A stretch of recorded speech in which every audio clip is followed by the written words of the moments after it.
Hi everyone, Thirsty here. Welcome to the channel. I am super excited today for not only Super Mario World, but Super Nintendo edition of Return to Nostalgia. Guys, one of my favorite videos I've done so far on the channel was the Return to Nostalgia NES edition. And if you haven't yet watched that, go check it out real quick. But today we're going to do the Super NES edition, or Super Nintendo Entertainment System. And it's my favorite console and the one I'm the most nostalgic for, even over the NES. I have even more time of my childhood spent playing the Super Nintendo, so this is going to be super awesome. And where else would we start other than Super Mario World? Now this game obviously is one of the greatest games of all time. It's a classic. It's one that I plan to play a lot on this channel, although in other forms. Where the community has made their own versions. It's almost like DLC for retro content, so check out some of that stuff. It's, you know, ROM hacking and people taking their own versions of Mario World. I plan on doing more of that on the channel, but right now we're going to start right in on the original Super Mario World, and this to me was classic. You always go right in on Yoshi's house, right? You got to be like, oh man, where's Yoshi? I know about this dinosaur guy. I've heard about him from my friends. I've seen him advertised by Nintendo. Where's the cool dinosaur guy? I saw Jurassic Park. So you don't even really want to read, but apparently Yoshi's gone, and you're like, oh no, he's got to rescue his friends and stuff. And you're just like, okay, I'm going over here. And you do. And you begin your adventure in Mario World. Now, I might actually play this one a minute, right? Because this is the classic. Why wouldn't I? Find a way where I can make myself look like a fool somewhere, I'm sure. Since I've been playing like the really hard Mario stuff, it'd be really funny for me to like fail at this horribly. But I love this game. This is one of the best games ever made. I've beaten it multiple times, obviously, in my life, but, well, I say obviously. Just to let you know, I've beaten it multiple times. It's been a while, a couple years since I revisited it, but not that long ago. Why would I? And of course I do that. Because I stopped to read, it messed me up. But it's okay, because I get to go down here and slide. Oh, I didn't even slide? Man, I am really bonking this up. I don't care. And so anyway, if you're trying to learn more about the game, so those little yellow blocks there that I just fell through, here in a minute, I'll be able to fill that spot in. So if you've never played Super Mario World, I'm going to come back and I'm going to show you that spot, but suddenly you won't die there, and this block will be there too. So we're going to experiment. I'm going to show you that in case you don't know and you've never played the original Super Mario World. That's one of the first little like big advancements you get to make in the game, kind of, I guess you could say. Is that, right? We fill in those spots, and there's, I think, 4 of those switch houses throughout the entire world, the yellow, red, green, and blue, I want to say. And the levels will change when you come back to them later, depending on if those switches have been hit or not. Pretty cool. So anyway, we're going to jump right off Chuck. Well, we're going to over jump Chuck and clear the level, but that's level 1 of Super Mario World. I'm going to play a little bit longer because, I mean, why wouldn't I, right? I got to show you guys at least a little bit more. For those who haven't played, you have to know why it's so great. I don't even really have enough time to show you. I don't. But anyway, you come up here to Yellow Switch Palace. And it's a bonus level. This is a cool bonus level. Watch what happens when I hit this. All the coins! And coins give you extra lives, so as a kid, this was like, oh my god, I can just keep playing? I don't have to put another coin. The coins, I think, honestly, came from the idea of the arcade, right?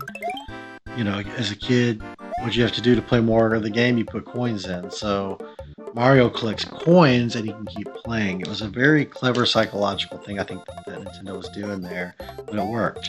I wanted to get all the coins so I could keep playing as Mario. So now Switch Palace. Look, it tells you about how the palace switch block is changed all throughout the land now. Dotted lines, there they go. They're all going to be solid. So now we go back. Yeah, we continue and save. We go back to the original level, and we're going to see the blocks filled in. Pretty cool. Here we go. And I probably won't spend nearly this much time on every other game we're going to be seeing. But you know, I figured I'd spend a few extra minutes on this one just because it's so classic, it's so iconic. It is, to me, the best Mario. And I know that a lot of people aren't going to agree with that. This one is my favorite Mario game there is. All the games, it's this one. And that's the reason why I like to do the ROM hacks. Look, there it is. Off of Super Mario World, because it's like, it's DLC for my favorite game, basically. But I also like Super Mario Maker and being able to, make my own Super Mario World levels, as well as Lunar Magic, which is pretty sure the name. And look, I can just walk over this and not die no more. So you guys see the progress? Look at this progress. And this is how you Mario. You can also do some crazy stuff with shells that some people don't even realize. What if I can do that again? I'll show you guys a cool little thing that some people don't realize if I can find another shell. I'd have to find another shell, it may not work. Alright, never mind. I was just gonna tell you could like throw the shell and then like spin jump and catch it, and there's an animation for it. Maybe I'll find another.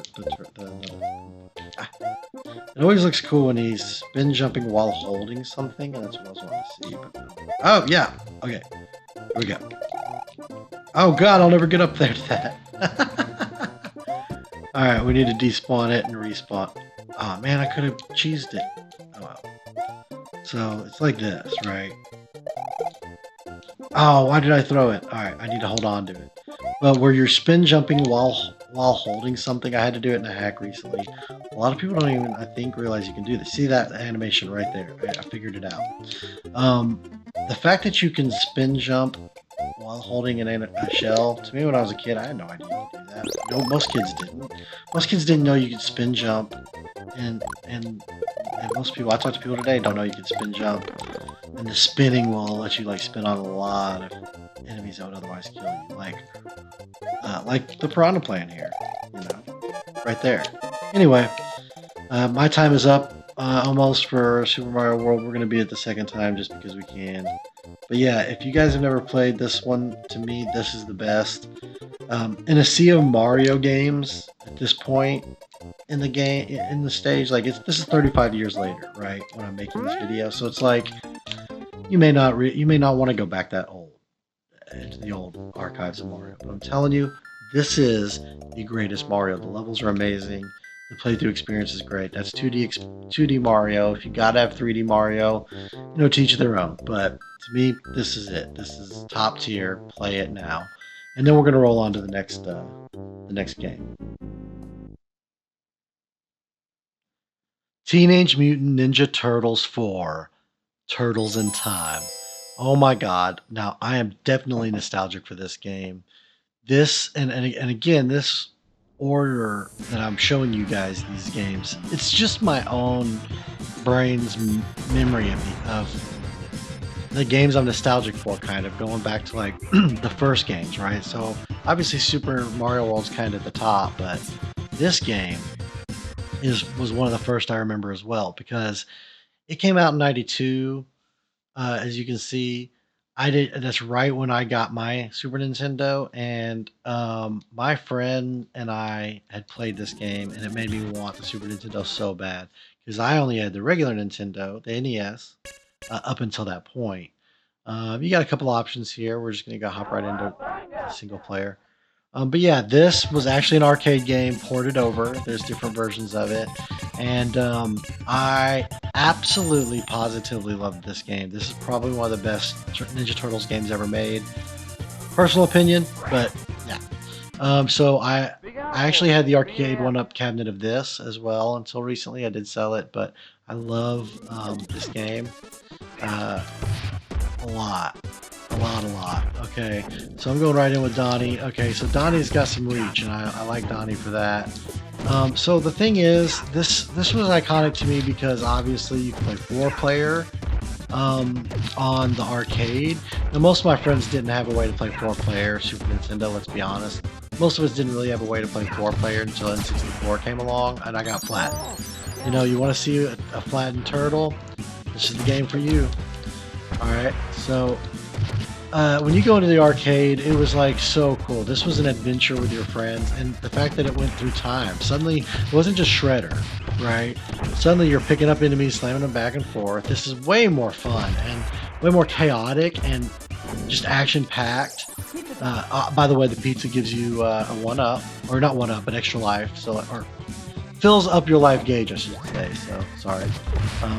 Ooh, you gotta stay away from the explosions, obviously. But yeah, we're gonna get up here and we're gonna fight Baxter here in a second. I do remember Baxter being the first boss, because I played this kind of recently again on the arcade 1-up version. Oh boy, lots of purple on screen. I'm the purple guy. Y'all can get right out of here with all your purple. But yeah, this game to me is very iconic to the Super Nintendo. I'm not doing that well, honestly, but what you want to do, really, this game is not meant to be played by yourself. You can, and it's super fun. This game is meant to be played when your friend comes over, you know, to stay the night, or, and you guys, like, you want to eat Doritos all night and drink Mountain Dew or Surge or whatever is the drink of the time. I guess right now it's whatever Logan Paul's drink is.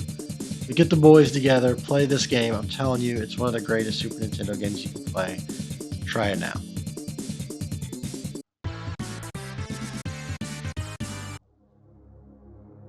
Now, like I said, there's a lot of games that could be on this list that maybe aren't going to make it because I'm just not nostalgic for them. But they are iconic for some reason to the system. This game, though, it's both. It hits both checklists or check boxes or whatever.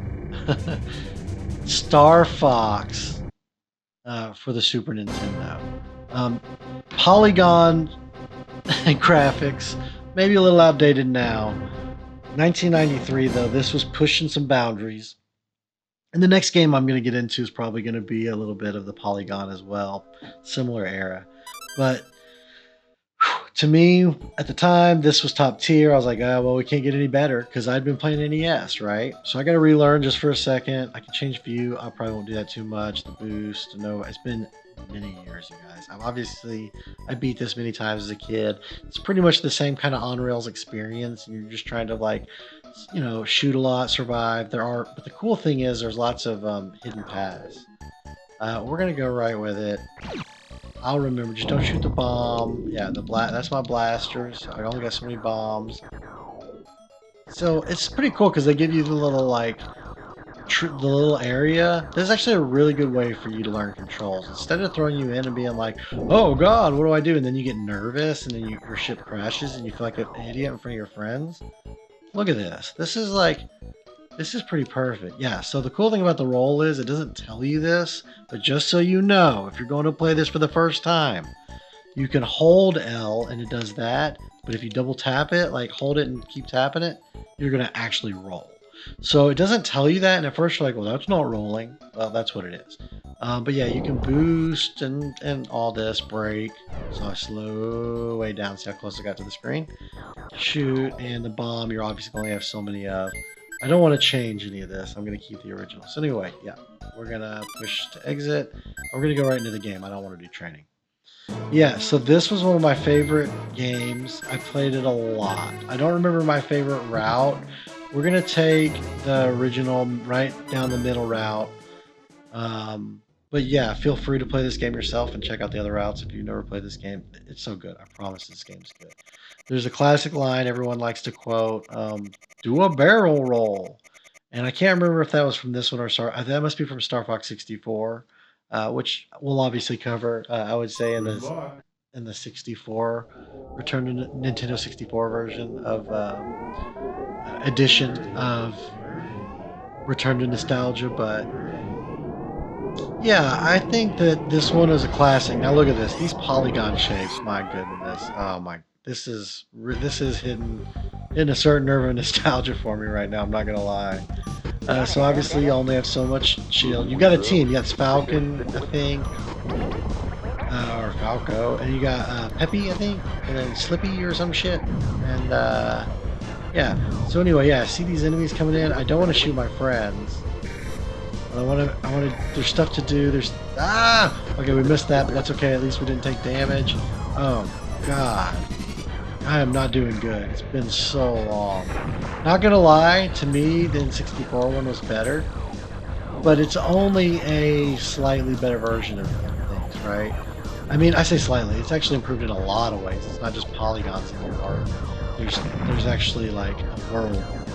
But yeah, I like the guys carrying. It's like construction dudes, right? They're just carrying more cylinder shapes across to go to, I guess, be a geometry class. I don't know where they were taking that thing. I guess it was. They looked like they were carrying a whole skyscraper or a tunnel. Now, if you pay attention, your team is trying to like help you along the way, so they're going to tell you like, "Hey, do this, do that." But as a kid, you know, who's paying attention to that? Oh, so flashy lights will trick you, and you'll go, "Oh, I should go over there and shoot these the corner of this building." Just don't. It's just a light. That's a light on the corner of the building. What are you doing, fool? But remember, you can go sideways, come over here and get an extra bomb. Boom, another bomb for you. And the more you play, you start learning the extra little routes, the little secrets. There's extra things you pick up. Guys carrying those that are going to destroy you. So I guess that's not like it's like a tower. Because we've got some falling on us. And I think you could destroy the tower, maybe? I don't know. But yeah, so he's like carrying little like antenna towers. So if you've never played Star Fox, I highly, highly recommend it. It is fun. I know it seems maybe rudimentary by today's standards, like I killed everything on screen, but it's so good. My favorite was the N64 one. We'll talk about that in the N64 edition. But yeah, return to nostalgia. Star Fox definitely is a game for that. We're gonna go ahead and rock at least the enemy. I think it's always good to at least try to go to the first boss fights when we can. I didn't do that for Turtles because I died. I was too busy talking. We're going to show you, we didn't make it to Baxter, but everyone knows Turtles in Time is great, right? This, though, look, you want to shoot the lights right out of the gate. You're going to have things coming at you, just avoid them. Shoot things that light up. Boom, boom, boom, already getting it. But we're taking major damage from his missiles. So you want to avoid them. This was Galaga ramped up. You know, I loved Galaga, but here I am, like, in 3D Galaga. And my mind was blown out. Of course, nowadays it's barely. Is this Starfield? Look out, Starfield! Look out, Starfield! We got a new contender here. I really hope with the Switch 2 they release some new Star Fox. I think it's been way too long. I think we have the technology. We can do the thing. You know, why have we not? Why have we not? Oh, he got me. He took me down, you guys. Hopefully you go and play Star Fox and do better than me, but there it is. Check it out.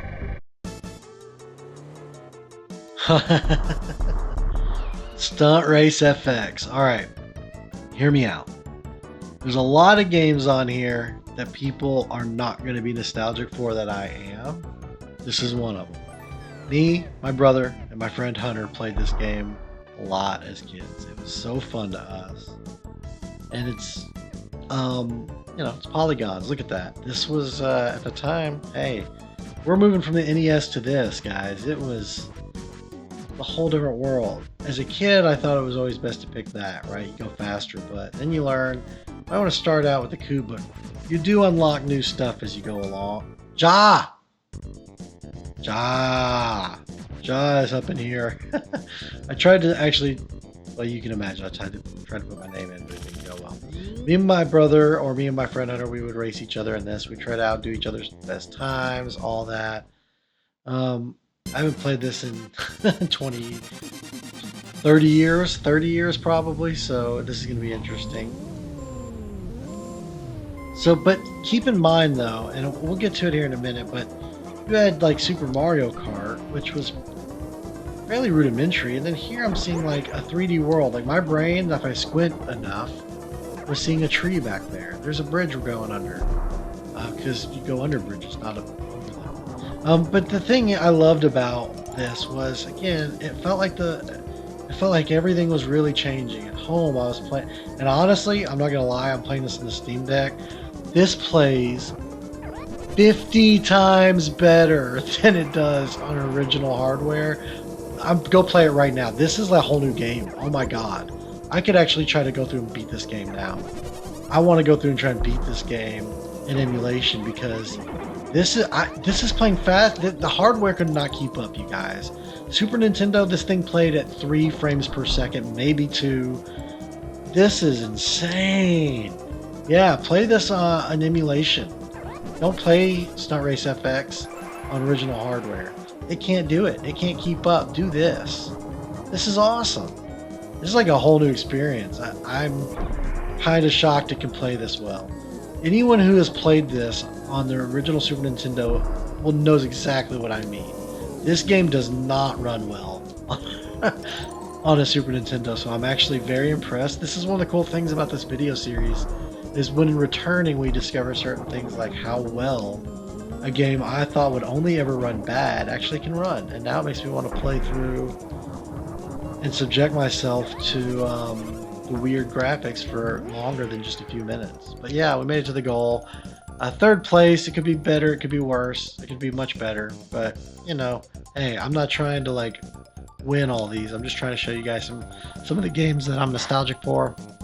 That's Stunt Race FX. Check it out. It is fun. Play it on emulation, clearly. Oh, and the hits are going to keep coming.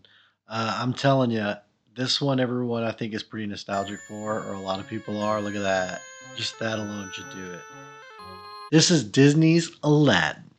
Oh yeah. Everyone loves this game. To me, I love the movie. As a kid, I was just the right time, right age for it. You didn't have save states back in the day. That's why it showed a password, right? So what you would have to do, I got apples I can throw. But yeah, you wouldn't be able to beat, or you wouldn't be able to save the way you typically would save a level. Instead, you'd have to like come back later. Or you could restart from certain points, but you'd have to put in a password. That's how you did it, right? So the days of passwords are kind of a little more over. In the NES edition, go watch my playthrough of Prince of Persia. You'll see a great experience dealt to me from passwords. But anyway, this is one of those things where it's like a different style of platforming a little bit, but it's definitely a platforming game, right? And I can't even, I can run and get higher. So that's what I'm trying to do. It's been so long. I think there's there it was. Just as I was like saying it, I think there's a way to, yep. Oh, that's so good. So yeah, when you hold R, it's not L, just R. You do that. You have it's almost like a hover flight ability. Boom, boom, boom, boom. Yep. And 1-up. Look, you start now with the 1-up.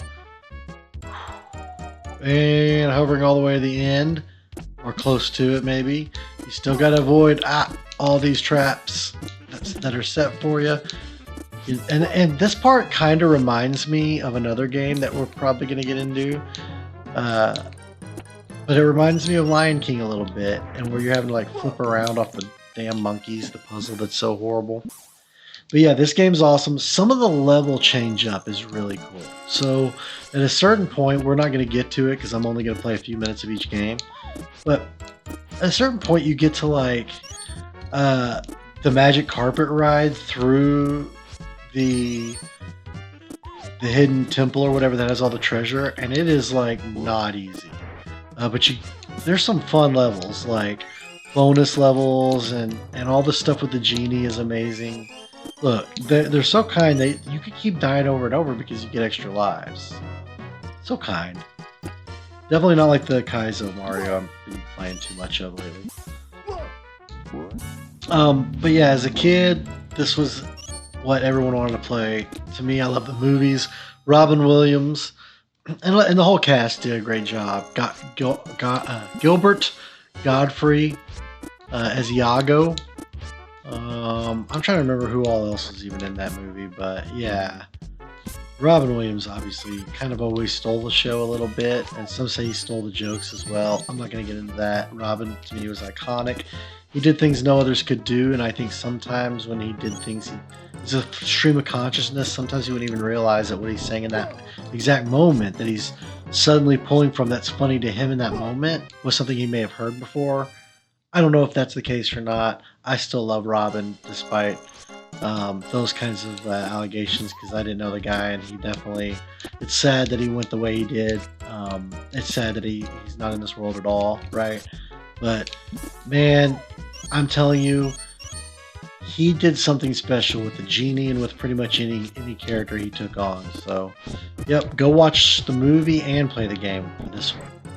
Aladdin. Jurassic Park. How life it finds a way. So yeah, this game, some of you may not be that nostalgic for. You may be nostalgic for the franchise. I'm actually nostalgic for this game. I love this game. It's been a long time. It's funny. It's considered a high score game. Welcome So to Jurassic Park. yeah, you're thrown right in here, right? So the thing is, this game is so much harder than it looks. Okay, you start out, all you guys, this little thing, right? Trust me, dinos will f you up hard. You've got to work your way through gates, so I can get through that gate. If I want to walk through it, I can check down here first before I move on, maybe. Yep. Now you got these little compies. If you play Ark, you know what these guys are. They're pretty harmless usually. They're actually hurting me pretty bad for harmless. But you can do a little exploration outside the park, but you're really trying to get inside the park, figure out what went on. It's kind of a little different than the movie, but it's super fun. Man, I have not played this in so long. Okay, so it's good to come out here because I get a good look at that Dilophosaur on the other side of the fence. No, he's over there. I can also pick up these shotgun shells, so that's going to be useful, I'm sure, when I get a shotgun. I don't think I have that yet. Oh, I do. Oh, God, that's useful now. Oh, God, I forgot. And there was another guy here. Oh, God. Oh, well, that's a little bit of overkill for those guys. Yeah, see how crazy this gets immediately? Okay, this is a great game. Now, at a certain point, the entire game can change, okay? You go inside buildings, and it's a whole new game. And I always thought that was awesome. Okay, I can only have one. I think those are more powerful because they're like rockets and the other is shotgun, but now I only have... Oh, you gotta jump over. That makes total sense. So I would probably die 10 times just getting to this point back in the day. Get that. Oh, we live. Just avoid those guys. You should be alright. I'm going complete. I don't even remember getting to go this way this quick. This is going back to the docks. This is crazy. I kind of remember the other part. So when you go inside, and there's threats everywhere, right? As a kid, I was like, oh my God, dinos everywhere. So I mean, I was loving this. I don't want to go on the roof. I don't remember this compound as much as the original visitor center. I've gone the other way. So watch what happens when you go inside. This is a whole different game. It's suddenly Doom. Yes. Now we're playing SNES Doom. That is a dino looking at me, and I'm shooting my rocket at him. In first person SNES. First person SNES dino shooter. I'm telling you guys, this is an awesome freaking game. Now, here's the thing. The Jurassic Park is different across all the platforms, I think, and so it can be easy to get the wrong, maybe play a different Jurassic Park game and it not be this one or play this one. Oh God.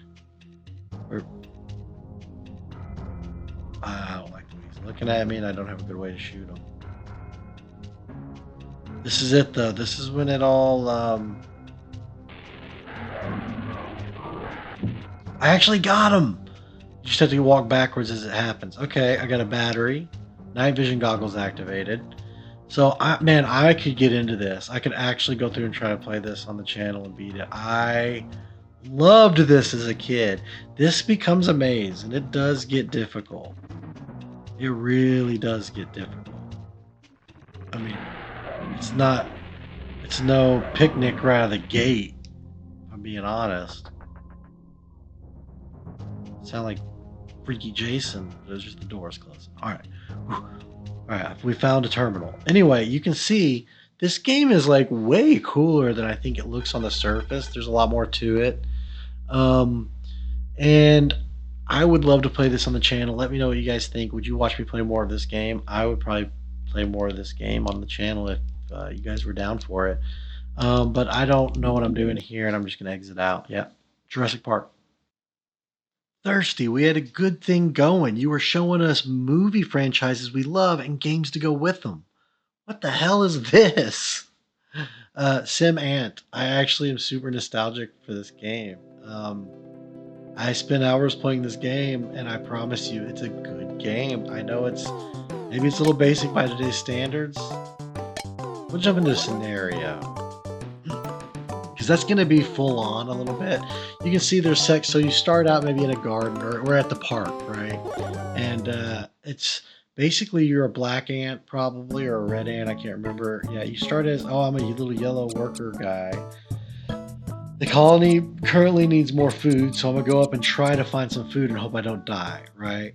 Now you get to now this is now overhead, like you got a map, see, the top right, but there are threats and I need food. I need food to bring back to, oh, I found some food, so I need to take it back, and I just need to do more of this, and soon I'm going to have some friends.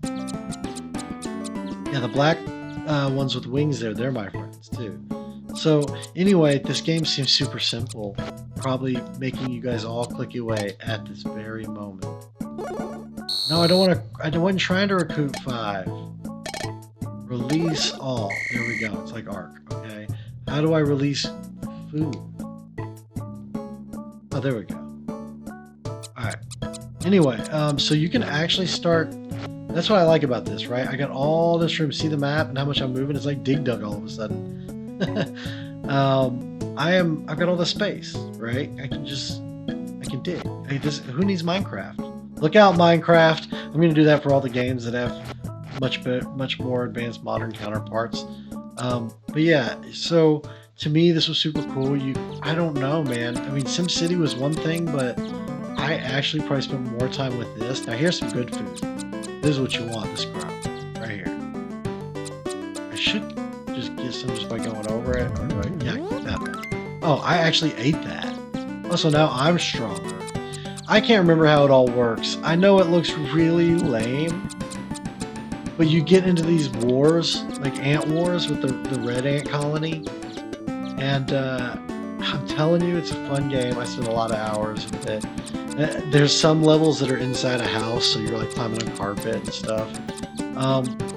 SimAnt is a banger, you guys. I don't care what anyone says. Fight me over it. Oh, I didn't know there's a LucasArts. That's cool. What is this? It is Zombies Ate My Neighbors. Look how awesome this little hypnotizing opening was. So, before there was The Walking Dead, before there was 7 Days to Die, there was Zombies Ate My Neighbors. This is, look at how awesome this guy looks. Of course, I always picked this kid, right? Because that looked like the kid I wanted to be, you know, like when I was a teenager, or probably like 10 years old playing this game. So you get the water gun, you want to save the cheerleaders, you stay away from the teachers because they suck. You got babies, you got sodas. Honestly, I'm telling you about the game, and I don't remember. But zombies come in at a certain point, and it's all about, there's so much little things you can do. I guess you save the babies. I probably should already save that other baby I saw. Save these people. You want to save people before the zombies get to them. And I think when I see the zombie, I probably should have been shooting them. Ah, he got me. Ow, wrong button. Okay, so I'll figure it out. You get the water gun, the squirt gun, and you want to kill the zombies. This has a lot of levels. There's also some hacks of this that would be cool to check out. So I have the water bombs. They're like the soda cans. I don't know how I switched to that, but I did. I got a map. Let me go to the other yard because that guy's trying to get me. But yeah, this game's so awesome. It's iconic. I think this is a lot of nostalgia for a lot of SNES people. Even if they only picked it up and played for a few minutes, it's hard not to appreciate what this game was shooting for, and I think it also hit it. Look, I'm hiding here from him. He can't even get to me. I survived the apocalypse of the zombies by becoming a fishman, right? A fishman. The problem is I don't know how to get out. I think I'm... Okay, there we go. Ha ha ha! I am a master of this zombie survival. You will never reach me. I can run super fast. If you've never played this game, I definitely suggest you check it out. It's super fun. What's up, bro? Here to save your life. Thank me later. Bro, I tried to save you earlier. What were you doing? Oh, no. I don't want to really, but I guess I will. Why is it only these bombs? What happened to my... Oh, there's my water gun. Good. I didn't want to waste all my bombs. I can't remember how to play this game, so I'm having to figure it out on the fly, but yeah, is there some awesome stuff I should know about this game that I don't know? Because this one is one I'm nostalgic for, absolutely, but I didn't play enough of. It's not like I could give you any kind of tutorial on this and expect anyone to take that seriously. I'm hitting the buttons I'm not supposed to hit, and accidentally changing, and I don't really know what my goal is, right? But I have a lot of nostalgia for it. I love the game, and to me, this is one I think everyone should check out. I got keys, so yeah, maybe I need to get over here in this backyard, but then go a different route. Oh, there's people to save up this way. See, start seeing. Oh yeah, I got people to save this direction. How do I get up there? Can I get through there? Cheerleaders, I'm here to save you. All right, I gotta go to the right, I think. No, I gotta go. Where am I? Go up. I can. Anyway, zombies ain't my neighbors, guys. I promise it's a fun one. There's a lot of levels. You gotta try and escape, and not die and save people. But it's a great game. Check it out.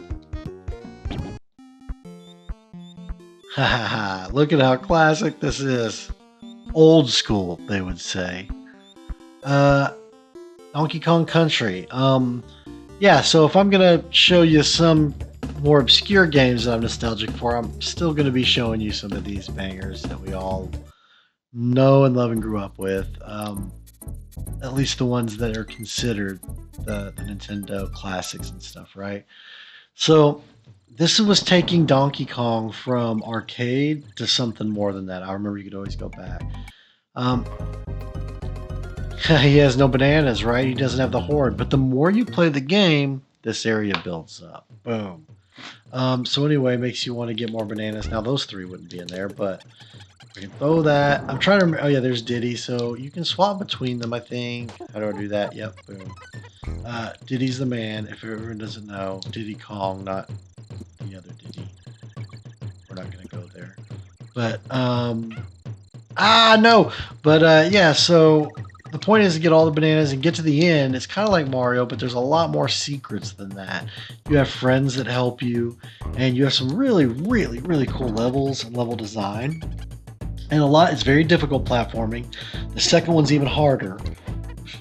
And we're not gonna go too much into the bonus levels. Look, boom, friend, Rhino. Who doesn't love getting to ride as a Donkey Kong on top of a Rhino?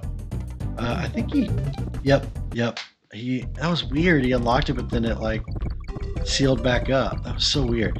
So see how that worked? There was a secret there that you wouldn't even know is there unless you ran across them with your Rhino guy, right? Now there are areas you're gonna not be able to get back to, or areas you'll only find. Like, how do I get those bananas? I wasn't ever up there, right? Can I jump up there? Yes, I can. But that's where the rest of the level was, and then see it's all a loop. But there are so many secrets in this game, and that's one of the things people loved about it. Donkey Kong Country 2, though. Oh, you want a challenge? It starts getting tough. It starts really, really getting tough. This one, I mean, it has some tough spots, but it ain't too bad.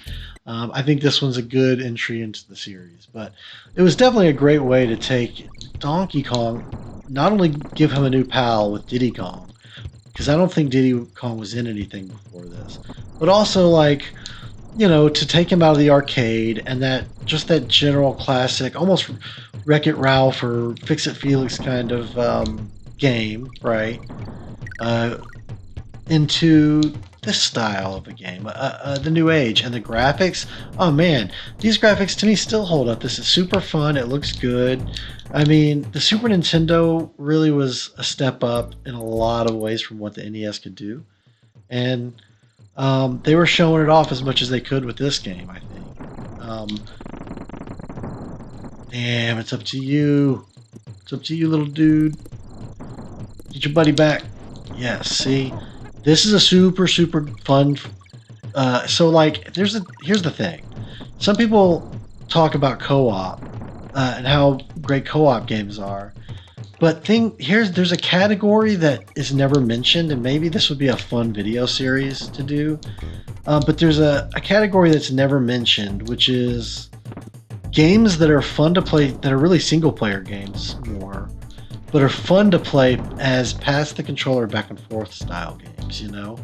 You and your friend are in the same room, and then it's like, oh, you failed, let me try. All right, now you try. And you beat the game together. It's a single player game, but you're beating it together. And I think that's kind of its own genre, right? I don't know.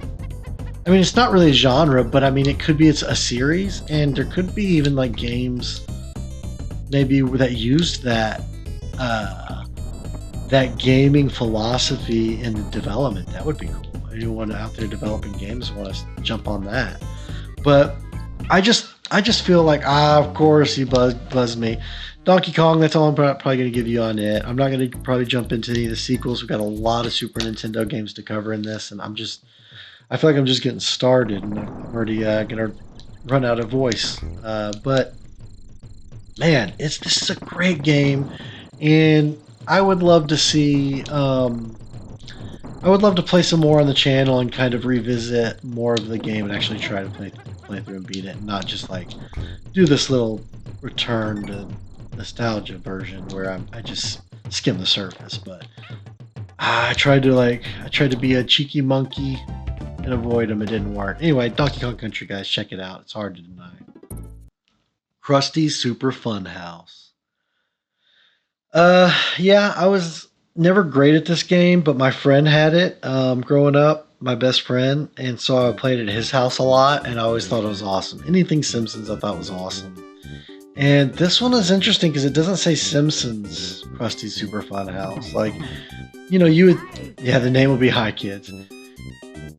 You would think that they would want the Simpsons being like in the title, because a lot of things do that, right? Aladdin wasn't Aladdin, it was Disney's Aladdin a minute ago. You would think they would want to like do that, but no, it's just Krusty Super Fun House.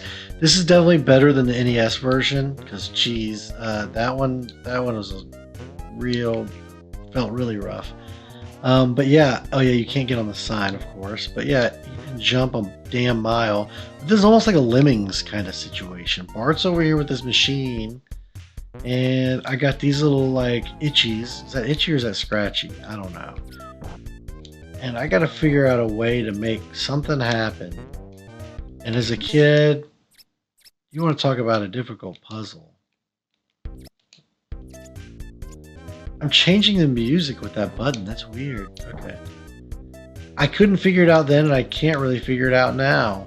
I need to get the block over there, so how do I move the block? That's the question, because it seemed like I moved it a second ago. Whoa, okay. So we pick it up, and then there. That's how we do it. Now watch. Into the machine. Yeah. Okay. See, and now I'm in. That's all it takes, and now you know how this game works. There's little secrets, areas. Like you wouldn't even think you could maybe go over here, but you can. Why would I come over here? Well, maybe there's stuff to do. What is this block for, you know? I don't even know if I can pick up that style block yet. Because I'm trying. And it won't do nothing. So now I'm getting to snakes. Like, what was the point of the machine, you know? And you're like, as a kid, I was confused because I found that it jumped up here, and then I'm like, well, where am I going? There's a whole other world, and this was just one room. It really is a damn fun house. You're thrown to the slaughter right away, Metroidvania. This might be, why isn't it called Krustyvania? That's the question we need to pose. Look out, Metroids. Look out, Metroidvanias. Because this one might have been the first one. Like, what the heck am I doing? I don't know. I love the game, though, for all the nostalgia reasons. It is a little confusing, but it also is fun. I'd like to play some more of it in the future and kind of see if I can't figure out some of these puzzles and what it is I'm actually supposed to be doing. I'm sure it tells me, and I'm just really bad at the game. Some of these you probably got to move quick to make it happen. Like, do I want them to go in there? Yes. And then I want that. Okay, let's just wait, and they're going to do their thing. This is an easy level. This is easy. So I don't know. What do you guys know more about this game? Let me know in the comments. I would love to see like how it actually supposed to work. Quickie Mart, 24 hours. But it's still Simpsons, and if you're a fan like I am of the Simpsons, even though they aren't what they always were. What? I just discovered a new thing. How did that one block break, but the other? I don't know. Okay, I'm not gonna question it. Yeah, man, I still love it. I love this game. I don't know why. I don't know how it works even really, but it's a damn maze, and I'm sure the more I would play it, the more I would learn. It's been a long, long time though, but I am nostalgic for it. My friend Hunter played it. Well, he owned it, and I didn't, but I would play it at his house a lot. So yeah, check it out. Krusty Super Fun House. Better than the NES version. I think that's pretty. That just seemed pretty obvious to me. Anyway, yep. All right, I had to skip past a whole lot of other games to get to this one. Uniracers. I love this game, and I haven't played this in a long time. It was kind of its own goofy little thing, and yeah, we'll start this one. But anyway, Dragster's gonna be easy. You're gonna see it's very basic, but then you start learning how like you gotta be able to switch switch on command and move and groove, right? So you can do tricks. See, he did a stunt. Now I can go faster because I'm doing flips. And if you do a flip with a twist and yeah, see? So the more you play it, the better you get. And it's all about building up speed. See, I just built up speed on the straightaway just from doing a bunch of rolls and he wasn't. That's just level 1. It's just a straightaway. It's the drag strip, right? We'll beat it here in a sec. But then it's going to get crazier.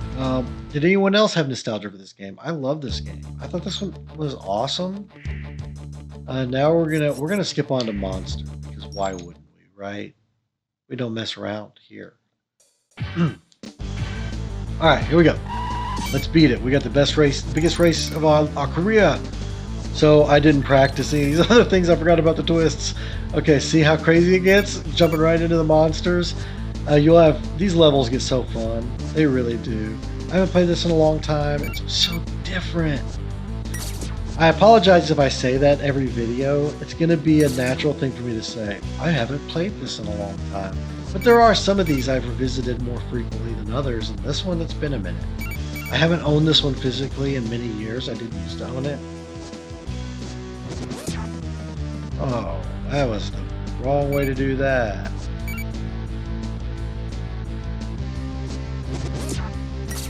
Oh, whoa, I transferred to a different part of the map? What's going on? This is wacky. So it turns into Sonic. See what I'm saying? The tracks get weird.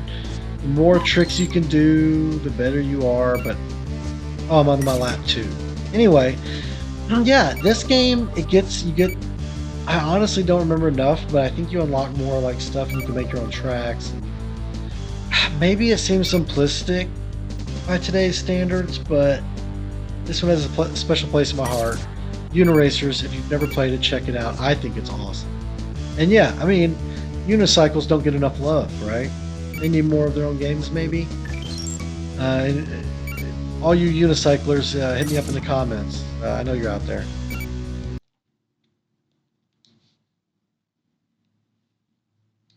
Square on Nintendo. What are we at? What are we seeing here? That is Super Mario RPG. Legend of the Seven Stars. So Square, before Square Enix or whatever they go by now, known to a lot of people for their Final Fantasy series, and I'm a huge Final Fantasy guy. But you'll notice Final Fantasy is actually noticeably lacking from my Super Nintendo nostalgia video. In fact, a lot of RPGs are, and that's because I missed out on a lot of them. And it wasn't until later when I realized the Super Nintendo was full of them. Now, all the JRPGs you got. Now, Chrono Trigger is going to make the list because I did play that and I do have nostalgia for it and I beat the game. But there's a lot of those games that I'm not nostalgic for because I didn't play them, and then later I discovered them, and now I'd like to go and play them at some point, or I've played a little bit of them, but it was later. It wasn't in my childhood. So this is one of those games that I did play though, and man, I find this to be one of the greatest games ever made. I've beaten it multiple times. I've played some of the hacks. I'd like to play some more of them, but yeah, the story of this is so funny. It's got great humor. This to me, this came out towards the end of the Super Nintendo's life, and so a lot of people also overlooked it because I think this is like 1996 or something, and then you got a lot of people starting to move over not long after that or around that time over to N64. So, you know, this was towards the end of the Super Nintendo's lifespan, and because of that, I think a lot of people overlooked it. But I jumped on it because I realized around that time, probably late 90s, maybe not right away when it came out, but a little while later, um, that it was kind of like Final Fantasy for Mario. And I thought that was so cool. I was like, wait a minute, this is like the Final Fantasy game I just got into for my PlayStation at the time. I just got my first PS1. And I'm like, wait a minute, but this is like Mario with that style of game. This is all, Final Fantasy 7 changed a lot for me. I was like, wow, you know, but that's why Final Fantasy 7 was my first one in the FF franchise, so that's why I didn't really have the nostalgia for those types of games here. But oh man, this game, I love it. I already remember right there. You want to tap at the A at the right time, and you're going to double attack. We're going to do that again. So a lot of the attacks become timing based in this. Right there, right on the punch you attack, and you hear the little noise. I'll show you what it sounds like if I mess it up. Watch. Just one punch, right? So almost every attack has a timing-based special version of it that if you hit it just right, it's going to do more damage. So that alone added a little action to the turn-based part, right? It's not all just math and numbers and waiting for someone to take their turn and boring. This is an awesome, fun game. Now, one of the special attacks you end up having, actually, I'll show you on Bowser here in a minute because we have to fight Bowser, but one of the special attacks is a jump, and he has a special jump where he has to jump over and over and over and over. And if you can, I can never get it all the way, but if you get a special achievement, if you can jump 99 times in one attack, it's overkill. It's going to do more damage.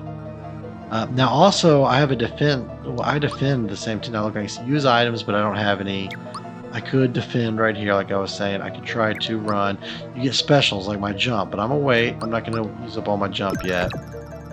I'm just gonna womp these guys so I go into Bowser all good and ready. But yeah, this is one of the best games ever. It's got so much humor, so much character. And speaking of characters, if you know the series, you know Gino.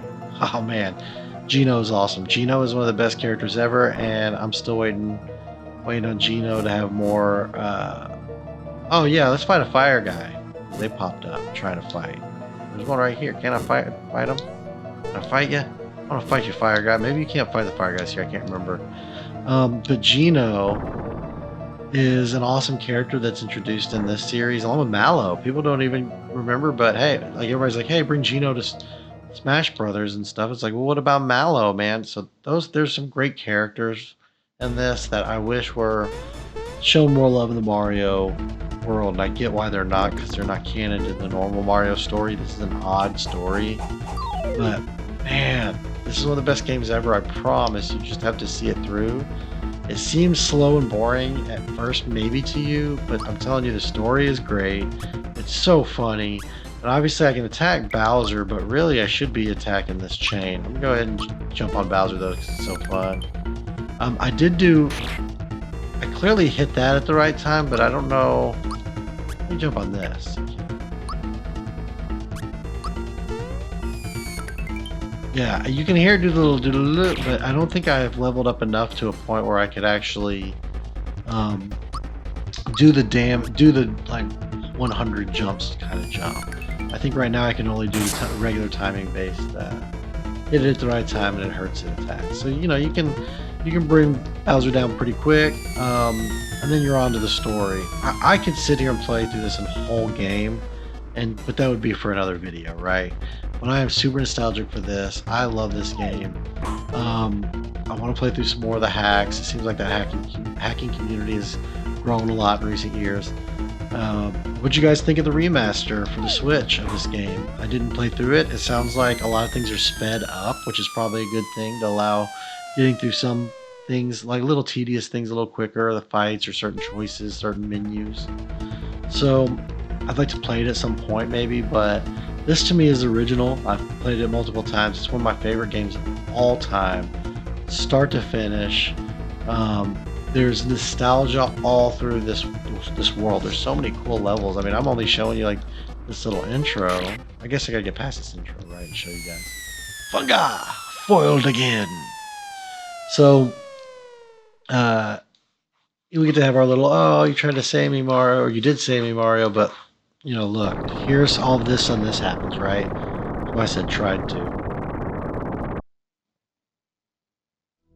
Suddenly you have some crazy star comes out of the sky, things happen, and it's a sword. And this is Smithy. He's not really a nice sword guy, or a nice guy, but you can leave the sword part out of it. He's just a nice guy. You don't have to characterize Smithy by the fact that he is a sword. He's also not nice. But it's a different kind of story. If you want a Mario game that's different because you feel like you've been spoon-fed the same Mario all the time, go play this one and thank me later. This is, I will again shout it over and over at the rooftops. This is one of the best games ever made. I love this game. Thank you, Nintendo, for giving the fans a remake on the Switch. I think that was a really, really, really, really good move, and I hope that the franchise, in terms of Paper Mario, you know, that's where this started Paper Mario. And if you've played any of the Paper Mario games, well, then now you know where the roots came from. It was this game. And I promise you, this game holds its own, even to this day. I would rather play. I've played and beaten what I think is one of the best Paper Marios, which is Legend of Gold. What is it? 1,000 or the 10,000 Year Door or whatever. The GameCube one, which they did also do a remaster of Paper Mario and the 1,000 Year Door. That's it. And I've played through and beaten that one, and I loved that game. It's actually, it hits me in a lot of nostalgia bones too, so that would be the GameCube nostalgia video. But this one. So there's also little, there's not going to be any here, but all throughout the world there are hidden, you could almost call them Kaizo blocks. But there's so many, like, there are hidden little blocks that have secret items you can get. Look, I just found out. I just showed you if you go over there, you can go back to sleep if you just click the thing. Like, I'm not going to adventure today. I'm just going to sleep. This game is full of character. This is how you save your game. So you do have save points, right? So you go from there. And now is where the game actually begins. You talk to Toad. You figure out what's going on. He explains. Actually, Mario explains to Toad what's going on. And from here, you pretty much have to make your way to the castle to basically figure out what's going on. So yeah, I don't want to give away too many spoilers, but you would go here and you start your real journey, right? And you don't go to Bowser's Keep. Wait, why would I do that? That makes no sense. Can't I go to the next area? What's going on? Oh yeah, I try to go back. I forgot. You have this little scene where you try to go back to Bowser's Keep. It just doesn't work. Like, hey, sword guy, let me in. And what? Oh my God! You know, I see the sword. This is actually when you see that there's a sword in the castle. You didn't know. You just got hurled somehow back to your own house, which is like, how lucky of a Mario are you? But yeah, I mean. You learn about the Smithy gang. I'm fast forwarding through this as fast as I can because I wanted to show you guys what the normal gameplay movement is. I mean, like, you kind of seen it going through the castle, but like the actual, like, you start exploring little areas, part of the game. The problem with this is I would love to be able to break down all these games in further form, where I'm showing you like later parts of the game and doing a more bigger breakdown. But for me to capture all this footage and put all this into one game, I almost kind of have to do it this way for now. I kind of have to like step into it, just show you guys what I got, and then can I not? Come on, I'll get back there. I gotta go back in the house, I guess. I don't know. Yeah, talk to Toad. And oh, what happened then? And you explained to him what happened. Hey, let me. Oh no! And the guy, there's no more bridge. Can't get to the castle. Blah blah blah. So. Tell him that, and now I can actually go to the treasure. Yeah, there's hidden blocks, which would now be called Kaizo blocks in Mario World hacks.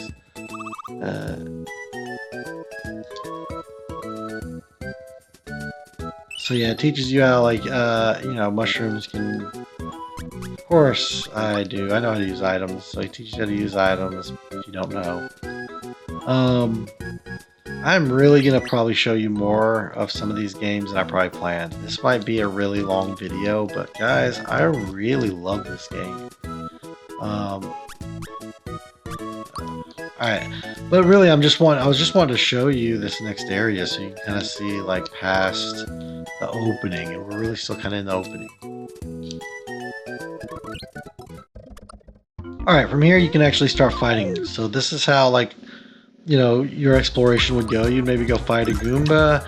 I time it right. He's gone immediately, and now my hit points just went back up to their max. I got lucky because he dropped that for me. But it's easy to get through the Goombas. It's other things that start becoming an issue. But you have hit points, and you actually have experience and level up, and you get to pick what you put your points towards. And it is an RPG in that regard. Man, Mario, you are on it right now. If I time that hit right, like when he goes to hit me, if I hit the button at the right time, it should defend, or at least, you know, reduce the attack. And yeah, we could go into a fight. I want to fight. Let's do it. This will be the last fight, and then we're gonna go. All right, but this is the shell jumping before shell jumping with shell jumping, right? Let's show you that. Old school shell jumping. Boom, 80. Ooh, that's a strong hit. But I've not been. I wonder if I have to hit B to dodge. I don't know. Anyway, that's Super Mario RPG, or at least that's a very, very, very scratching the surface version of it. The story is great. It takes off in such unique ways. The characters. I mean, Bowser joins your team. Bowser joins your team, and so does Peach, and it just becomes this amazing thing. I'm not gonna go save Toad. It becomes this amazing little world, right? Of, like, you are trying to further in the story, you're trying to unlock all this stuff, and you have to go beat this one guy here in a minute. I'm telling you, the world is amazing. It's designed so well. The enemies are awesome. They're well done. Here's one of the Hammer Bros. That's why I ran real quick to them. So you can see a Hammer Bro in this game. But, play Mario RPG, guys. I'm sorry. This section is so long. It's one of my favorites, and it deserves it. Now for a game equally as adorable. Mortal Kombat. And yes, this is the original, not Mortal Kombat 2, which everyone's most nostalgic for, not the other sequels either. I feel like in this series we need to keep it to a lot of the originals. I decided that. I don't know if I'll stick to it, but for now, I always went with my boy Scorpion back in the day. Back Y, I think. Back punch, high punch should be... As always, it should be come here, get over here. Let's see. Is it right? Is it? Oh, yep. There it was. First move I did. Come here. It just says come here, not get over here. But anyway, this was the first one. Liu Kang looks different. Just black pants kind of looks odd on him. Like he needs, like, his iconic red pants. If you play the Mortal Kombat arcade 1-up cabinets, they're stupid hard. Like, I'm just warning you, if you're thinking about buying one of them, they are programmed in such a way to eat quarters that you don't have, so it's like, oh, what am I doing? And really, that's what all this game was. You got to get good with the blocking. You got to remember how to block. The King got me there. But yeah, Mortal Kombat was iconic. It changed the game in a lot of ways. Technically, this is really an arcade fighter, and it's on Genesis. It's on multiple cabinets. I really wanted to just go right into doing Ultimate Mortal Kombat 3. Which really would show all the characters, and that would be the one I would have played way more than this one. Even 2, I would have done more. But I'm not going to do a fatality. I'm not going to try to do all that. You guys know Mortal Kombat. It's iconic. It exists in multiple ways other than Super Nintendo, so I don't really have to tell you much further, but it's fun going back to this original version.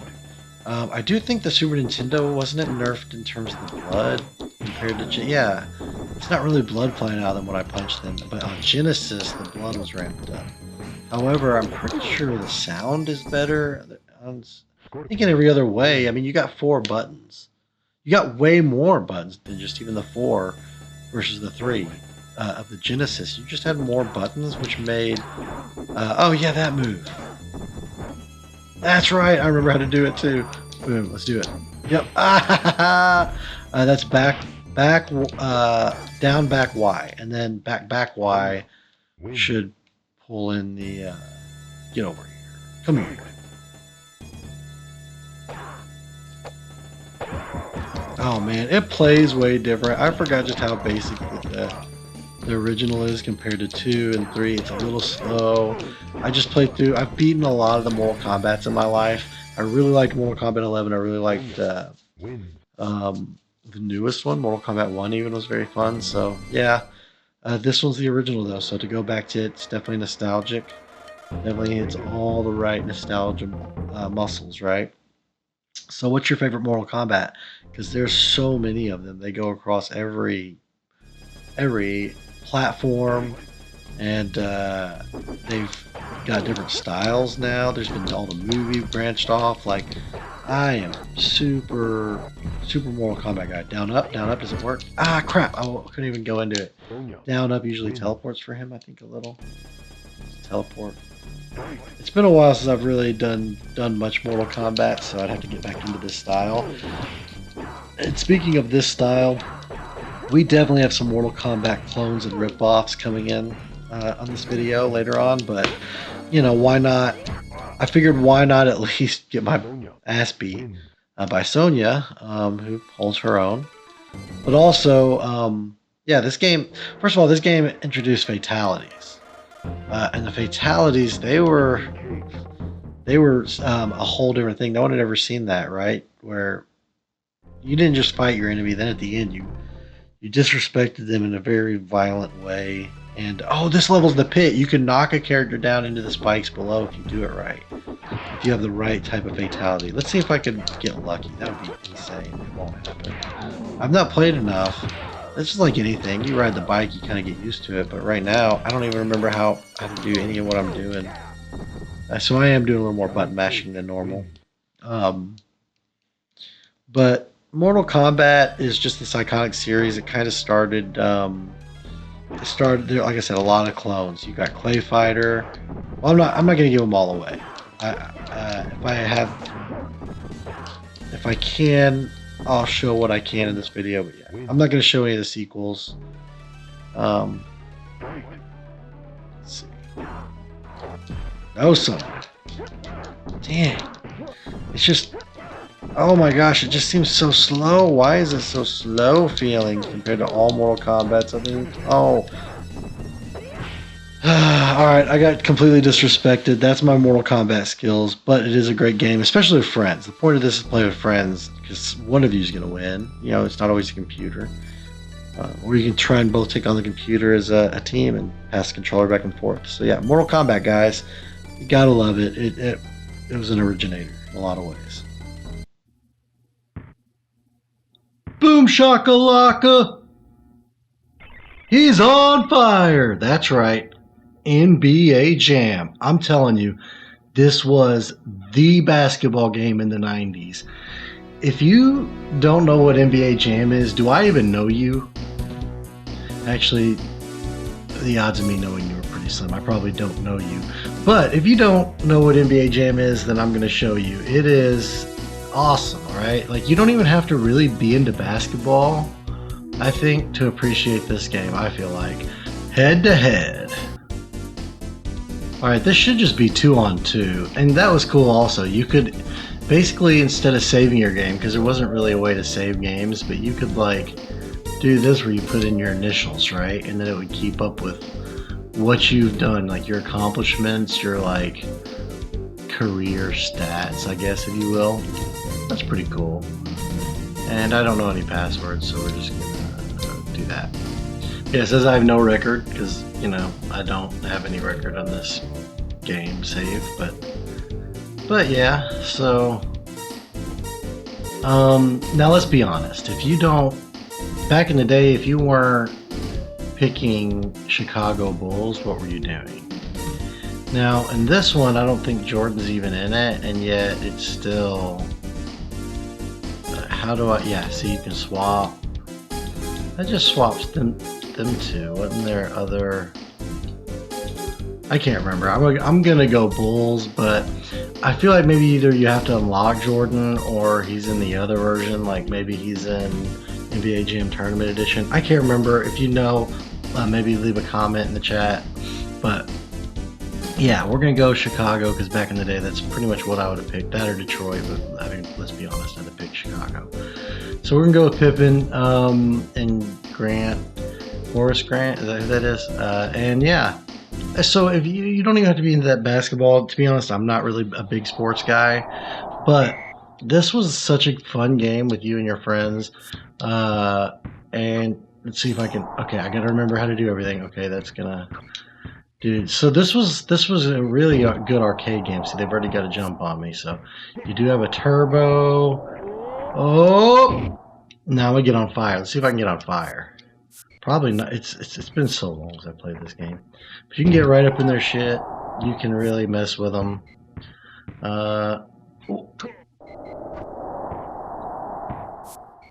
Yeah, so this was the game that kind of took off because there's all kinds of like little secrets in the game, and you could like break the glass, and if you dunk it good enough, and that was a big deal. Like, man, I gotta remember how to really do this. Let's mess them up good. Let's mess them up good. Oh, you don't like my moves? Because I got moves. Man, when I said I was going to mess them up good, I wasn't playing. I was not playing. Get in there, shit. Yeah, all right, here we go. So, the thing is, when you would play this with your friends, it was such a good time. It didn't even really matter who won. It was, you were just trying to do the coolest dunk like that. You were trying to like see what other secret stuff you could find and unlock because it was very arcade-like. A lot of games back in the day did this thing where you would have like little secret codes and passwords. You could like, you would only know by either, oh, Spin-a-Rooney. I pulled a Spin-a-Rooney on them. Oh, I don't think they were ready for my Spin-a-Rooney. To be honest, I wouldn't have been ready for that. Oh, I think I ran out of turbo and it messed me up. Or maybe I didn't, but... Oh, God. Oh, this is bad. Okay, I need another Spin-a-Rooney special. I'll take that. I knocked him down, too. I want to, like... Oh, where's your buddy? Huh? I don't know if fouls are even a thing. I'm just going to push him. Okay, I got to remember how to jump, do everything. I know how to do dunks, and that's what matters. So, like, I'm not going to lie. I mean, nowadays, I get the importance of a three-pointer and stuff, but back then, I was only going to shoot a three-pointer if there was, like, no seconds left. I should have done it then, right? But I'm a loser. But only a loser of the first quarter, because let's see if I can get at least win the second quarter. I probably shouldn't play a full game, but we'll do one more. We'll do one more quarter. But yeah, this was NBA Jam, and honestly, not very many basketball games since then have I cared about. I do think they did some cool stuff on the GameCube era when they had like, and it's probably not just GameCube, like I think Xbox and a bunch of them, but they had like the street hoop style stuff. I'm really getting it handed to me. Oh, for the three. Oh, take the lead that way. See if I get one more three. See, now I can play strategically, but when I was a kid, probably not. Like, now I know to let go of the turbo every now and then, and maybe it'll build back up. Before, it was just hold that button down. Don't even look at that button. Don't even look at that turbo bar. Oh, you're out? You don't. You're not out. Just hold the button. Give me that. Give me that. All right, but yeah, so if you really want to learn one of the best basketball games ever, get NBA Jam. There is a 4-player arcade and even an arcade 1-up cabinet of this. Goaltending. Oh, get bent. Ref, you are like, you don't even know what you were looking at, ref. You are high on ketamine. Get. Go the rebound, pass it. What? Shoot. The rebound and then the dunk. Oh, that's how we take the lead. Or at least catch up. Like mustard. Come here. Yeah, give me that. Give me that. Ah, whoa. That dude would have broke a hip. Did you see how far he threw me? My guy would have broke a hip. Whoop! Fake out. Oh, they faked me out. Oh, and boom, taking the lead. Now, I'm going to consider whoever wins the end of the, whoever's ahead at the end of the second quarter is the winner, right? I'm not going to play the full game. I got like 40 other SNES games to get to. Actually, more. Boom. But I love this game freaking so much. And I got lost in it. You see how quickly I got lost in this game? I've got so many other games to play in this video, and here I am getting lost in this. That's it. I'm a winner. 35-34. You guys, that's NBA Jam. Oh, and you get the halftime report, too. Look at that. I was always like, oh my gosh, look at those sick video graphics.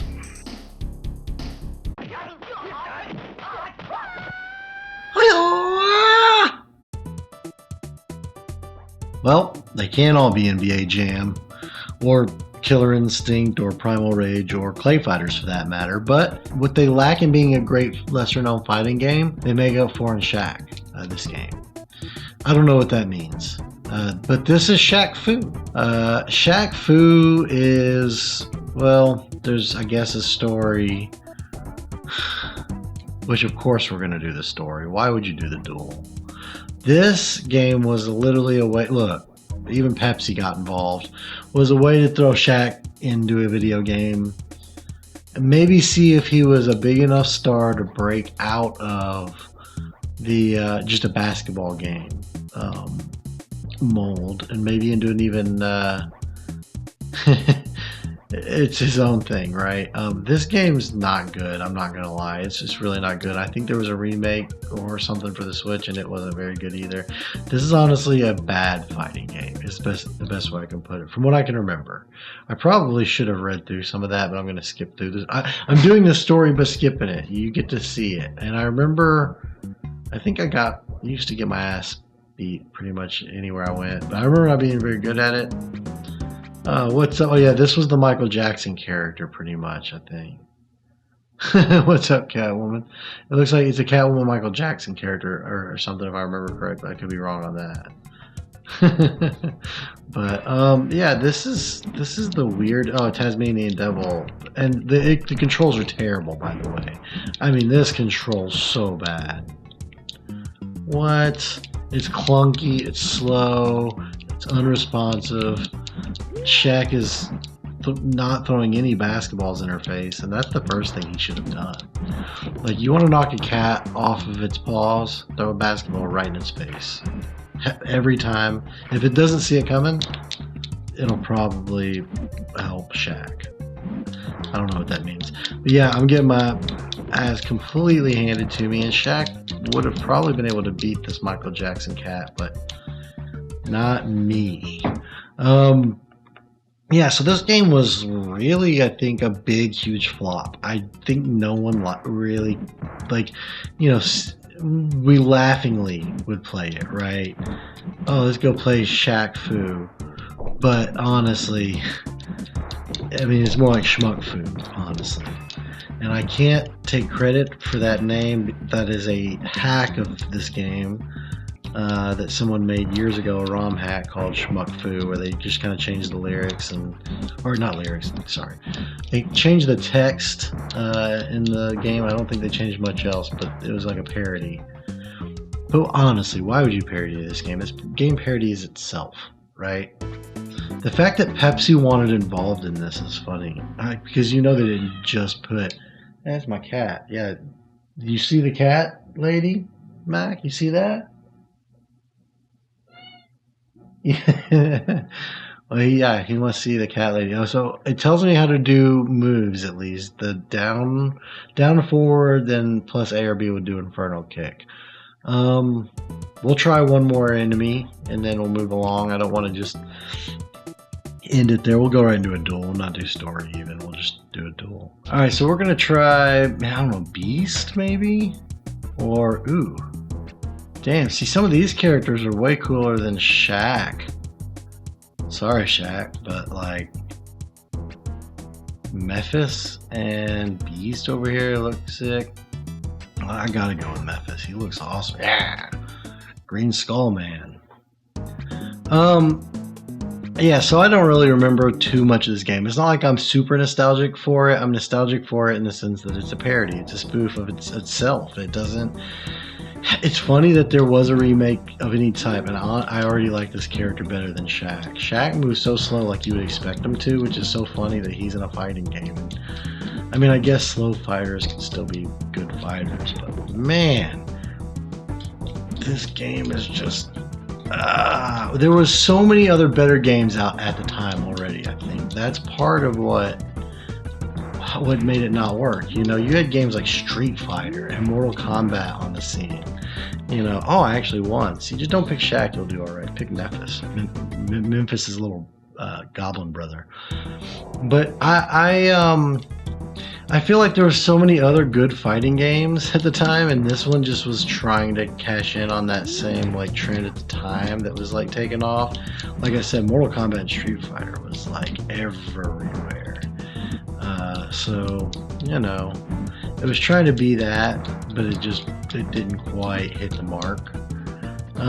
But, you know, I have some nostalgia for it, and I do like to revisit it from time to time, for a quick laugh. The story, even though I skipped it, you could pause through it and read some of that. There's some funny dialogue, and it feels so out of place, but in the right place. You know what I mean? This game feels like it shouldn't exist, but yet it makes all the sense in the world to me that it does exist. Alright, this is the last round. This is for all of the biscuits and some of the gravy. Alright, Memphis is going to pull out some more lightning. Oh, Force Lightning. Where's my Force Lightning? This is basically the Emperor, but if he was in a fighting game, right? Where's my Force Lightning? Yes. No! You underestimate how amazingly good I am at fighting. Oh my god, he just whooped me. Alright, so yeah, I'm bad at this. That's Shaq Fu, aka Schmuck Fu. Play it or don't. Super WrestleMania. The first of 4 WWF games to come to the SNES. Not necessarily the one I'm the most memorable of, but in this return to nostalgia, if you know, I do have nostalgia for all 4 of these in some capacity, so I figured why not play the original. And at some point I plan on doing I'm gonna suck. I should probably go easy. And at some point I plan on dude, look at Taker's face there. This is early Undertaker.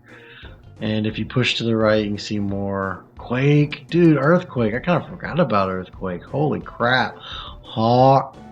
And Animal, they were a Legion of Doom tag teams, so that's cool. Both of them are there. $1 Million Man, Ted DiBiase, Typhoon, Sid Justice. Dude, you guys ever think about Sid Justice when he was Psycho Sid and he broke his ankle? Oh man, look that clip up on the internet. Oh my god, it's so ugh. But anyway, Macho Man, Randy Savage. What if his name had been Sandy Ravage? I don't think he'd have done as well. And Jake the Snake, always pulling the snake out. Hogan, let's not even talk about how his downfall. But yeah, I'm gonna pick Taker. I have to. Oh, it picked Hogan, so here we go. His downfall will be tonight in the Squared Arena against the Taker from Death Valley, weighing a bunch of pounds. But yeah, I loved all the wrestling games as a kid, and to me, you know, this was like, I guess probably one of the first I would have played. Oh my gosh, see, this is so much better than the NES game. Alright, I have to remember how to play. Okay, that's a good kick. Oh, now there are 4 different, as far as I know, 4 different wrestling games. Can I remember how I just did what I did a second ago. There are 4 different wrestling games that I know of for the SNES, for WWF. And, there's Royal Rumble, there's Raw, there's this one, Super WrestleMania, and then there's WrestleMania the arcade game, which definitely gets a little whack. I guess I'm just going to leave. Like, hey, I'm out of here. Hogan said something racist, and I just had to get out of here. Don't want to get wrapped up in any controversies. Now I'm going to go up to the top. Can I get on the top turnbuckle? Probably not a good time to do it. Oh, can I throw... Oh, what if I just suplexed him forever? Ow! Oh, that hurt. Okay. But no, so I don't really know what else to say about it. I mean, this is actually fun and enjoyable. I could pull this out right now with a friend, and it would be very interesting to see who would win, you know. And we would have a good time doing it. Oh, you could like trick them into a count out. Oh! No, because what if he gets me into a count out and I can't get out of here? Oh, let's get back in, guy. We got rules to apply by. Oh, God, I don't even know. I don't know. I'm going to lose. Oh. How did I run? How do I get back in? I don't even know how I got out. Oh, that was close. Well, what are you doing, Taker? Taker, let's be honest. He might honestly just be a zombie from the other side. He's not got a lot of brain cells working for him right now. Oh, Paul Bear just brought him back from the dead, and he's not got a whole lot of thinking in his head. But yeah. Oh, Hogan's now going for the pin. Are you on crack cocaine? What are you doing, dude? I'm gonna win this. I got a good streak. Did you not see my Shaq Fu skills a moment ago? I got all this fighting in me. It's in my bones. And not only that, I won at some NBA Jam a minute ago, so I'm feeling pretty damn good. I'm just gonna kick him for a bunch. That's what you would do to a friend, right? You'd find some move that you can kind of like exploit and do over and over, and they'd be like, dude, stop doing that, that's not right. And there's probably is a way to counter it, but they just don't know how. Taker wins. Okay, so guys, I mean, it's hard to deny any WWF wrestling game back then. They were all pretty fun for the SNES anyway. To me, they were all pretty much bangers. This was the start of it, and hopefully we'll do some of the other WWF wrestling games in the next Return to Nostalgia, like maybe sequel edition. But for now, yep, that's that. That's Super WrestleMania. Ah, Real Monsters. This was a cartoon that was really awesome back in the 90s. There was a lot of cool cartoons back then. And this one was always on Nickelodeon. Very different. And I probably only played this probably once or twice. I think I rented it from Blockbuster or Hollywood Video one or the other, probably Blockbuster or something, but I don't remember much about it. I think I go through the sewers or something. It's one of the first levels, if I can remember correctly, but I could be completely wrong on that. But yeah, there's these three monsters. I don't even remember their names. Yeah, and you're supposed to like scare people. That character there with the four legs and the four high heels, that was in the original cartoon. That character as well. I don't remember any of the characters' names. But oh, it's a jump. That's what it was. It was a big dump. I just kind of remembered like the green, and it felt sewer, like toxic sewer gas or something. All three characters right here together, so we travel as a party. That's pretty cool. I don't think as many games did that. Oh, and so you scare, but you only have so many scares. Oh, I swapped. The guy has got the eyeballs in his hands. So you got to get them, all three of them past the obstacles, I guess.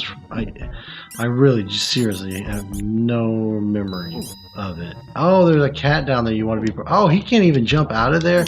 What do I do? Jeez, that was almost really bad. Well, if he can't jump out of there, who can? And how? Oh, wow, he jumps way better. I should have just stayed with him for platforming.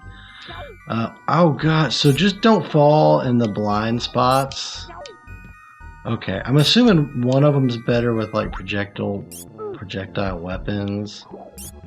Like that, yeah. Oh, that actually did get him. Whoa! I don't even know how I just did that, but I did a thing. Ow! Okay.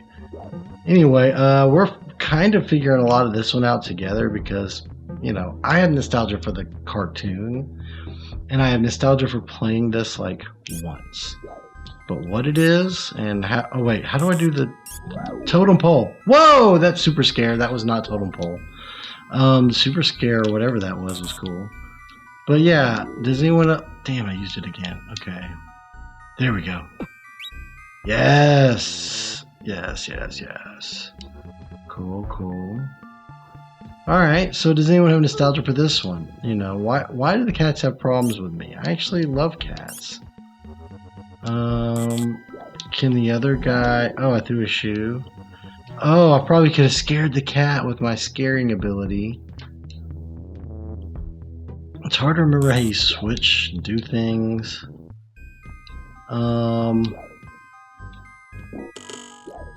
Whoa! Okay, I see it. Got a lot of upwards travel over there. And things to get over here. And traps to be stuck in forever. I don't know. I'm probably not going to play too much more of this because I'm going to have... Whoa. Actually. Hey now. Okay. Anyway, actually I would find myself playing this for hours if I'm not careful. Oh. So have you guys played this? Do you guys know anything cool about this game or anything you want to share? Let me know with a comment. But yeah, this is Aaahh Monsters. And I just remember it being a cool like cartoon. Man, we had a lot of the best cartoons back in the day. What the? That is a wacky arrow going all directions. Ow. What was your favorite Nickelodeon cartoon even? Yeah, Rocko's Modern Life, that was a good one. That was a good one for sure of the time. Think about it. I mean, we had like Ren and Stimpy and stuff, which there's like 4 Ren and Stimpy SNES games or something. That's a whole nother thing. I can't get up there, and to be honest, I'm kind of ready to move on to the next one. Oh, there. Wait, did I finally switched? I don't even know how. Jeez, he's got a cool scare. Anyway, these guys got a lot of cool abilities that I'm... What? Really? Yeah, don't go up there. Don't even try to go up there. Go this way. Ow. Well, and get mashed into a ball of meat wad. A meat wad ball. Well, I threw my eyeballs up there, but they come back, so that's cool. So yeah, this is Aaahh Monsters. Check it out. It's pretty fun. Cats poop on you from above. Well, if you've ever played this, then you know how iconic just that one little swing of the pendulum of the clock is. Or whatever. Yeah, it's a clock. It's pendulum swing. Chrono Trigger. My god, this is one of the best RPGs of all time. If you've never played it, you've done yourself a disservice. Look, Square, but it's not Final Fantasy. It's... This game, you guys, is a masterpiece. We're gonna actually do the weight just because I'm stupid and we don't want to mess anything up. We're gonna go with Chrono.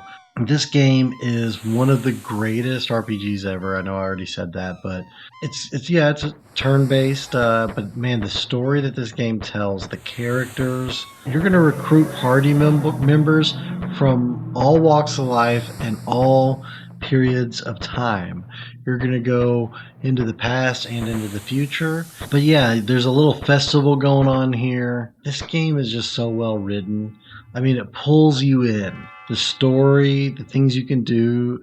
It feels open world. Like at a certain point, it just lets you open to kind of explore, and you can do some things in maybe a different order than other people. And it was just, I think this game was kind of ahead of its time, if I'm being honest. So many games today even are releasing for the Switch or trying to recapture what this game had. There are sequels, which I've actually never played. I've only ever played Chrono Trigger through and beat, but I've never actually played like Chrono Cross, I think, and there are others too. But yeah, this game, gosh, it's so good. I haven't played it in years. You're supposed to get to the festival. You end up meeting with party members. But what's crazy is you could like right out of the gate not go to the festival. You can explore. There's usually stuff to find in places like all over, like right there. I just walked up and closed those blinds, right? So there's things to interact with that you wouldn't know unless you just discover it. It's a game chock full of secrets. Luca, oh my God, Luca, the characters! I forgot about all these characters. Luca, she's an inventor. She's always inventing stuff. My God, this is an SNES game and it's this good. You have no idea. It doesn't seem like much. It seems maybe basic right now, but so many games are trying to capture today what this game has. I'm going right to it because I think Luke is here.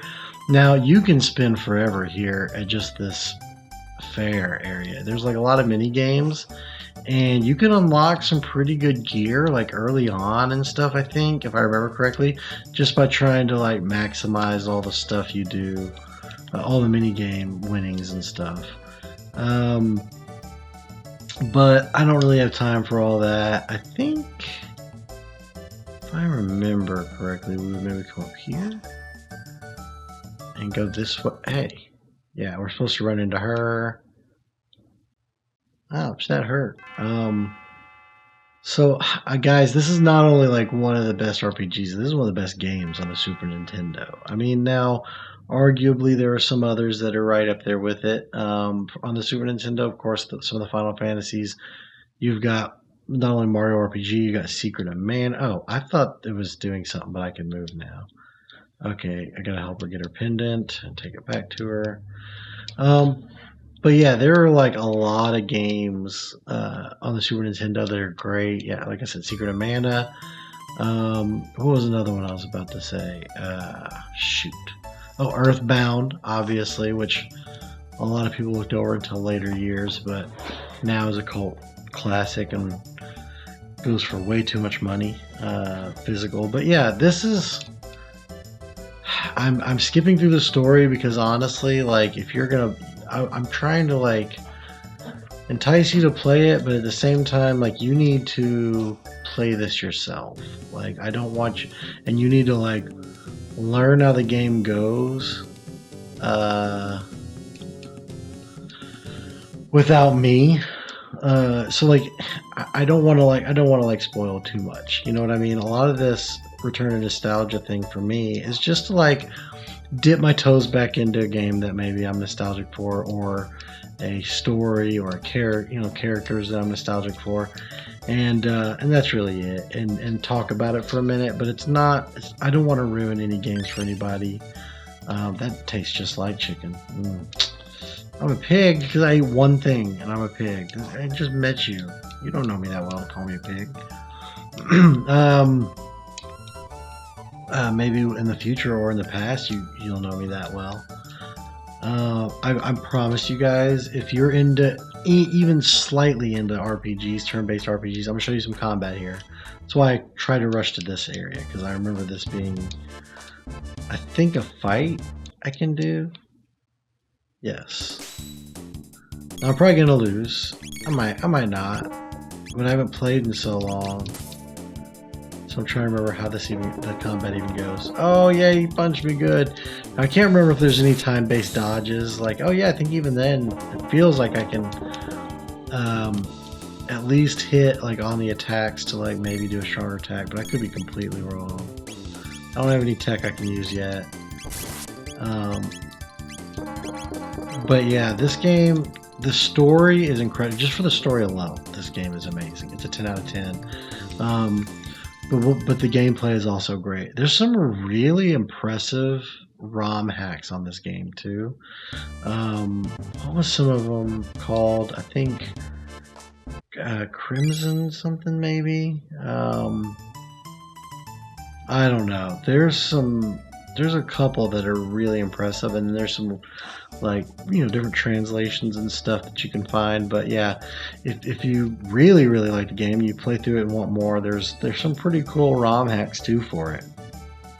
Prophet's Guile, I think, was one of the names of one of them. God, I could be making stuff up or could be completely off. But I know there are several really good ROM hacks. I'd have to look them up. I'm not going to go that far. I'm just trying to play casual and chill and talk about a game that I like. But yeah, this This game is one of the best. You sit here and play the. I'm not gonna do it, but you sit here and play all these different games, and like right there, even this thing.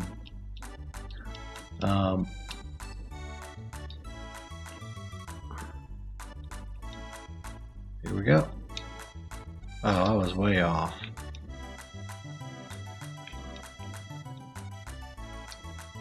Ooh, that wasn't bad. But anyway, there are some of these games. A lot of these games will give points, and you've got to build up the points, and then you can unlock stuff with those points. But all this is small. Like you know, this is the small part of the world. I mean, you saw me come here, and from this part, look how big this world is, right? This is a town, the residents. You can go down the docks here, even I remember, to this little ticket office. But the whole world is explorable, and you can navigate around. That's Lucas' house. That's where I was supposed to actually head, and not go up to the fair thing here. Let's go in the forest, fight some enemies, and die. So I'm skipping way ahead. Like you wouldn't even really be supposed to you wouldn't want to come here this early. But I'm like, well, I'm gonna go die and show you what it's like to get stomped on early in this game. I got no way of beating these guys, do I? Maybe. I haven't played this in a long time, so see, I'm off on that. I knew some things, but I honestly thought going to this forest this early would be very bad, but not too bad. Probably I got 3 tech points, 48 gold, 1 tonic, but man, I could sit here and play this game forever. Chrono Trigger. If you guys have never played a game like this, even if it seems like maybe it's not your style, give it a try.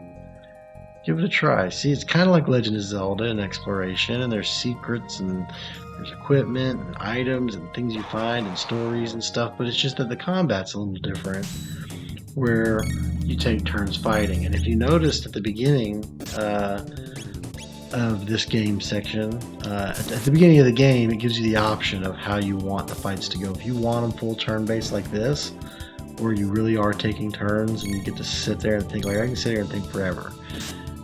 Actually, well, no, maybe they'll attack me. If I sit here forever, will they attack again? Okay, so it must be on active. Yeah, it's on active. And if you put it on wait, then I don't think that they can attack like that. I think that they have to wait until you go.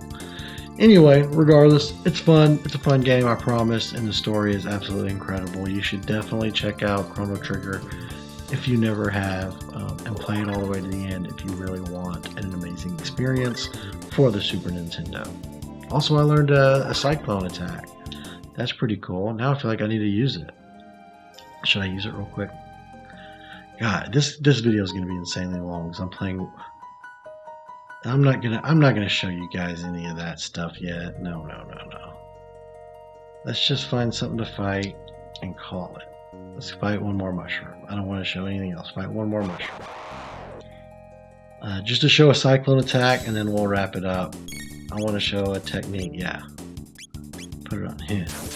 Ooh, super cyclone.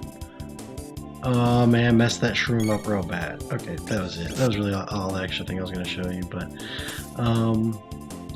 yeah, early Square just really had it figured out in terms of a lot of these amazing RPGs. This is no exception to that. Chrono Trigger. I miss the old Guana Entertainment intro bits. Oh, sick opening, bro. Side pocket. That's right. When you didn't want to have to go sneak into the bar at age 8, you know, to play on the pool tables that you weren't supposed to, you couldn't even reach the pool cue, and you couldn't really play at the bar. Plus, everybody allowed smoking in the bars back then, and the women looked like this, and wanted to have a drink with you, and you're like, well, I'm not supposed to be here. I got school in the morning. I got 3rd grade in the morning. So at that time, instead you would play this, right? This is how you played pool as a kid, because you didn't have a pool table and you couldn't go out and play pool. This was the only way. We're gonna play one player. I love pool billiards games pretty much of all types. Literally, like, all of them. I guarantee I played this. And I always liked in pool games when I can move the cue ball, but I don't know if I can move the cue ball here. This is probably a little more basic. That was quite a break. Now I have nostalgia for this, but not a whole lot, honestly, and I'm not going to play very much of it. I mean, what else is there to really say about it? It's not like this is breaking any new ground. This isn't going to show you anything incredible you don't already know. It's pool on the Super Nintendo. It works. It holds up today. You could play 2-player. I'm not even trying. Maybe I should actually try. Let's try and get at least one good shot. It's telling me to shoot something in there with that star. What if I do a sick bank shot, bro? Can I do a sick bank shot, bro? I don't even know how to do anything in this. Oh, sick bank shot, bro. No, that was not it.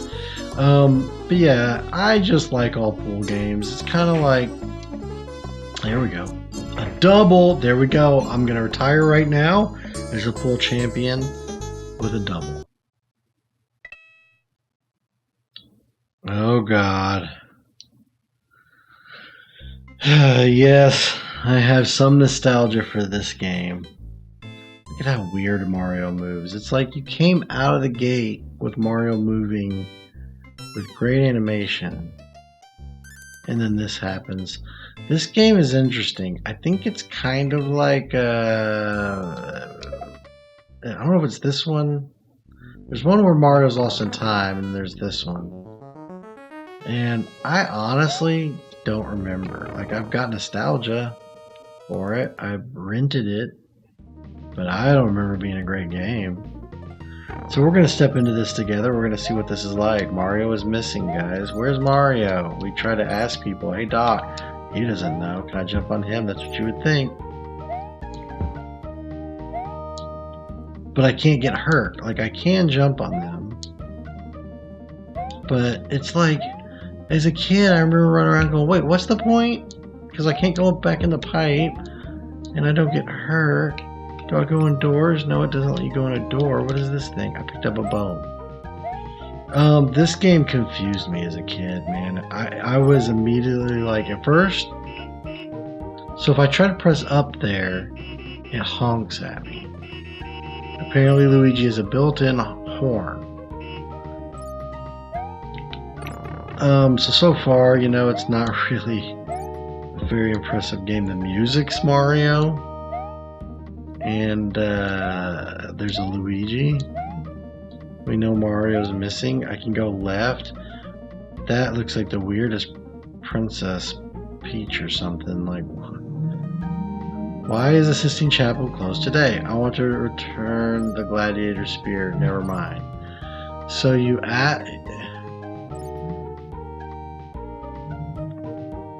So it becomes this like history thing, and it's trying to teach you about stuff.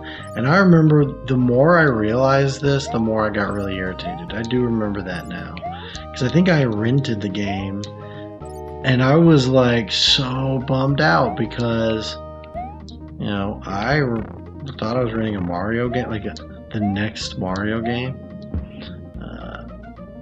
and instead it was this. Look, it's gonna ask me different questions. Why is the Trevi fountain closed today? What? Who cares why these things are closed?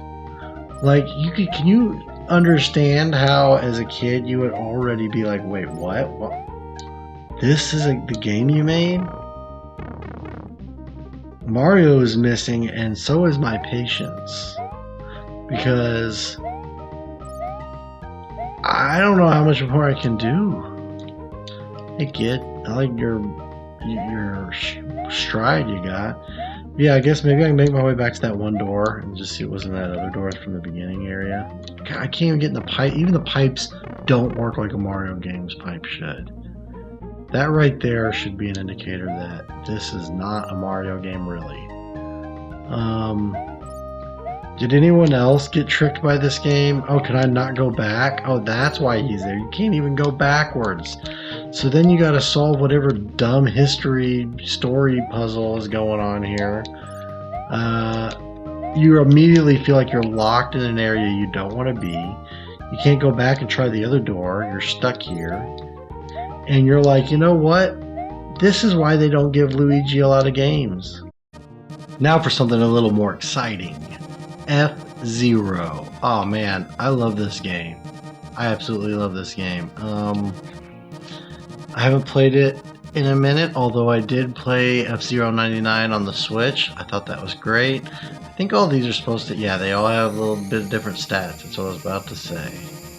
But I'm just going to go with the big green boat, yacht boat guy here. I'm going to go with the Night League beginner. I don't really remember what's what. But yeah, Mute City, that's kind of the one. I think there's even a Mute City on Smash Brothers, right? A Mute City stage.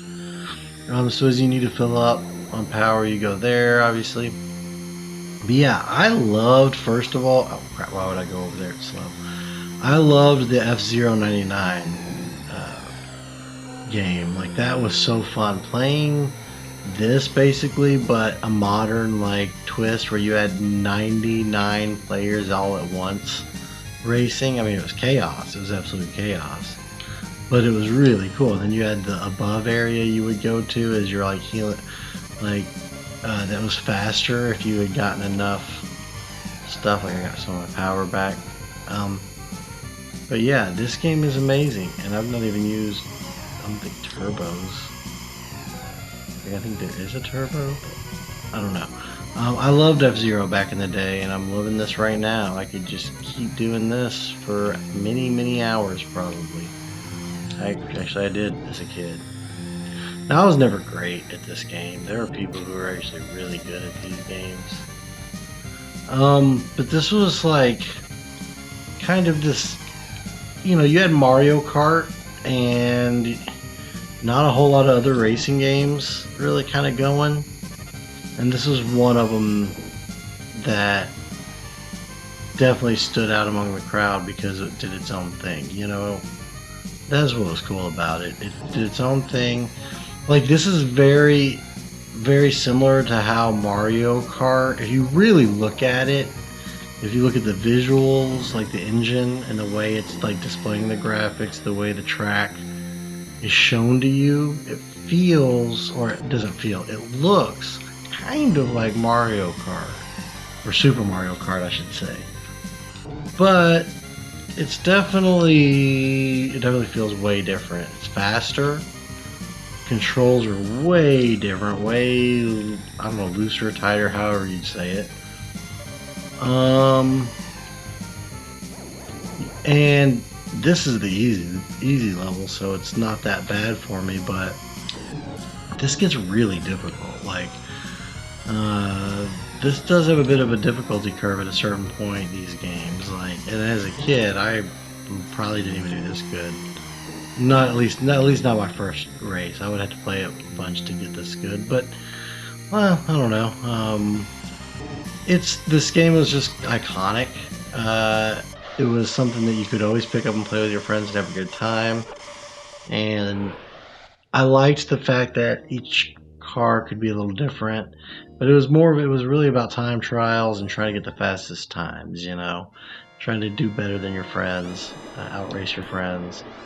There definitely is, I think I got 3, the S's. I got 3 of those speed boosts. Just don't remember how to get them or use them. But yeah, see, when I hit the walls, that takes away some of my shields. You can see my power's dropping, my power bar. If you've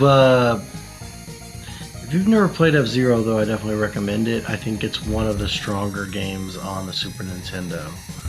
Dang, you gotta really be careful in these areas. Now they're throwing in all these other hazards like ice. You move different on ice.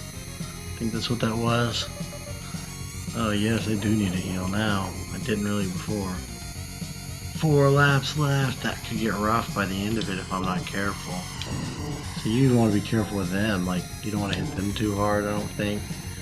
There's probably all kinds of things I should be telling you about maybe with this game that I just don't know. Because, you know, I'm nostalgic for it, but I didn't play it all the time. I didn't, you know. I just didn't play it very often. There were so many good games on the Super Nintendo that a lot of them I probably would only get to pick up and play every now and then, maybe at a friend's house, maybe you rent it, and that's it. And I still have nostalgia for it. I always thought it was a fun game, but maybe didn't own it or maybe didn't get to play it a lot, even once I did finally own it. So this is definitely one of them that, you know, I like to return to every now and then. And but in recent years, man, F-Zero 99, that definitely did it. That pulled it off. We're going to try and go for rank. Oh, it's so close. We're going for rank 1 on both races if possible. Oh, no!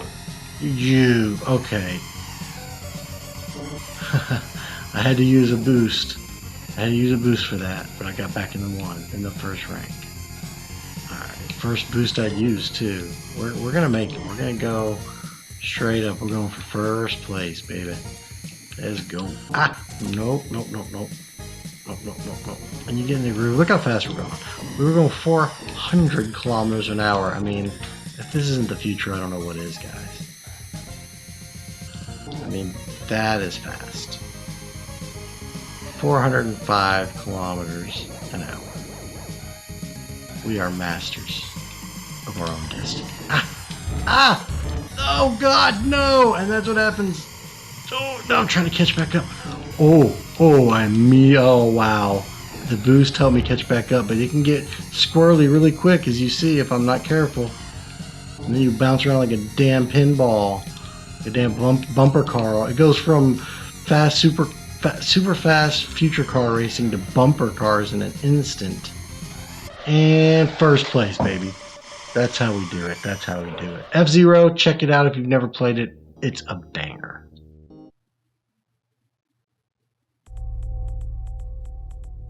Earthworm Jim. God, look at that guy. He's already won your heart over. Look at him. I mean, this character was such a cool character, and I don't know how they took a worm and made it cool. Look at that guy. Look how freaking cool that looks, and that's Super Nintendo. Man. And when I saw this as a kid, I was like, well, I gotta play as that guy. Now, you're like a space traveler, earthworm, astronaut guy with a laser shooter.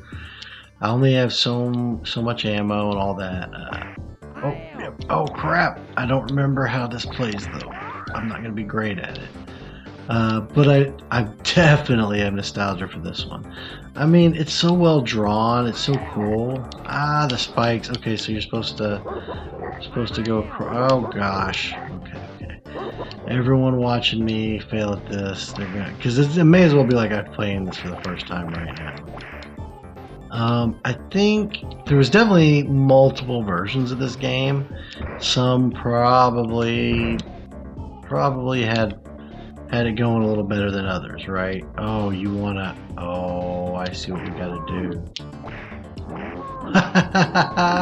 Cow launched. That's the achievement. We did it. We launched the cow.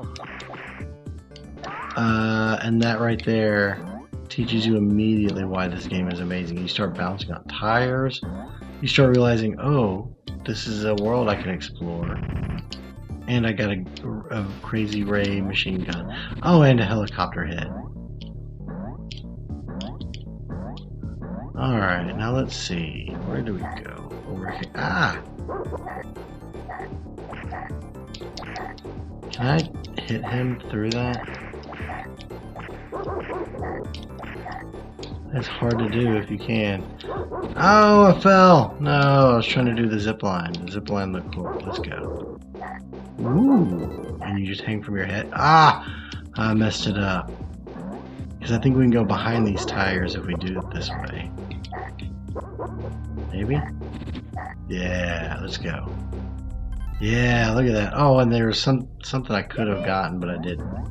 If I'd have dropped in time. But that's okay. I don't think I can go through here and get it.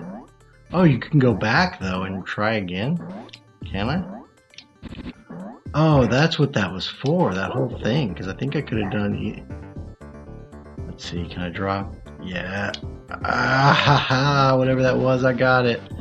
Alright, so yeah, this game is just awesome. I think it was a different laser shooter thing or something. Oh my god, Earthworm Jim, you guys. So I think, yeah, it was on Sega, it was on not just Genesis, but like, I think on Sega CD as well, or Saturn or something, and pretty much all of them. It was on all the things, and there's definitely some versions that would have been better. Yeah, there we go, I just need to pick my own butt up. It's hard to, it doesn't jump like off of this like I would expect. You know what, I got a gun I should have been using. Ah! But yeah, this is like playing a cartoon, a Saturday morning cartoon or something, right? Well, that was a thing back then. Now, cartoons don't really care what day it is. Yeah, Earthworm Jim, you guys. This one has a great, it's just fun to play. That's it. That's it. It literally hit the mark exactly what it needed. Be fun. And it is.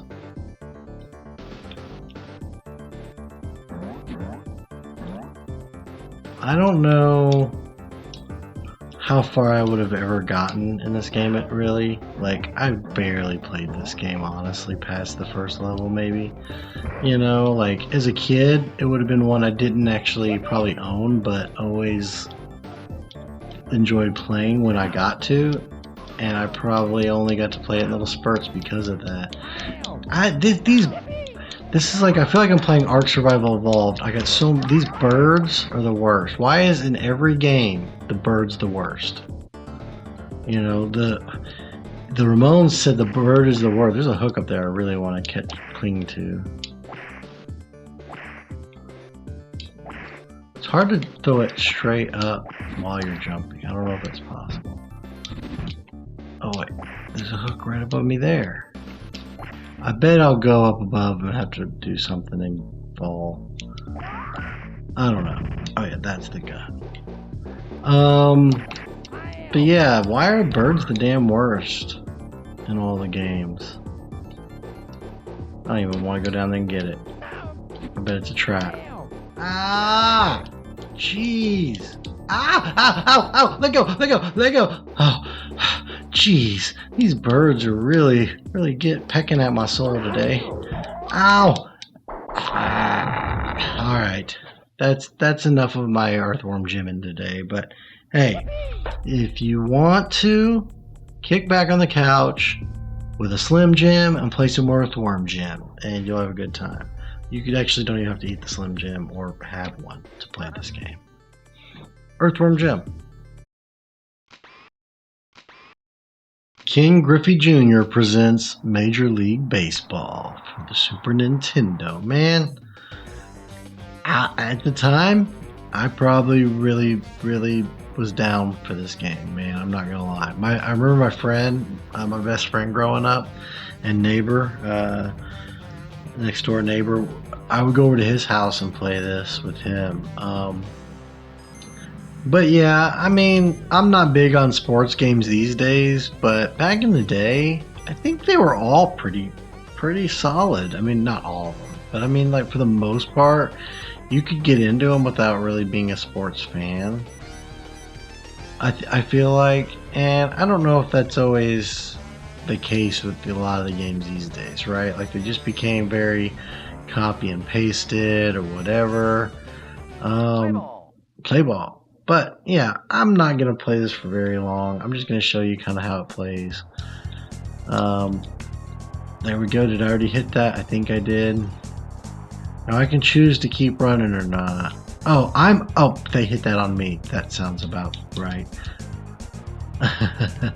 Okay, so I threw them a third base hit right out of the gate. Oh my god. Okay, so this is why I probably should not be in Major League Baseball. Oh, you don't want to run to... Because you could try to, like, catch the guy. Oh my god, I pretty much just threw him a home run. Right out of the gate. Oh, they scored 2 points already. I don't remember how to play this, if I'm being honest, so there's that. There is that going on. Yeah, and then throw into the wrong bases, of course. At the end of the day, I'm bad at baseball. It's funny because when I was a kid, I played baseball, and actually was probably pretty good then. But this is messing with my brain because I'm not used to the flow of baseball anymore. Like if I want to play sports, oh yeah, I got a strike on. I threw him off. If I'm gonna play sports these days, let's be honest. Oh, I tripped on something. Let's be honest. If I'm gonna play anything these days, it's gonna be like hockey, maybe. I might play some NBA Jam. Hey, he just wants to do what he wants. He wants to do whatever there. Just run away from the pitcher's mound for a sec. Hey guys, I got the ball. Look at me. Okay, back to it. But yeah, I don't know. I don't know how much more of this I could even play. It's not bad, honestly. It plays pretty good. Like, it doesn't feel clunky or anything. Like, it probably looks a little clunky. It actually kind of plays pretty good once you kind of figure out. Ooh, that was a good catch on my part. Once you figure out how to move things. And you always got to be looking at that bottom right. That's the thing. You got to be looking at the little bottom right, like baseball diamond. And I can see the 3 players on deck.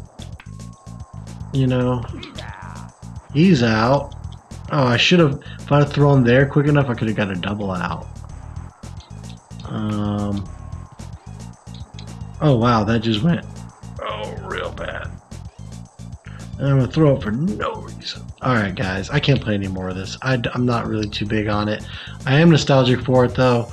Again, my friend had this growing up, and when we were kids, I mean, this was the baseball game for the Super Nintendo. And when you're, 10 years old or something, you're gonna be rocking with it. I mean, if it comes along to play, you're gonna play it. But ultimately, unless you're really big into baseball, I mean, you don't have to revisit this one. You could probably pass on it. But if you want to see what baseball games were like at the time, you could, I guess you could jump into this. But yeah, that's King Griffey Jr.'s Major League Baseball. Oh, listen to that licensed music. Oh no, we better skip right past that. Because, the music licensing, I don't know how that's actually going to work. Hopefully it doesn't throw any issues here with YouTube and all. But yeah, Revolution X. This is a Aerosmith inspired game, and it was an arcade game you would see all the time. Kind of similar to Terminator 2, so it was a light gun shooter. You would have a gun attached to the device, and you're shooting, which is interesting because it's a rock and roll game, but you're doing that, and then now this is it ported to the Super Nintendo. I don't really remember how good the Super Nintendo version does, but I definitely have nostalgia for it. I probably shouldn't even shoot my own helicopter, right? Maybe those were bad guys. But this you can play 2-player, which would actually have been a great way to do this. Maybe I've got a friend that would be... Well, I've got friends that aren't super nostalgic for the Super Nintendo, but it would be cool to pull them in to some of these videos and like walk them through some of these 2-player games. But yeah, this one would definitely be one of those games that you want to grab a buddy to play. And here, and it's definitely a little tricky doing this with a Super Nintendo controller. Let's be honest, it wasn't really designed for it. Oh, and I had something I could throw. Was that a record? Oh, CD. So you get special CDs you can pick up and get, and then you can throw CDs at people. I've got 10 CDs right now. This is when CDs were still pretty new, you guys. Now CDs aren't even... Half of you watching this are probably like, what's a CD? Actually, no, I take that back. Half of you watching this, more than half of you, know exactly what a CD is. And that's why you're watching this. Let's be real. I think most of the viewers on this are going to be closer to my age than not. But yeah, this was a fun one, man. You would see it. It's funny to me that it's a Aerosmith inspired shooting game. But then look, I can change the music. See how it's got like the CD stuff that's saying to go right now. Like it looked like CD overlay CD menu overlays, but it was built in. I'm sure this has some cool secrets. I'm actually having way more fun rocking this than I thought. But then again, I mean, it was an arcade game that You know, it was fun in the arcade. It's as long as it ports decently, it should be fun here, right? It'd be cool if I had you know, the actual like gun setup that it is intended for. Like, what happens if I hit that? Yeah, see, can I choose to go to the right more? Yeah, you choose which direction you go, and I think that's cool. I think that that's the case. That's what it seems like anyway, right? Oh, so then we go into this room. Now, why is everyone kind of like looking the same? Why is that chick in a cage dancing? She should not be in that cage. Lady, do you want me to help you out of there? It's a lava lamp cage. Oh, can I save her? I can save her out of it? Oh, I saved her. All right, let's go. Why does everybody look like Scorpion from Mortal Kombat? I died? I didn't even know I was getting shot. But yeah, I don't even remember this level. I like how we got marlins with red fins, red spine fins on the wall. Interesting. You don't see that in fish very often. Oh, sorry, lady. Scorpion, why have you cloned yourself, left Mortal Kombat, and came here to shoot me? Can I shoot the guitars? Anyway, this is it. This is Revolution X. It's, you know, it's no T2 the arcade game. But if you're a big Aerosmith fan, or you just really like the light gun type shooter games, you know, this was pretty solid. It's fun. I could rock with this all day. I mean, it's kind of the perfect mindless little shooter. And it ain't bad for Super Nintendo. It kind of holds up. Throw a CD. Oh, those CDs. Which I've not been throwing them this whole time much, and so I've got a bunch of them. I feel like I'm gonna have to cut this off short. Like I'm still going. I mean, I did use a continue, but I feel like maybe I would get my quarter's worth in the arcade with this game if I could bring these skills to the actual arcade. Oh, I made it all the way to the concert. Oh my god. Alright guys, so that's it. That's, you know, that's not it. I mean, there's more to the game. But, you know, I beat like probably the first stage or something. But yeah, there you go. That's Revolution X, you guys. Rock on. Rock and roll, it's your choice, and fight for the vote and all that stuff or something. I don't know. Rock and roll.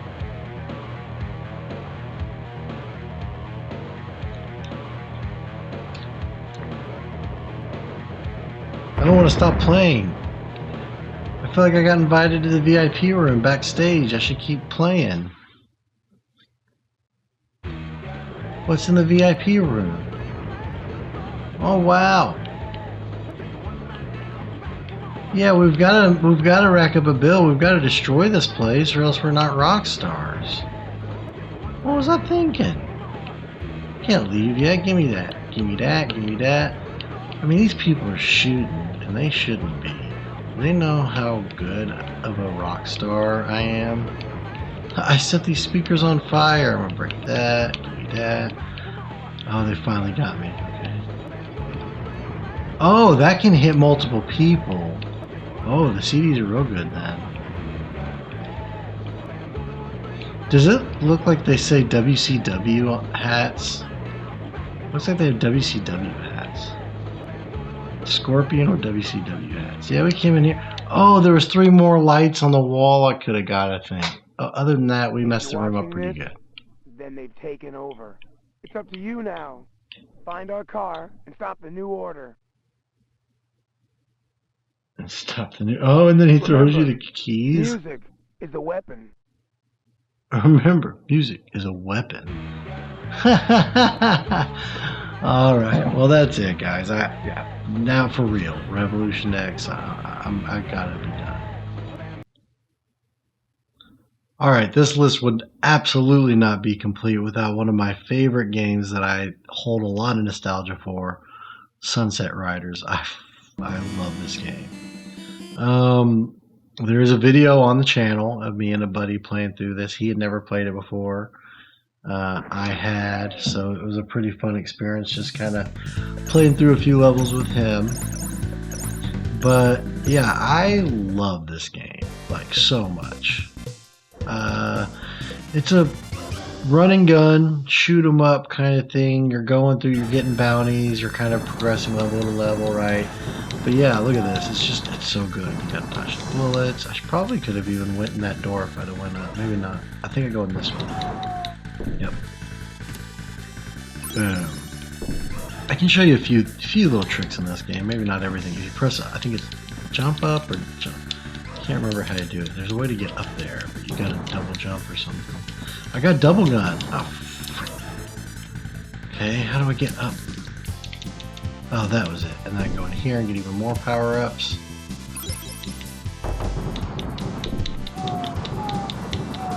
But yeah, you want to mess everybody up. Lots of obstacles. The game gets more and more exciting the more you play. It's super fun. This is definitely one you want to grab with a buddy, right?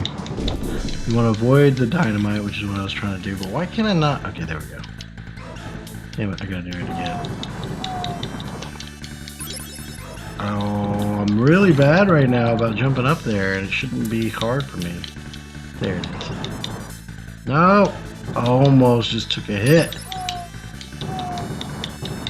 I've been good so far, though. Oh, gotta get up! Gotta get up! Ow! Why can I not jump up right now? I don't know why. You're supposed to be able to go up there and just hang out, but there it is. Yeah. Man, I lost my double guns. It's alright, it's alright. I just haven't played in a while, and certain movements I forgot about. We'll get to a boss here in a minute. But yeah, I love this game.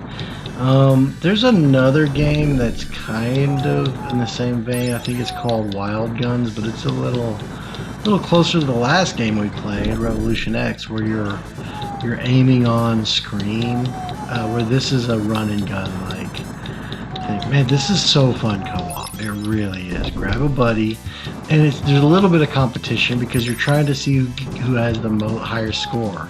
See how I've got $12,900 in the top left? When you're playing with friends, you know, you're both trying to get the highest amount of money. And yeah, this game is just, oh god, I can play it forever. If you want to see more of this game, I definitely recommend checking out the other video on the channel. I think it's called Pew Pew Tarnation. And me and a buddy just kind of had a good time playing through this. It was blind for him. He didn't know nothing, and it led to some humorous moments, especially with the dynamite. But I'll show you the first boss here. We'll wreck him, and then we'll be on our way.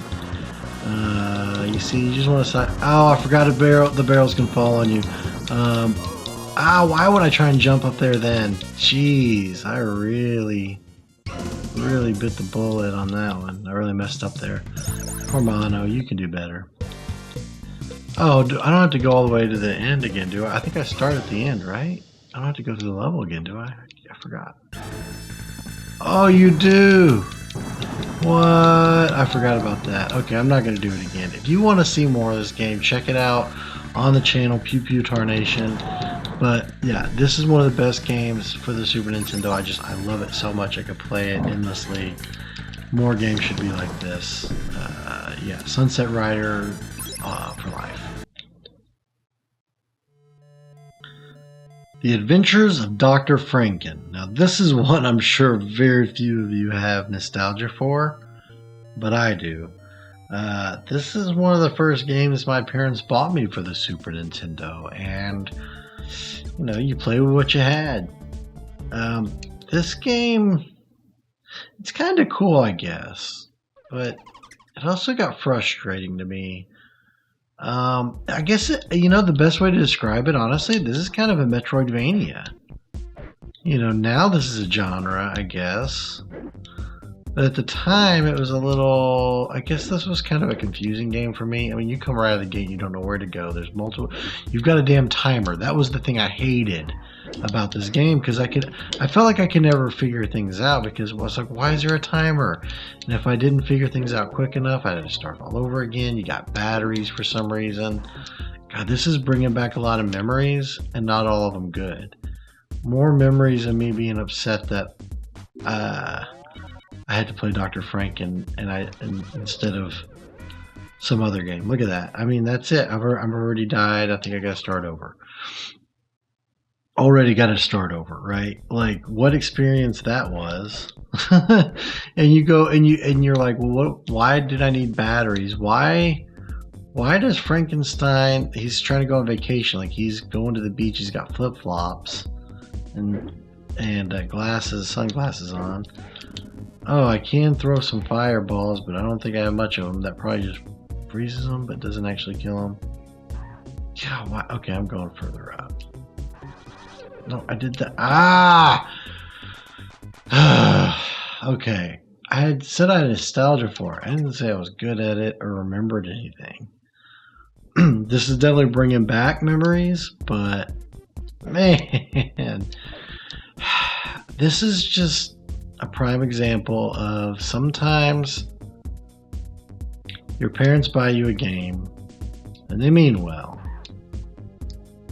and you don't know why you got stuck with this game.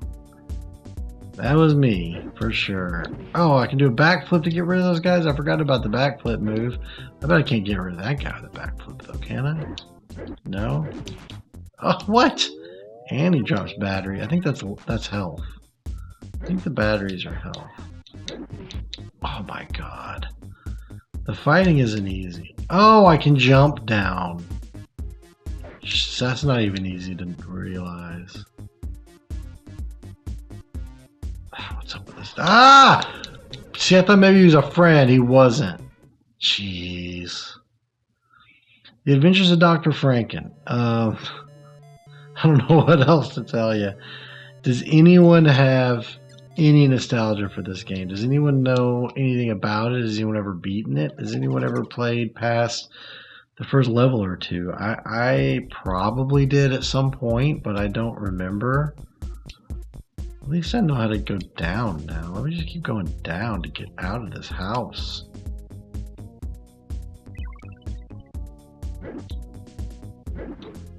What was that? What did I get? I got a puzzle I'm solving? Okay. Whoa! Huh? No way. I could never get out of this place before. Wait. I don't know if I can right now. I think I gotta have I gotta have my passport. I think that's what I just figured out. You gotta have your passport to get out of here. Oh my god. And see, you're against the clock. That's the other thing. And they don't make it easy to get back out of here. You've got very few hits and you're dead, or you're dead. So yeah,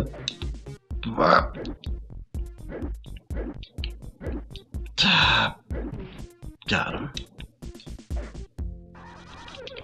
Oh, damn it.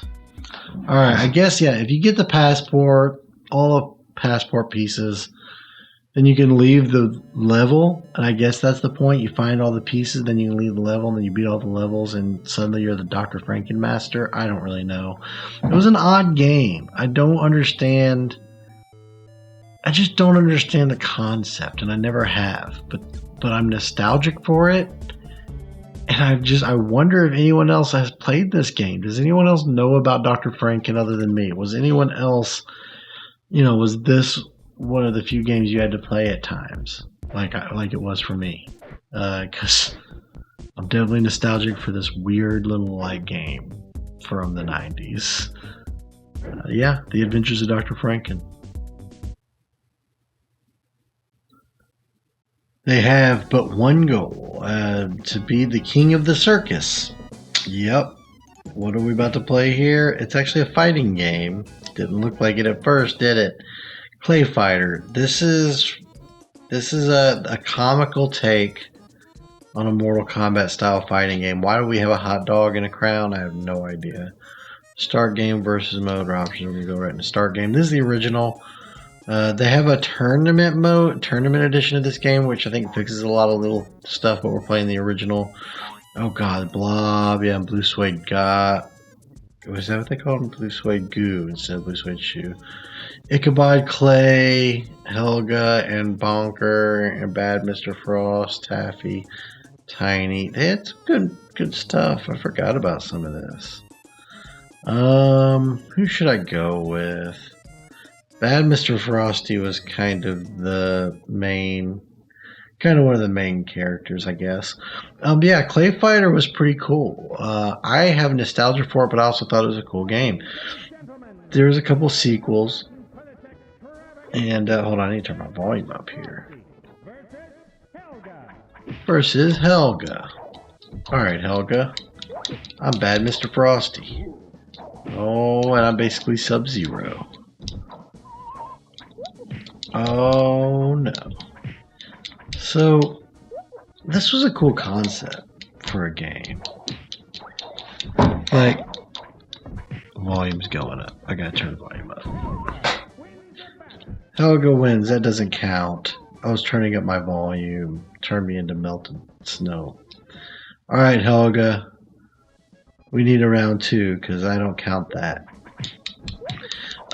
This was a cool way to do a fighting game and make it not as violent, you know, make it kind of cartoony, but also like something I think anybody could enjoy, because there's some character you want to try. You know, you look at that menu and you go, okay, there's something here for everyone to pick. I think the tournament edition moves a little faster, and a few other things. Like, I think it's got like more stuff. What did Helga just do to me? Guys, I don't know if that was appropriate for YouTube. What just happened, Helga? That looked wrong. Alright, we might be done with ClayFighter for now. Maybe don't check it out, or do, you pervert. Race Drivin. Probably one of the earliest racing games I can remember playing.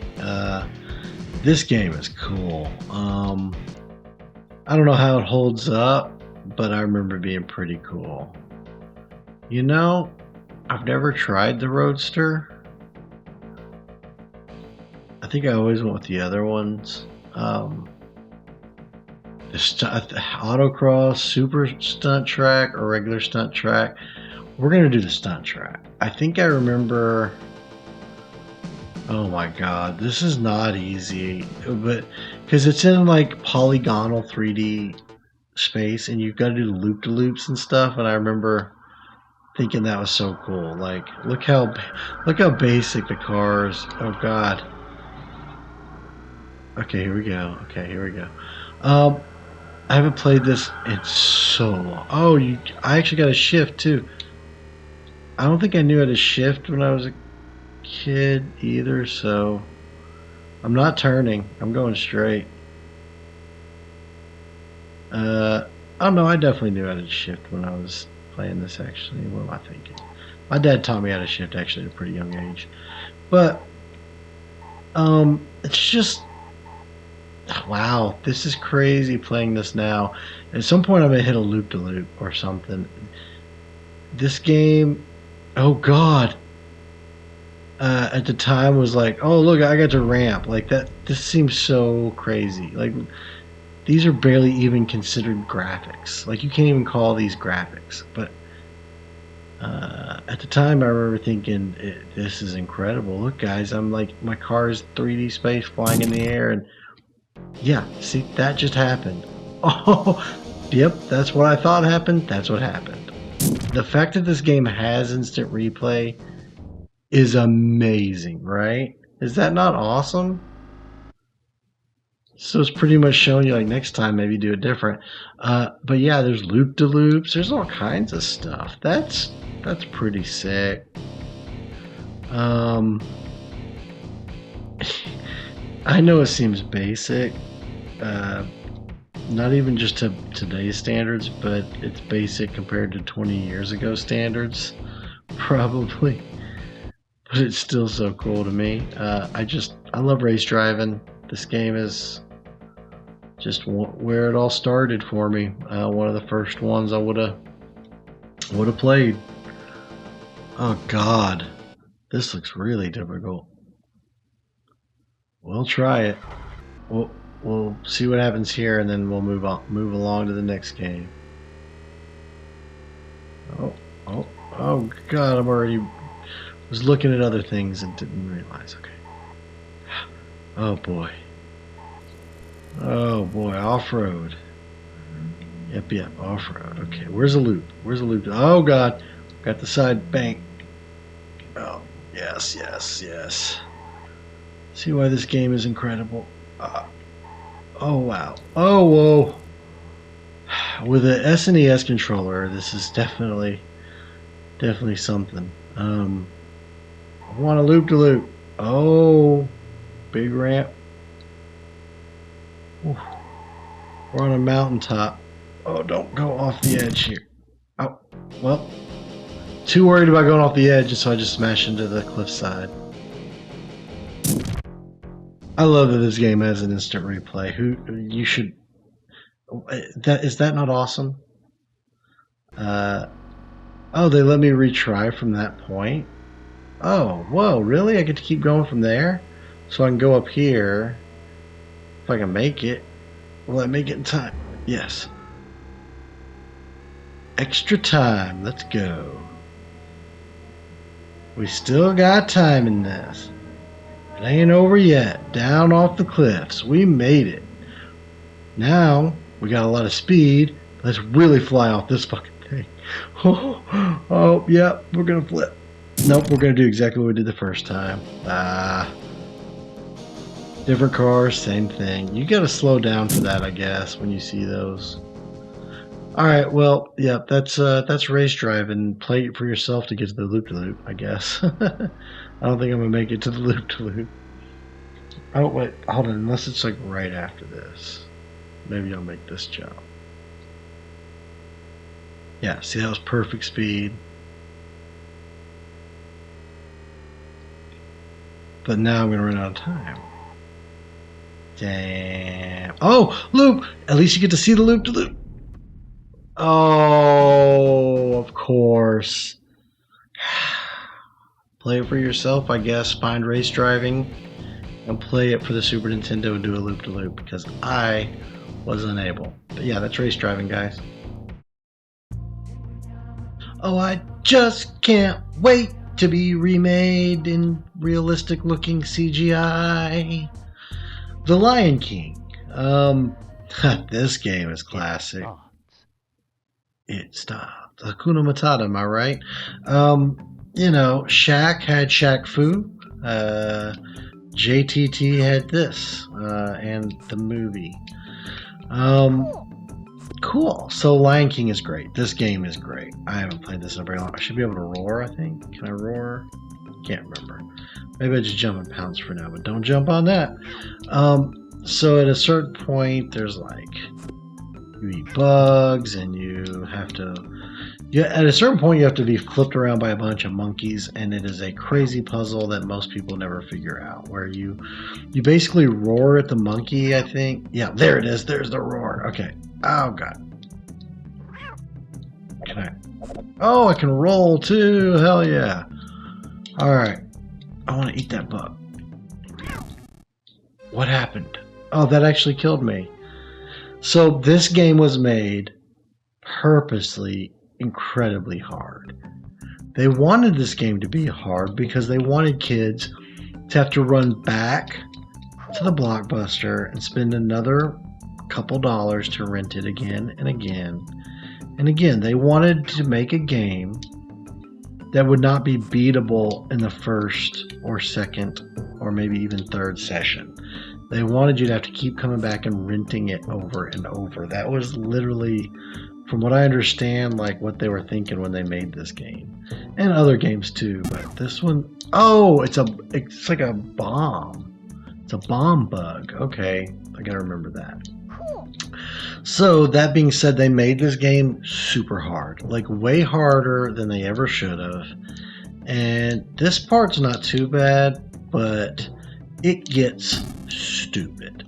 Like, I mean, ridiculous. Like, as an adult, I will have problems figuring this out. So as a kid, there'd have been no way, kind of thing. So that should be a checkpoint. I think that's a checkpoint.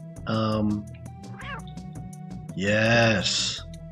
So you do that and you can actually get to this other stuff. Maybe. But you also got to be able to reach it. And that's not happening. Wait. Wait. No. See, and then progress is lost. So yeah. Lion King was a great movie though. I mean, the original. I've not watched the remake. I can't really bring myself to watch any of the new Disney live action remake stuff. Like, I don't want Will Smith as a genie. Robin Williams will always be my genie. Sorry, not trying to hate. Oh God, and that's how you fall the way down. This is Getting Over It with Benny Follett. Whatever. Okay. Kaizo. This is Kaizo Disney. Disney Kaizo. No, this is like, honestly, it's not too bad till a certain point. It starts getting really hard. Yeah, there's a game that everybody has some. This and Aladdin, I think, do kind of go hand in hand. Oh my God! See, I feel like this one and Aladdin kind of go hand in hand anyway. Maybe even Jungle Book, but especially this in terms of the games. But this one, like, if you had asked me which do I prefer, Aladdin all day long, both as a movie and as the game. But that's part of that's Genie and just the brilliance of Robin Williams and stuff. I think that does that for me. But this game's cool. This game is it's classic. I wish I could remember certain things, but there we go, another checkpoint. Oh, we're gonna have a boss fight with the hyenas now. It's already bad. It's already like I'm a little kitten, basically. You're a hyena. Kind of seems unfair. But yeah, that's the sadness that is the Lion King. You can continue. You can Hakuna Matata. Has returned. The king has returned. You can sing about stuff. You know, you can just bust into song whenever you want. I shouldn't have had to waste a continue, though, to go back to the beginning of the game. At that point, it should be like, yeah, just restart it all, right? So, what's your memories of this game? Did it leave you frustrated as a kid? Did you figure out the tough stuff, like, that other people couldn't, and then you figured it, you know, like, did anyone ever beat it as a kid? Because that would be interesting. I don't think too many kids beat this game. I really don't. I think maybe some of the most dedicated kids who didn't have other games to play. Cool. Yeah. I wish at the continue I could have, like, when I hit a continue I could have started there though. Wait, did I even go this way before? No, I didn't. Cool is right. Oh, I tried to go more to the right, but I can't. Alright, I'm done with that. Lion King is hard, you guys, but it is great. It's classic. Hakuna Matata. And continuing with that wholesome Disney vibe, Doom.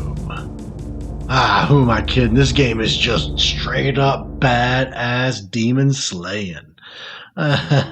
Nothing Disney about this game. And look, you just start right in. Has anybody seen the crap lately with AI, like where it's like writing the game as you're playing it? I'm not cool with that. It's weird to watch. Alright, here we go. That's how I switch the gun. I have to remember the button set up. Alright. This is so freaking I got demons on me already. Oh god, this shit is so classic. Picked up armor bonuses. I don't remember how to do anything, so I'm going right in like a straight up idiot. Just trying to guess my way through everything. But this is the first person shooter, and it's a first person shooter. You get what I did there? You see what I did there? Oh, I got some shotgun shells. If only I had a shotgun. Oh, why can I not move? Am I stuck? Oh, I was. Oh my god. Okay, that was bad. See how bloody my nose is? No. Oh god. Oh boy, oh boy, oh boy, oh boy, oh boy. Okay, so this game has been ported to every system ever. I could really go for some health. Oh boy, this was like the first time people could like move around like this in a 3D space. Like you didn't have, there's definitely not any Mario, like Super Mario 64. So you didn't have that level of 3D yet by any stretch. There's some health. Finally, jeez. But yeah, this was like, this was horror survival shooting game that started it all. You had Wolfenstein also, and a few others similar to this. Duke Nukem is one. They call them boomer shooters now, and I guess I'm alright with that. This is the exit to the level, I think. Yeah, health. And yeah, but at the end of the day, like, this was the one that started it all. Of course, the new Doom just came out. New Doom Dark Ages. And I heard it had some issues at launch. I don't know if anybody had any personal experiences with that. Let me know with a comment, but I haven't tried it yet. Maybe I'll wait until the game's a little more fleshed out with updates and stuff, but I really liked Doom 2016 and Doom Eternal. I only played them like a little bit though, but I really liked the way they played. I need to like do that on the channel. That would be sick. Play through Doom and Doom Eternal on the channel. I'd be about that. But yeah, I could honestly play this style of game forever. Like, some people look at this and they probably immediately get sick and they're like, how can you play with that low graphics? It's like, for me, I'm in this little world right now. Oh, the crate blew me and him up. At least I get to stay on this level. But yeah, I think when you grew up with this, oh, I got the mega armor. When you grew up with this style of, like when you were like, I was around when first-person shooters were invented, so you know, it's like, it doesn't feel like stepping backwards to me. You know, when this game came out, I was one of the people playing it. You know, now it's been put out on every kind of system now. But yeah, I love that the boomer shooter, like that this has kind of had a resurgence. This style of game lately has had a resurgence. I think that's cool. Some of these levels are really well crafted. It's really cool. I mean, the way they were doing 3D space this early on for the Super Nintendo, you know, you got these enemies that will hunt you down. Again, the first-person shooter that I know of. I mean, maybe there was one before this, but this seems like, to me, this was it. There's also lots of cool secrets. Like, there are secret doors, secret paths you can find. Like, I almost feel like you could go up here and actually probably find a secret. Like, that just feels like an area, like you could open this door, actually. Or go this way. Can I get up there somehow? Like, there are like secret doors and places and things you can open. This game is full of secrets. And then you want to find the BFG, the big effing gun, to really shoot them up with. But yeah, this game started like a whole movement of video game types. Like, man, where do I gotta go? I'm lost. Also, just like when we were playing Jurassic Park earlier in the video, you know, hold on, you want to get this ammo too. The harder difficulties it gets harder to find ammo and everything. What's this way?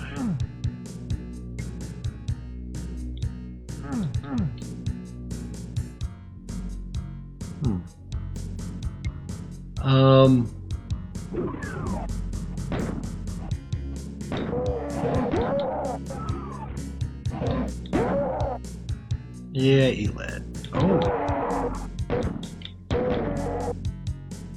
Be nice when I get a really cool weapon. Yeah, I thought that was some kind of like acid or something I was standing on. It sure was. Man, guys, I'm honestly having a lot of A lot of fun playing the original Doom on Super Nintendo right now. Way more than I would have thought. I mean, I was playing Halo Infinite the other day. You'd think that this would be a little jarring to step back into this style of game. But I am, like, loving this right now. I mean, call it boomer shooter, call it what you want. I'm having Wookie. What a Wookie! Oh, got demon Wookiees coming after me. I'll go back up for a second. Okay, there's more health up here when I want to come back up. Actually, step back over it. Boom, Wookie, boom, Chewbacca, boom, Greenhead. Let's go back down. Get that health. Yo, bitches, I got 100% health right now. What are y'all even doing with your lives? And all I got's a pistol? I could be brass knuckle fighting you guys. Maybe I should have went to the options and set it harder. Oh, there we go. Oh, that opened up some stuff. See what I mean? So there's exploration, like you really gotta explore. And yeah, the graphics were very basic for the time. For sure. Actually, the graphics were amazing for the time. The graphics are basic now. But this was like top freaking tier, baby. This was like, it'll never get better kind of stuff. Like what are they going to think of next? Like, how can we be in 3D space and do all this stuff? This is crazy.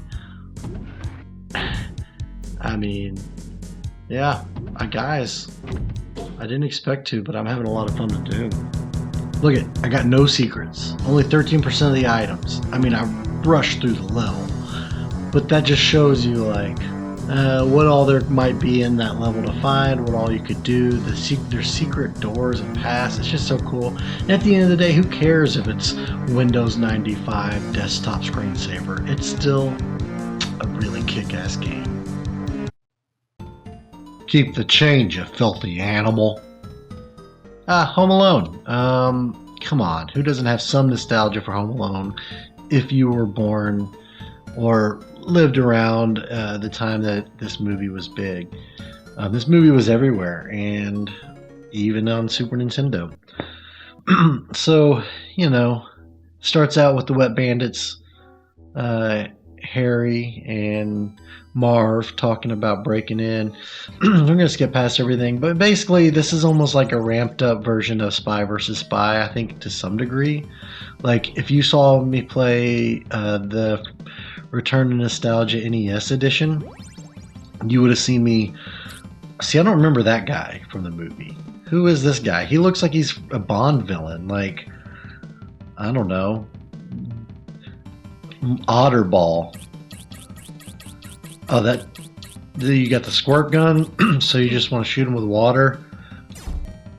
I don't really know what all is possible in this game, because like I only played this very few times. Like, I'm talking once or twice.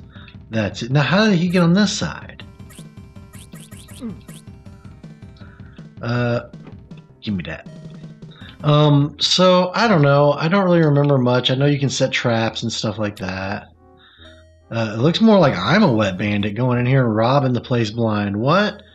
I think, and I've got the gun? Are they trying to make me a wet bandit? That's what this looks like. I think that this game has it wrong. Oh, pizza in the... You should always eat bathtub pizza. If you find pizza in the bathtub, be like Kevin, eat it. That's what I was taught. If you find pizza in a cupboard, or, you know, in a dresser somewhere, a wardrobe, eat that pizza. It's there for you to eat. It's been waiting a long time for you to find it and eat it. I want that candelabra. No. Give me... I have too much money. It's literally telling me I got too much money. Are you kidding me?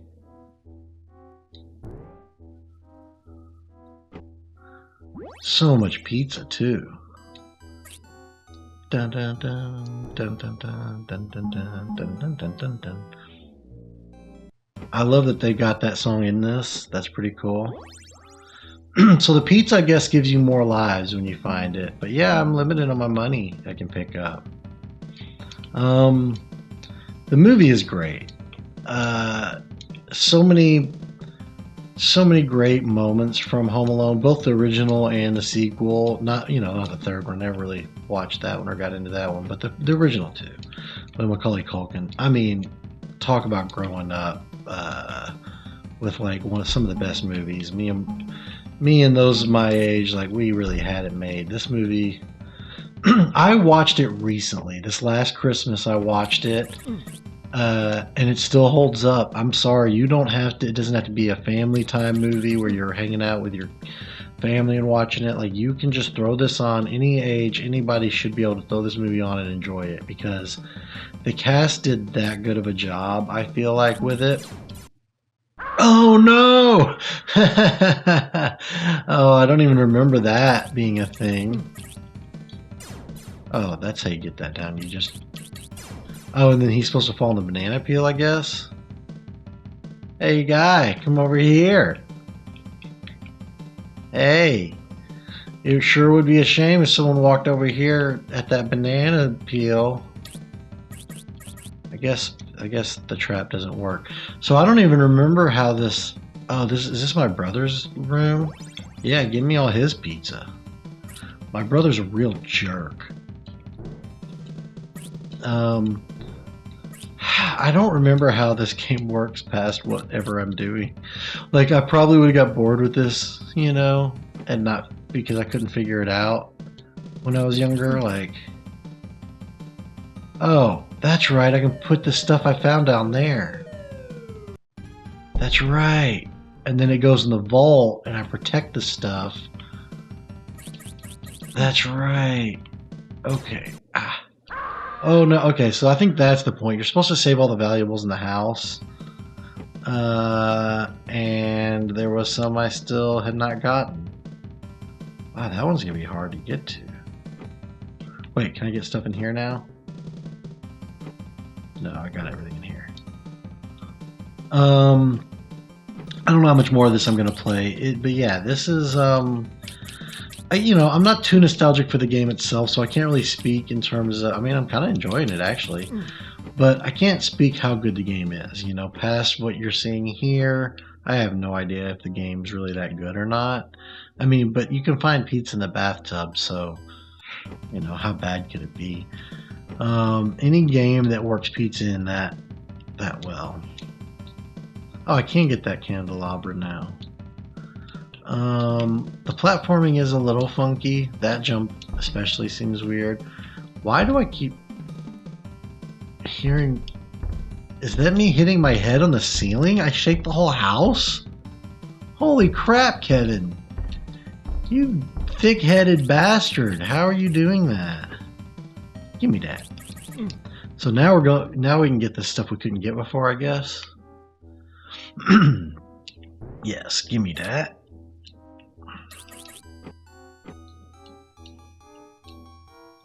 How do you... Oh, you open the drawer, you stand on... Oh, look at me go, you guys. Eventually I'm going to save all the money on this floor. That's the point, I think. Ow! Oh, wait a minute. I didn't know I could go downstairs. I thought I was stuck to just that. Whoa. Man, Oh, I can't go in that door, though. I can go in this one. Ah! Joe Pesci! No, Joe Pesci! Leave me alone, Joe Pesci, you dirty asshole! Oh my god, Joe Pesci, look at him. Look at him. He wants to tell me about grits in the South as a lawyer. Oh no, Joe Pesci, get the F out of here. Oh my... gold tooth asshole! Alright guys, you know what? I don't know how much more of this I can do. Look at... They tell me about the Wet Bandits, and this is just when they actually initiated me into the Wet Bandits. That was a scene from that. I'm the third Wet Bandit. You saw I was stealing all kinds of stuff with my water gun. Guys, that's Home Alone. Well, This list would be completely bonk if it didn't include Super Mario Kart. How could I not be nostalgic for this game? Of course I played this game. Actually, no. I want 100 cc's because I live dangerously. So back in the day, I probably would have always used Toad or Koopa. I like both. Today we're gonna go Koopa. Koopa Troopa. And we will go Mushroom Cup. But yeah, anyway, so this is the original, you guys. There was no Super Mario Kart on the original Nintendo. It started here. This is, oops, there we go, wrong button. So now I got a little catching up to do. Yeah, this is where it started. Look at the coins are flat on the track, and remember how I was saying how F-Zero was similar? You can kind of see it now, how everything is on a flat plane like this, except the characters and the backgrounds and pick certain things. But like, yeah, this is where it started. Yeah, even the question mark, like the question blocks are flat. But it's still fun. I'm still enjoying this. I find it interesting that they chose to give you a map on the bottom and take up that much screen. You know what I mean? Like in first player mode, you're playing split screen. Like in a world where now, like we never do. Oh, I can switch. I forgot I could switch to rear view. I would most of the time keep it on that. Let's be honest. That is, the star got me. Let's be honest. Having that on the bottom is probably more beneficial than the other. All right. Here we go. Now there are small shortcuts you can take in this too, for sure. Similar to the others, and even this, I feel like this track got remade in the new Mario Kart. One of these tracks did. I mean, that's the cool thing about the new Mario Kart, not Mario Kart Worlds for Switch 2, which is coming out soon, but Mario Kart 8 Deluxe, the life it had, and the amount of DLC tracks. 96 tracks, I think, by the time it was said and done. Like, that's impressive. The legacy that Mario Kart has had has been really, really freaking awesome to watch and be a part of. And every single Mario Kart that's ever come out, I say every single one of them. Not the handheld ones as much, but all the mainline, like, console Mario Karts I've played and enjoyed. My favorite, at least right now, to date has been the GameCube's Double Dash. I loved Mario Kart Double Dash. I feel like that's where it really found its place, like the Mario Kart series. Like this here is enjoyable, and they really set the foundation. But it doesn't play easily. I mean, back in the day, though, I mean, this played amazingly. There wasn't anything like it, you know what I mean? Look at how many rip-offs there are for Mario Kart now. You know what I mean? Like, there are so many. Like, it's not even just like the N64 and having like Diddy Kong Racing, but like, you got Crash Team Racing, like Crash Bandicoot Racing. You got Sonic All-Stars Racing. You got Nickelodeon race kart racers. Like, there are so many Mario Kart clones. Diddy Kong Racing for the 64 is one I really look forward to revisiting on the Return of Nostalgia N64 edition. That's definitely going to be fun, because believe it or not, that game was kind of better than Mario Kart for the Mario Kart 64. Diddy Kong Racing, Diddy Kong may have had it beat. I mean, the jury may still be out on that one, if you ask me.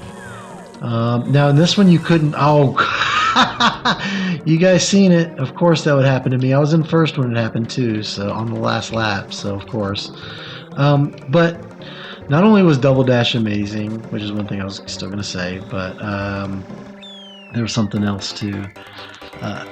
First of all, Double Dash was one of the best Mario Kart games, and I've got stories about it. I'll tell in another video, but yeah, this one, I look forward. What I was gonna say is, I look forward to the Diddy Kong Racing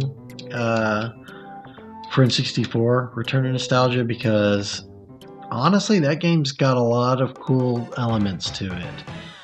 When you compare it to Mario Kart 64, it was kind of ahead of the curve, and it had Contra. But that's not what we're playing right now. We're playing this. Now look, we get the. I always love the ghost houses, and I always loved the haunted or the Bowser Castle levels too. Of course, the Rainbow Roads were always difficult. This one's got the little shortcut if you want to risk it and take that plank right there, but it's a short feeling track. I mean, they all kind of are, but you know, they were kind of limited on what they could do at the time. You know, how much memory they had on the game's cartridge and such. But yeah, this is before the blue shell. I don't think the blue shell quite existed yet. There was a lot of power-ups that came later, a lot of characters that came later. But honestly, this is one that even probably a lot of people would play this game and even not even realize there is a jump. But there is. You can barely jump, but you can jump. Just a little R like that. R button jumps. And right there, I could have jumped to get that item. Like you could jump over the little ramp and get that item block. Alright, there's the final lap. Let's see, can I do it? Can I catch up? Oh, no. Oh, I tried to jump the thing to get it, but you see what I'm saying there. If you... Oh, no. No! Ah, man. I bumped that corner. I still could have saved it, and then I bumped the corner. Alright, we've got one more track. We'll do one more. Why not? They're fun, they're quick, they're easy. Let's do the last one and see where I finish. I could have come in first if I was actually maybe playing and not making a YouTube video, but you know, not like trying to talk about what I love about the game. But you know what? It should be obvious what I love about the game. It's freaking Mario Kart. So one question I have, what's your favorite Mario Kart? You know, mine's Double Dash. I feel like a lot of people are going to say Mario Kart 8 Deluxe because it's kind of hard to beat. But I feel like some people might have, you know, have other favorites. And, you know, honestly, even Mario Kart, the Wii Mario Kart, that's not too bad, is it? I don't remember that being too bad. Mario Kart Wii. And then... I mean, I think Double Dash is better. And then there's not really much of a difference in Mario Kart 8 and then 8 Deluxe, except, you know, like the Wii U version. Except it's just not as much content and not as finished and polished probably. But you know, I never played like World Tour, is it? Like is it the mobile one? Or the others, like the DS ones or something or anything. But to me, Double Dash was kind of the top tier. But then again, man, Mario Kart 8 Deluxe is pretty freaking close, and I'm really excited to see what World Tour brings. I wish it wasn't $80 bajillion. Yeah, let me get that mushroom. Damn it, I didn't even get to use it, and then you knocked me into a weird corner. Stuck forever in a weird corner. Well, I felt like I was a good racer till all that jazz. Give me them coins. Give me them coins. Yoshi, you don't even know what's coming your way, bud. F off with it. I got my final lap and at least one first place to get. Can I tell Luigi who's the freaking thwomp? You asshole. Can I tell Luigi who's boss? Oh, look at that! Yes! Oh, I thought I was gonna get the mushroom there. Oh, was that a bad mushroom that shrunk me? I don't remember there being bad mushrooms in this. He got me with that. Well, destined to be second. Oh well. Honestly, this played better than I remembered. Also, look at Donkey Kong. He looked so different back then. You know what I mean? You gotta think, not long after this, it was when they redid Donkey Kong for Donkey Kong Country, but this game was clearly before that because Donkey Kong was rocking some old sprites there. But yeah, this is the original Mario Kart, you guys. It wasn't always all, you know, a million trillion options and endless content. It was It was kind of limited, but it was always fun. It was always fun. It's Mario Kart. Wherever there is crime, and then there are shadows around that crime, there I will be lurking in those shadows. Me, Batman. Batman Returns. Honestly, I don't remember the gameplay much of this. I know it's a little arcade style, so I kind of like that. Very arcade-like, beat 'em up. You know, let's go. Actually, hold on. I actually got to get into the game. I don't think that was me playing. That was a trick. That was the computer playing. I thought I was playing. Like when you hand your little brother the controller that isn't even turned on or plugged in and tell him he's playing, you know.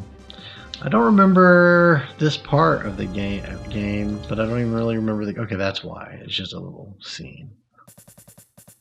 It was very arcade, beat 'em up, you know, kind of game, but yeah, this game is pretty fun though, from what I remember. But then again, it's been a long time. Yeah, punch the kid. Sorry about that. Didn't really mean to try that. You want to punch the clown, thin clown? Okay, pile drive that guy. And I don't remember much, you know what I mean? But one thing I do know, Batman Returns is probably one of my favorite Batman movies, actually. You know. Keaton is Batman, you guys. Keaton is the Batman I know and love. I mean, I know them all. I've watched them all, but Keaton was the best Batman to me. And that's why it was awesome seeing him return in The Flash. I thought that was cool. Damn, those guys got big funky heads. They were weird looking. Yeah, I'll knock a trash can toward you. Leave this lady alone. Yep, so it's what you expect. It's Batman, you know, or it's a beat 'em up Batman. You know, this is way before the Arkham Asylum games, and Batman games got to be like so epically awesome. They were pretty. What's the word for it? Cookie cutter? I don't know about cookie cutter, but you know, they were either arcade-like or they were just extremely difficult platformers. I always preferred the ones like this that were a little less realistic or a little less platform and a little more just beat 'em up arcade. Batman Forever, I know at least the PlayStation 1 version of Batman Forever is like super fun as shit. I had it for a while. It's kind of rare, expensive game, but super fun game. Finally punch that guy, jeez. And this is similar to that, right? Where it's like, it'd probably even be better with a second player or something. I don't know if this one is 2-player.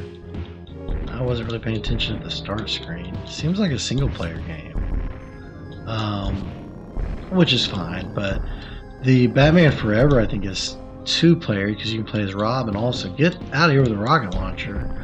But yeah, the arcade style beat 'em up is awesome, right? I mean, this is no Turtles in Time, you know, but it is pretty epic.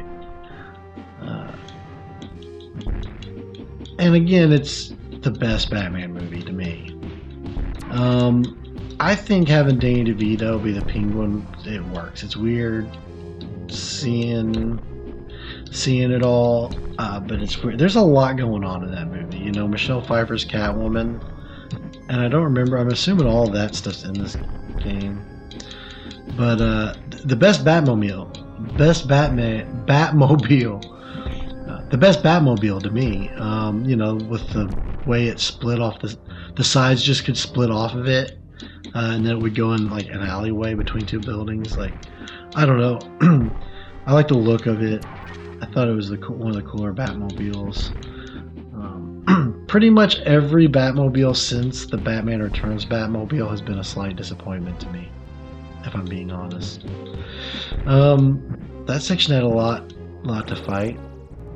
Oh wow, now we got like devil people. What was that? Well, what? We got devil fighters with fire-breathing devil people? I don't remember those guys. Listen here, bud. I like how he picks him up. He goes all Undertaker on him. Listen here, bud. I am the Knight. I will slam you because I am the Knight of the Bats. Oh, so yeah. Oh, I have that? I didn't even know I had that sweet ass cape swing. Ow! You just punched Batman. No one does that. Who does that? What kind of clown thinks he can just do that? I don't know what else to say about it. I mean, you know, this is gonna keep going like this. It's a beat 'em up game, you know. I would play a little further. I could see myself spending a lot more time like playing further in the game, but for the sake of this video, we'll probably cut this one off here. But yeah, that's Batman Returns. You know, it could be better, it could be worse. Let's put it that way. Desert Strike. Okay, so this game is actually sick. This and its sequels, I think it had Jungle Strike maybe and Urban Strike. But yeah, this game was, I mean, I'm not big into war games. I'm really not. I don't care for like the war stuff so much, but I remember playing this back in the day and actually being kind of impressed. I probably should show some of this stuff. It's interesting, right, that you could have modern day politics thrown into a video game like this. I want to see my children grown, but your plans might cause the end of the world, kind of stuff. This stuff is so weird, right? You get this political, like Gulf War stuff going on, like in a video game. But it was a fun game. It's actually an enjoyable game. I'm just gonna skip all this stuff and go right in. I kind of just liked the way you fly around this helicopter, right? And it was an isometric like style thing. I'm literally flying this thing, and it's easy to. It takes a minute to get used to, right? But once you get used to it, you go, okay. Now the point is actually you got a lot of different little like side mission things that can happen. But look, you save people too. Like these guys are our allies, right? So I could pick them up or drop supplies, I think. Right? Like I just picked that up. Now I think I can drop it right here. Maybe? Or oh, shoot. Okay. Oh, and I can pick that up too. There we go. Maybe I don't do anything there. Okay. Well, I don't know. I don't remember. Been a long time since I played. Alright, now we're already... Oh, that was a friendly, so I've already shot a friend. Meanwhile, the enemy watched me do it, so I'm really good. But yeah, this is, I mean, an awesome game. Really fun game. I don't know why I enjoy it so much, but I used to fly around all the time and do all kinds of stuff. I'm sure some of you guys have to have nostalgia for this one, right? This one was... Oh, I'm out of that ammo? Oh, you can't fight anymore when you run out of ammo, right? Oh wait. Okay, I still got that kind of shot. Okay. I didn't even realize I had that shot anymore. Go, dude, go. Alright. So I can come back here and destroy this satellite. And that guy. Low armor? Well, that's probably why I'm going to blow up. Anyway, yeah, Desert Strike. I mean... I don't know what else to say about it. I mean, you find, like, you have to go through and pick up, like, people that have been held hostage, so you save people. You do get missions as things go on, but yeah, you can see it's just this big map where you kind of go through and explore. Oh, I'm in a danger zone. Things are going to get bad. I probably shouldn't be here. But yeah, it's a fun game. I mean, this one was the first one. I think they get a little more complicated, a little more features, a little more polished as the others go on, but... yeah, I mean, they're just fun games. I don't know if I enjoy them so much nowadays. Like, I wouldn't find myself really wanting to play this very often now. But, you know, this was certainly a thing back in the day. Certainly a game I would have played a lot of. It was its own unique thing. Like, there wasn't another game like it at the time. Its style, I think, with the isometric, it worked pretty well. Anyway, yeah, that's there's more to it. The levels get crazier. There's a lot of missions. But at the end of the day, I don't think I enjoy this game near as much as I did when I was younger. When I was younger, I was blown away with, I think, the mechanics and the physics of it all. What was, you know, like what I was don't know, it was just new. It was something different. Games were evolving, and this was first time I played anything like this, you know. And you know, the sequels, Urban Strike and Jungle Strike, they played pretty much very similar. But you know, I mean, this is the basics. You're not really getting the full scope of the game with watching me do this silly crap, but you know, it's pretty fun. It's Desert Strike. Wait for it. Yes. Listen to that. That opening. Ooh, it sets an atmosphere. It sets a tone. This is one of the greatest games on the console. Super Metroid. Or Metroid 3, but no one calls it that. I mean, I guess some people call it that. Metroid 2 coming out on the Game Boy, and the original Metroid on the NES. This is Super Metroid, and like everything else that came along from the original Nintendo to the Super Nintendo, this definitely is a more super version of a Metroid. And we're going to start a new one. So I have beaten this game multiple times. There's a lot of amazing hacks out there. God, this is one of the greatest games on the entire console, you guys. So we have this epic beginning here. The last Metroid is in captivity. The last Metroid is in captivity. The galaxy. The galaxy is at peace. Yeah, right. You actually play as a female hero in this. She's in a spacesuit. She's a space explorer, alien fighting badass. Think Sigourney Weaver and Aliens, kind of, I guess, inspired. But I could have easily saved this game for the end of the video, where I like to put one of my favorite games, or if not my favorite game for the console. In fact, I put original Metroid at the end of the NES edition, Return to Nostalgia video, because it was that impactful for me as a kid. So this one especially was. So it even shows scenes from the original Metroid, the end of the original Metroid, where you shoot Mother Brain and then you have to escape and all that. It shows that, and it talks about how you know, she fought the Metroids on their homeworld, SR388. This created a whole genre between this and Castlevania, what's called now Metroidvania. It's got a lot of exploration. This great story, as you can see, the story really ramped up here, right? You have this whole giant beginning, and also in Metroid 2, which I've actually never played, so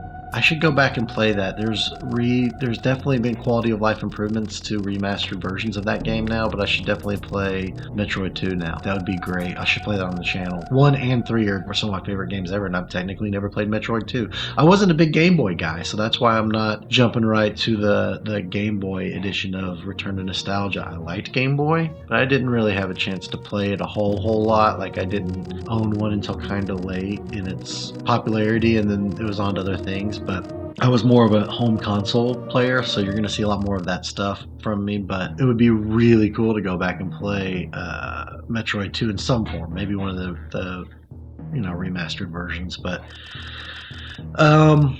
yeah, this is one of the best games, and the Super Metroid version, as opposed to the original Metroid, definitely brought a lot of super additions. You had some really cool stuff, like, you know, not only the movement speed and everything. Look at this awesome beginning, all this story, right? As a kid, I was already set. I was already in. Going to some space colony. Let's go. But everything in this game is amazing, atmospheric. Like I said, from those original sounds.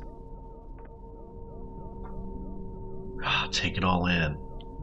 Oh my God. Alright, so basically what we're doing right now is we're just moving through here to advance the story. Some of this I'll probably skip. It's weird not even being able to run. It's been a minute since I played. But yeah, you can already probably see visually it's a step up from the original Metroid. But oh, look at this. So you can already see something went down here. One of the specimens broke out of its, I guess, container. And yeah. So you go through this whole space station. Basically, you get here and you're like, oh, what's up, little Metroid? What's up, little Metroid guy? And in the second game, I guess apparently this thing starts thinking you're its mother and it tries to follow you. And oh, right here you have Ridley, which is kind of a nod to Ripley, I think, from... Oh, I forgot I actually do have to fight him. Oh god, I forgot I actually have to fight him here. Shoot, this could actually go bad. I thought it was just an animation for a minute. It's one of my favorite games, and I've already messed up that bad. Oh boy, and I can't really go into the ball. No, no. Of course. How am I this bad? I don't remember being this bad at this game. I thought I was good at this game. Oh, he's leaving. That's why.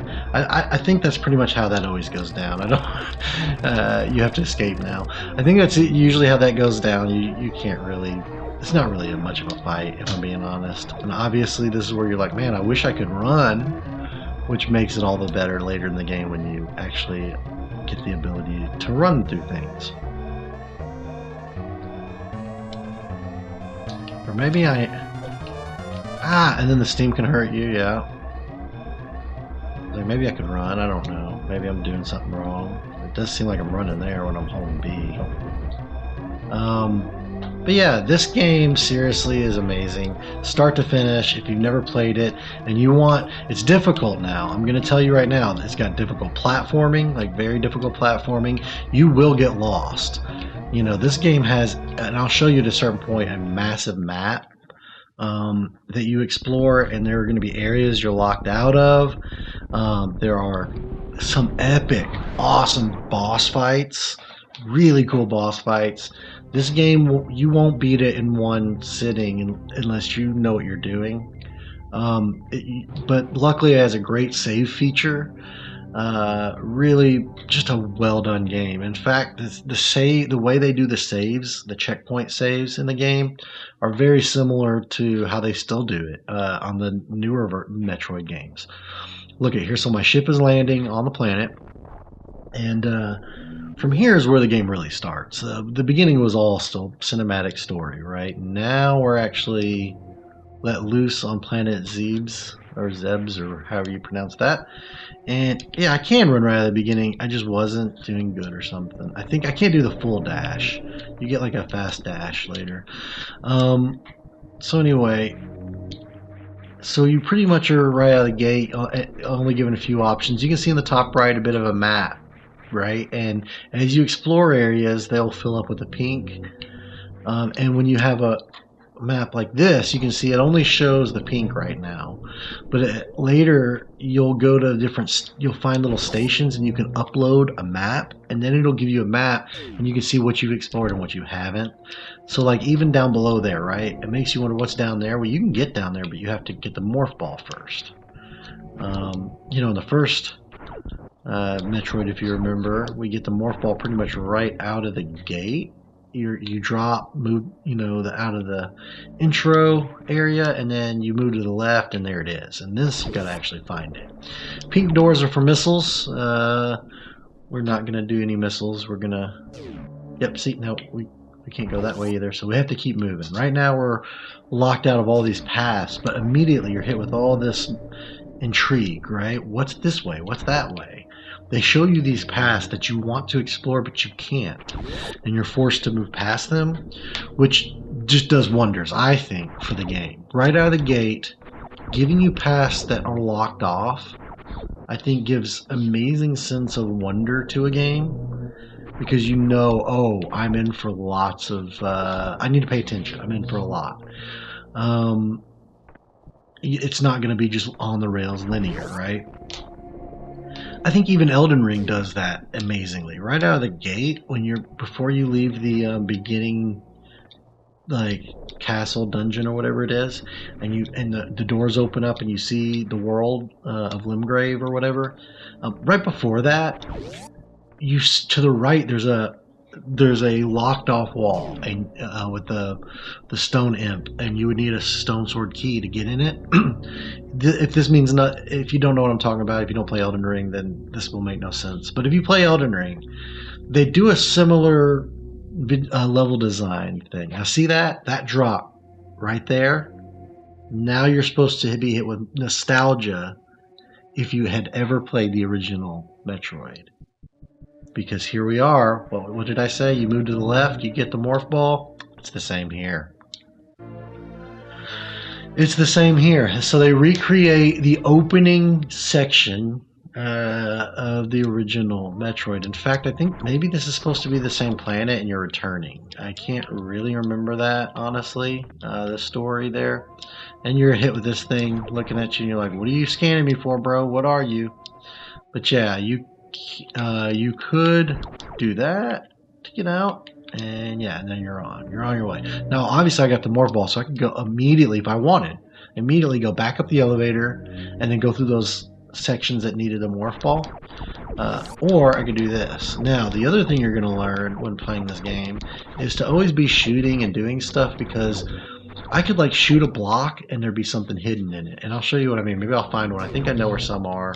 Obviously you got things like that easily explode. Even that looks like there's not a block there. See? Like you can jump up through it, but I'm not having any luck. But see how you can go down here? Like, exploration is a big part of this game. I could play this game so much. Right there, now we have our first missiles. With the missiles, we can open the pink doors. So now exploration just opened up even more. Now there were at least 2 areas we had seen that we could go back to and explore now that we were locked out of. But we're going to continue on in this area first, and we won't backtrack until we kind of have to. And then this game, look, here's the thing. You have to be okay with going back and re-exploring areas, right? You got to hit select to use your missiles, and it takes 5 missiles just to open that one door, right? Now I don't even have any missiles to fight with, but the nice thing is enemies will constantly give you more missiles and more health. Why do I always feel like there's one up there? I feel like one of these blocks has a tank in it. There it is, look at that. So that's a tank, and so then you want to try and see if you can jump that high. Can I jump that high right now? I don't think so. So even though I know it's there, I can't even get it right now, right? But what does that do? That would double my health. I would go from 99 energy to 199 or something, right? Or 299 tanks, I guess. Why they chose 99 instead of 100, I will never know. You would think 100 would be the nice easy number, but I guess they wanted 2 digits. But anyway, yeah, so now we have more missiles, so we can actually hold 10 missiles. So we're moving right along. This is how the game works. And the power-ups, the weapons, all of that, like all the different power-ups in this game are pretty awesome. There's some really cool power-ups. But see, I'm always shooting walls. You learn to explore that way in this game. You learn that that's kind of important. To always be exploring the walls, always be shooting, because you can find, like I said, like I just showed you, a block that just, when you shoot it, it changes into a secret power-up that you can pick up. That is a lot of this game. Like, this game is full of little secrets that the game does this great way of not holding your hand, but then rewarding you when you do stumble upon these secrets in so many ways that you just want to keep playing, want to keep exploring. Now look, now because of it, everything is opened up even further, right? Now we got actual enemies fighting us.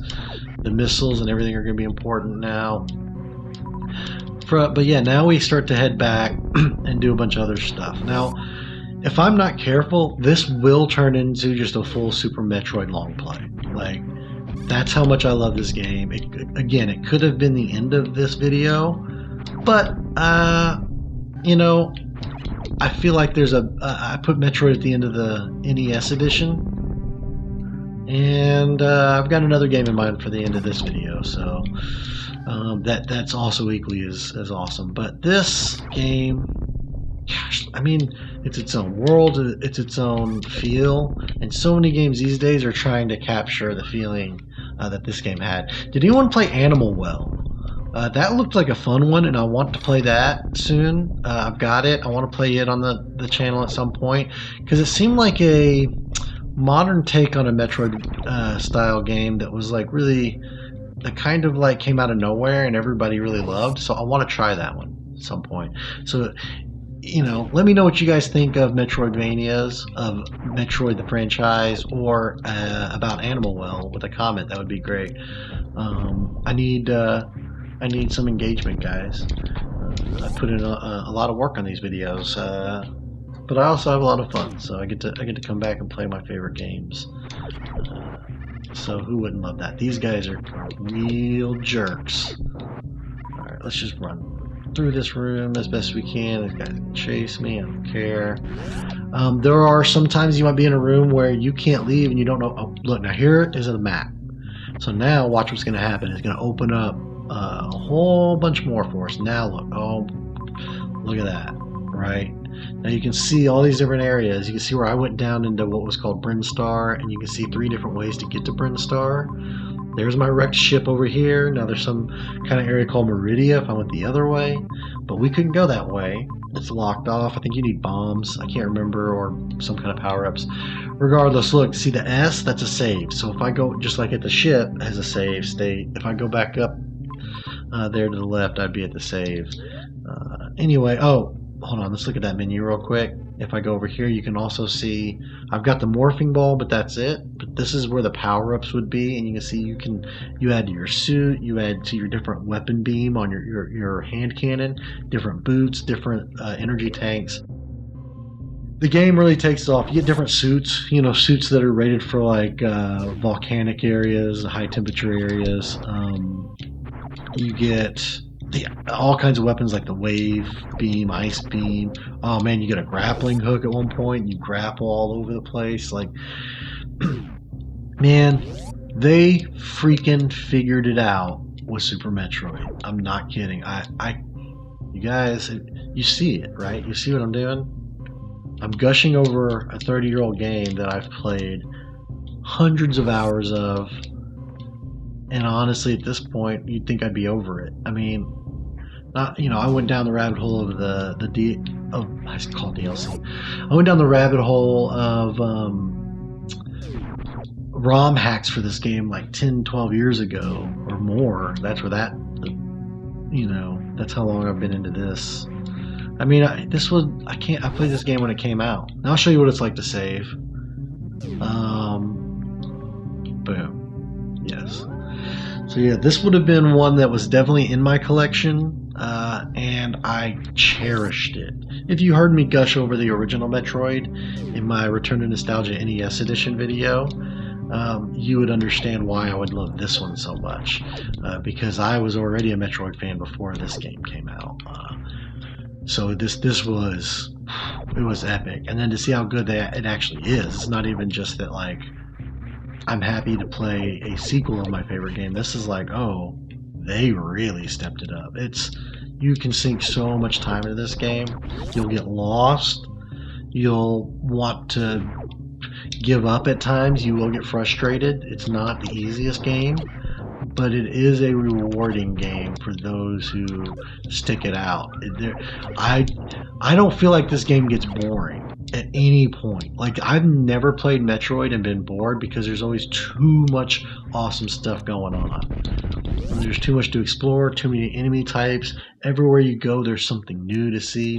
Look, how can you not be excited about walking into a room like this and being like, what is in that? What awesome power-up do I get? Let's see.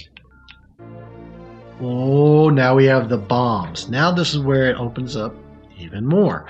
Why is that? Well, now I can set bombs while I'm in morph. Uh-oh, but look what just happened. Why can't I leave? Oh, a statue just broke apart and came to life. That just happened. And it's supposed to teach you, oh god, now how to fight. And the nice thing is, I can get more health from him. Now notice I'm really trying to use those bombs on him. Or I was. I ran out. Oh boy, it seems like you would get away with that, but you don't. You don't. Yes, give me health. No. Oh, that's how I avoid now. Alright, we want to hit him and avoid. Hit him and avoid. Alright, yep. And we won't play much past this, but I had to at least play a little more than just a few minutes of this game. I mean, how can I not, right? We've almost got him. Look, he's falling apart, but so am I. Oh, no! He might actually get me, you guys. He could actually get me. Give me that help. Oh. I knew it. Yes, yes, I got it. Now he doesn't give you any more missiles, so if I lose this, I am done, and I might lose it, guys. And if I do, it's okay. It's okay. Give me. Oh, there was all that health too. Watch her. Yep, there she is. Suit explodes, and you see her in, I guess, a bikini. I don't know. I'm down with it. But Super Metroid, one of the greatest games of all time. Please go play it if you want to find a Super NES game to fall in love with that you haven't played before. Play this game. Now, what are you doing? Go play Super Metroid. Tiny Toon Adventures, Buster Bust Loose. This is so iconic and nostalgic for me. Listen to that song. And in this cartoony, we're driving you insane. Yeah, so I loved this cartoon. When I was a kid, I was absolutely the demographic for this game. And Tiny Toons was kind of better than Looney Tunes, let's be honest. They were a little more edgy in ways. They had great humor. Man, now I just want to watch some Tiny Toons and hang out on the couch, eat some cereal. Yeah, but look, so I didn't play this game a whole lot, but I am nostalgic for it. I do remember playing the game, probably renting it more than once. I think I rented it a couple times, but I didn't play it enough to really remember what's going to happen here. So this is going to be kind of fresh for me. I'm just going to discover things with you guys, but I have nostalgia for the cartoon. I don't know, is Tiny Toons even around? I mean, didn't they bring back Animaniacs? That's cool. Animaniacs is kind of the same vein, Okay. Oh, wow, I can run. Okay, and then when I'm running, I can hurt them more, I think. So it's kind of Sonic in that regard, where you can run and dash. Oh, I was supposed to jump. Whoa! Oh, that's cool. Wait, hold on. I want that guy. Yes. Oh, I was supposed to jump. I'm figuring out the mechanics, but it's pretty cool. Some of this I remember, but not very well. Oh, there we go. Oh, that's cool. Okay. Oh, boy, you gotta have that speed. What? How do I get back up there if I'm down here? Oh, wow. Okay. There's probably a way, but I didn't do it. So yeah, Tiny Toons Adventures, or whatever, the cartoon was great. It had... What do you do? Oh, you do gotta just wait for it to build back up. Oh, that's difficult. So then you gotta avoid those idiots? Okay. Nah! It's not easy. I'm gonna die again. You had some great characters in Tiny Toons Adventures, and I'm kind of remembering some of them just watching this, but it was like the little brother to Looney Tunes. Really, they make you start with less dash and you have to earn it. I just realized I went back. Okay. Oh, guys, this is not peak gameplay. I want to go back then. I want to go under here. Oh, can I? How do you slide? Oh, God. They would put an obstacle in the secret area like that. Okay, they made this game kind of difficult right out of the gate. Jeez, I was just playing Super Metroid, which is considered completely definitely a more difficult game, and I'm over here having trouble with the kids' game. No, wait. I have, what is that flip? Oh, I just realized how to attack enemies. Okay. Alright, we're moving along. I'm not gonna play much more of this, but yeah, Tiny Toon Adventures as a cartoon I think was amazing. And they should bring it back too. What do you guys think? I do like the gameplay of this. This is cool. Whoa! You see I had to do the switch? Okay, I could see once you learn the level, this would be a fun game to speedrun. Ooh, is there a speedrunning community for this game? I want to speedrun this. Oh, okay, gotta get my dash back. Let's go. Yeah, I can see speedrunning this being fun or frustrating. Alright. Oh no, I tried to slide into that and it did not work. Oh! Don't run me over thing. Oh, I thought it was gonna do that. That's what it wants you to do, is jump, I guess. Alright, here we go. Let the dash run up. Oh, I actually get up there. Cool. Oh, there's an enemy there. Ow! Aw, landed on me bum. Anyway, this is actually fun. I want to play more of it, but for the sake of the video, I'm going to have to stop. But yeah, I could play more of this. I could see this being a thing. Like, I could play more of it. The speedrunning aspect is cool. I see why now you'd have to go from side to side here, because these enemies are going to keep me from doing it. Okay, there we go. That's how, you see what I'm supposed to do. It's so easy to get hit and get hurt in this game. Anyway, that's Tiny Toon Adventures Buster Bust Loose. Pretty sick. Oh, that's an early version of that intro. Wow, did that thing evolve over time? It's in the game. NHL 94. Why the 94 version? Am I nostalgic for this specific hockey game? No. But, hey, I always love the hockey games pretty much all across the board. It's one of the few sports games that I'm always going to be like, yeah, let's play a game of hockey. I think it's just... Okay, how do I figure this out? Sure, whatever.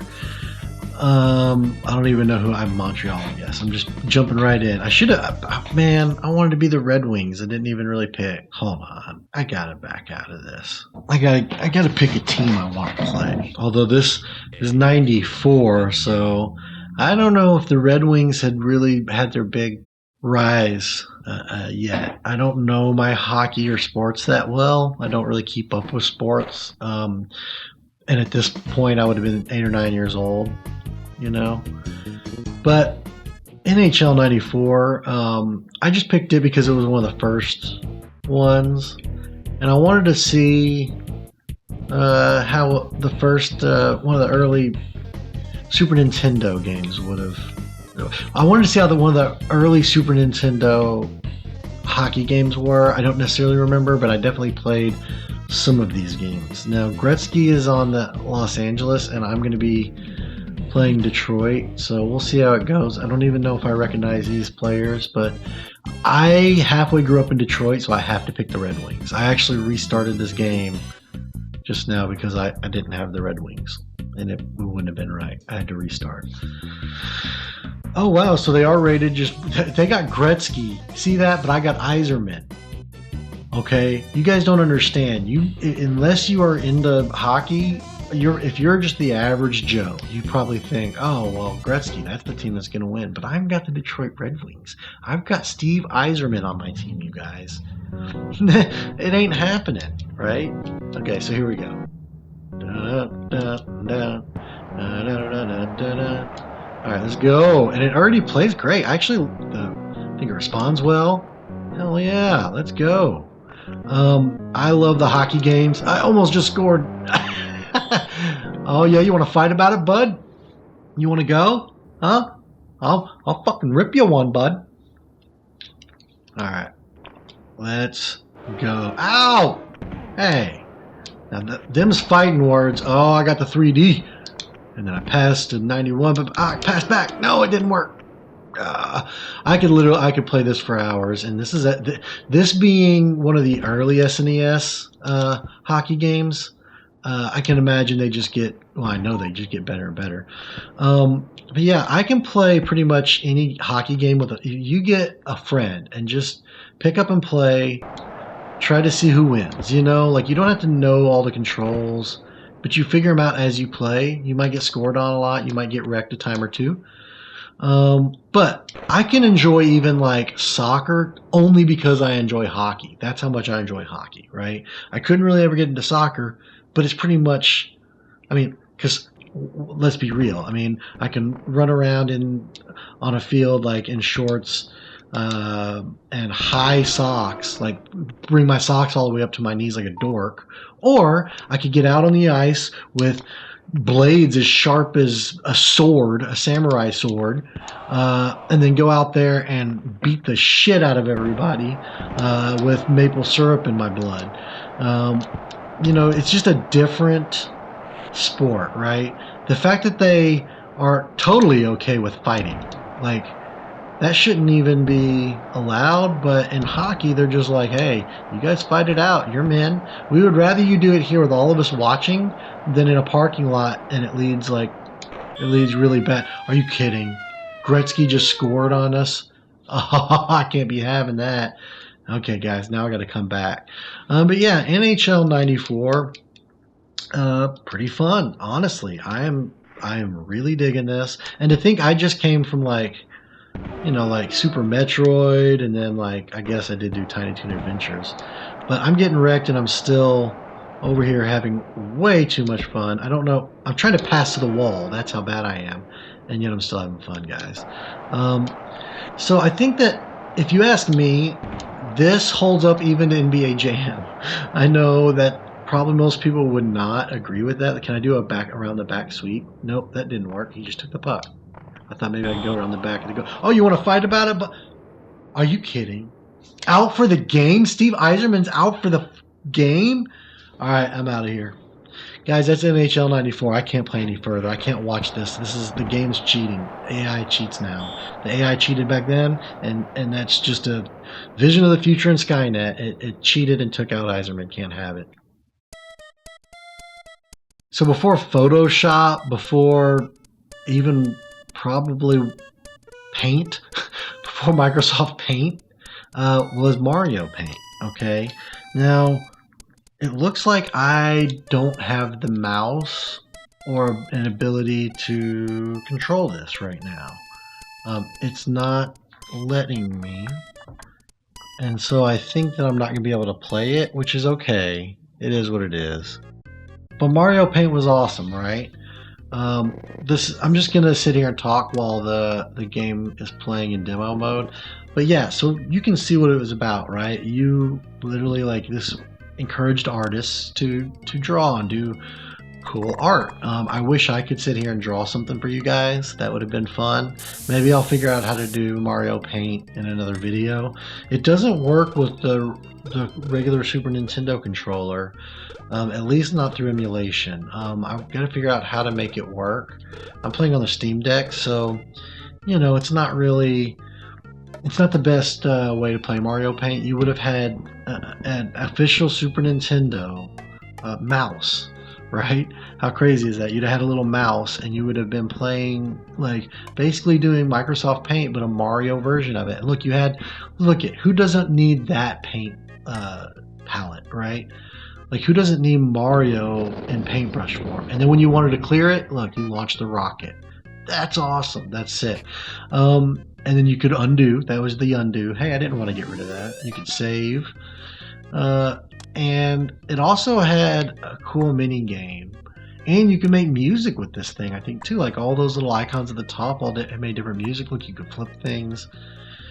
But it's funny how, I mean, you could have made your own little, like, comics with this, probably. Not very, like, in-depth, but you could have made your own little Mario comic strip or something.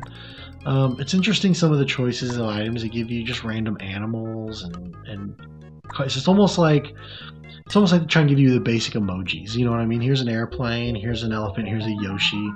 By the way, I think that the internet, I think we need a Yoshi emoji at this point. Just in regular, like, basic emoji language should always include Yoshi now, right? After just looking at this.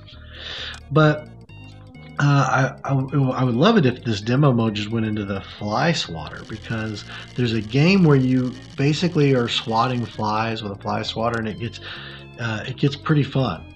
You have to be quick, and it's flying around the screen, and you got the swatter, and honestly, that was one of the best parts of the game. I think a lot of people would get on here and just play the fly swatter game. And I want to say that the fly swatter elements of Mario Paint made its way into Smash Brothers later. Correct me if I'm wrong, someone in the comments, but I think that they did a little nods to Mario Paint in the Smash Brothers universe with the fly swatter. But yeah, guys, this is Mario Paint. It's pretty basic, but man, at the time, this was like top tier. This is Sistine Chapel, Michelangelo. This was Michelangelo's Sistine Chapel. This was top tier. Paint happy Marios, like Bob Ross would want you to. Happy little Marios. Glitchy little Marios. The Matrix is taking over Marios. Before Disney ruined it all. Super Star Wars. Yeah, I almost played The Empire Strikes Back instead, but because I think I have more nostalgia for the Empire Strikes Back version, but we're going to save that for the sequel edition of Return to Nostalgia. Today we're going to jump into Super Star Wars, and you know, I was a huge Star Wars fan, at least for the original trilogy, and I saw the prequels in theaters when they came out. You know, take them for what they are. I've actually grown fonder of them as the years have gone on, but you know, George Lucas starting to embrace so much CGI at the time when CGI still was in development, makes those somewhat aged not gracefully, but at the same time, like, man, they were showing a lot. You know, there was a lot of crazy visuals. There's a lot going on. But anyway, it's Star Wars. You know, everybody's gonna have their favorite and least favorite parts of this franchise if you're into it at all. But it's Star Wars. Now, playing this game though, I probably only did a couple times. Like, I remember you were running through the desert here, you're running through Tatooine as Luke, and I definitely enjoyed this. I don't remember him ever really having to fight a lot of scorpions in the movie, but in this there's scorpions as big as he is. So those are the things that I always find weird in games, right? Where they're gonna like, oh well, we gotta put some kind of enemy. What do we do? Well, he's in a desert, let's throw in a scorpion. Are there any scorpions really shown in Star Wars, the movie? No. Well then why would we make that the first enemy? Well, he's in a desert. It's just those things. Now these flying bird guys, those are cool. That seems like something you'd see. These bird bat guys, oh my god! And a scorpion that when you shoot him, he splits into two smaller scorpions. Now this is already where I'm like, wait a minute, this is Star Wars? Because I watched the movie and Luke never had to fight a bunch of desert monsters before ever even reaching Obi-Wan. Like that's if he was this good at fighting crazy, all these monsters trying to kill him, that like before even knowing about the Force and stuff and Jedis, before meeting Obi-Wan and the whole adventure starts this way, like that would be blaster power up. Oh yeah, eat a dick. Sorry, I probably shouldn't be so vulgar to such space enemies trying to kill me, but you know, sometimes they need to just know who's boss. So I'm trying to get more health. I like that you can farm health, actually. That's sick, I can farm health.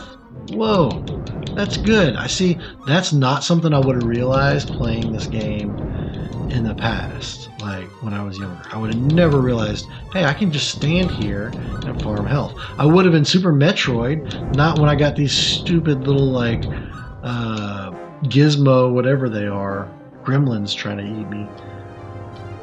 Oh god, a damn sandworm! Does he give health? He's got to. Yeah, 3 health. So that's what you want to do. You want to try and get as much health as you can. Oh my god, he's not easy to fight. Oh, the fact that they jump into, or they split into others is crazy to me too. Like I've just never seen that in anything like this stuff. Like, it doesn't really feel like Star Wars, right? This feels like it could have been any game, but it's Star Wars right now, somehow. I just don't want my blaster, I want my saber. I want my saber, I want Obi-Wan, I want to get past these. See, when you're a kid, you start getting tired of the same crap, right? Like, this is a boring first level. and you're trying to get people excited to keep playing, and it's like, well, the gameplay's kind of annoying. It's hard to hit targets. It's hard to move properly. Reminds me of Journey of Silius or Silius for the NES in terms of like how hard it is to kind of just hit enemies and shoot and stuff. But at the same time, I'm actually enjoying it. At least I can get health pretty endlessly, it seems like. But God, I don't remember seeing one scorpion in Star Wars. And if you played this and had never seen the movie, you would think it was literally like, how do we give how do we have the most scorpions in a movie? Let's make a Star Wars. That's what you would think that this was. God, I don't remember him ever having to fight a Sarlacc pit monster. In fact, Sarlacc pit monsters were they even in the original Star Wars? Wasn't that just an Empire Strikes Back thing? Am I wrong? Jeez, I don't remember ever getting this far as a kid, but I probably did. But yeah, is there a Sarlacc pit monster in the original Star Wars? I don't think so. Not bad for the first death, halfway through the, 2/3 of the way through the boss, maybe. But then you have to come all the way back here and fight more scorpions. That's when I'd be like, alright guys, I'm out. Let's play something else. I gotta fight scorpions again. So you either have to be patient enough to fight every freaking scorpion you see, to make sure you have max health by the boss, or you try to rush through, dodging all the attacks that are pretty much not dodgeable. That's kind of lame. I have to do the whole level, don't I? To get back to the boss. Games were different, guys. Games were different back then. And maybe that's what they were thinking with the original Dark Souls when they were like, well, if you die, you die. You go back to the beginning. That's how games were. But it's like, who wants to sit here and fight all these freaking gremlins again chasing me? All these stupid scorpions. Like, I'm going to go up this hill in a minute and have giant scorpions I can't hardly dodge. It's like, just to get back to the stupid boss, like, and mind you, I'm probably going to lose at the boss.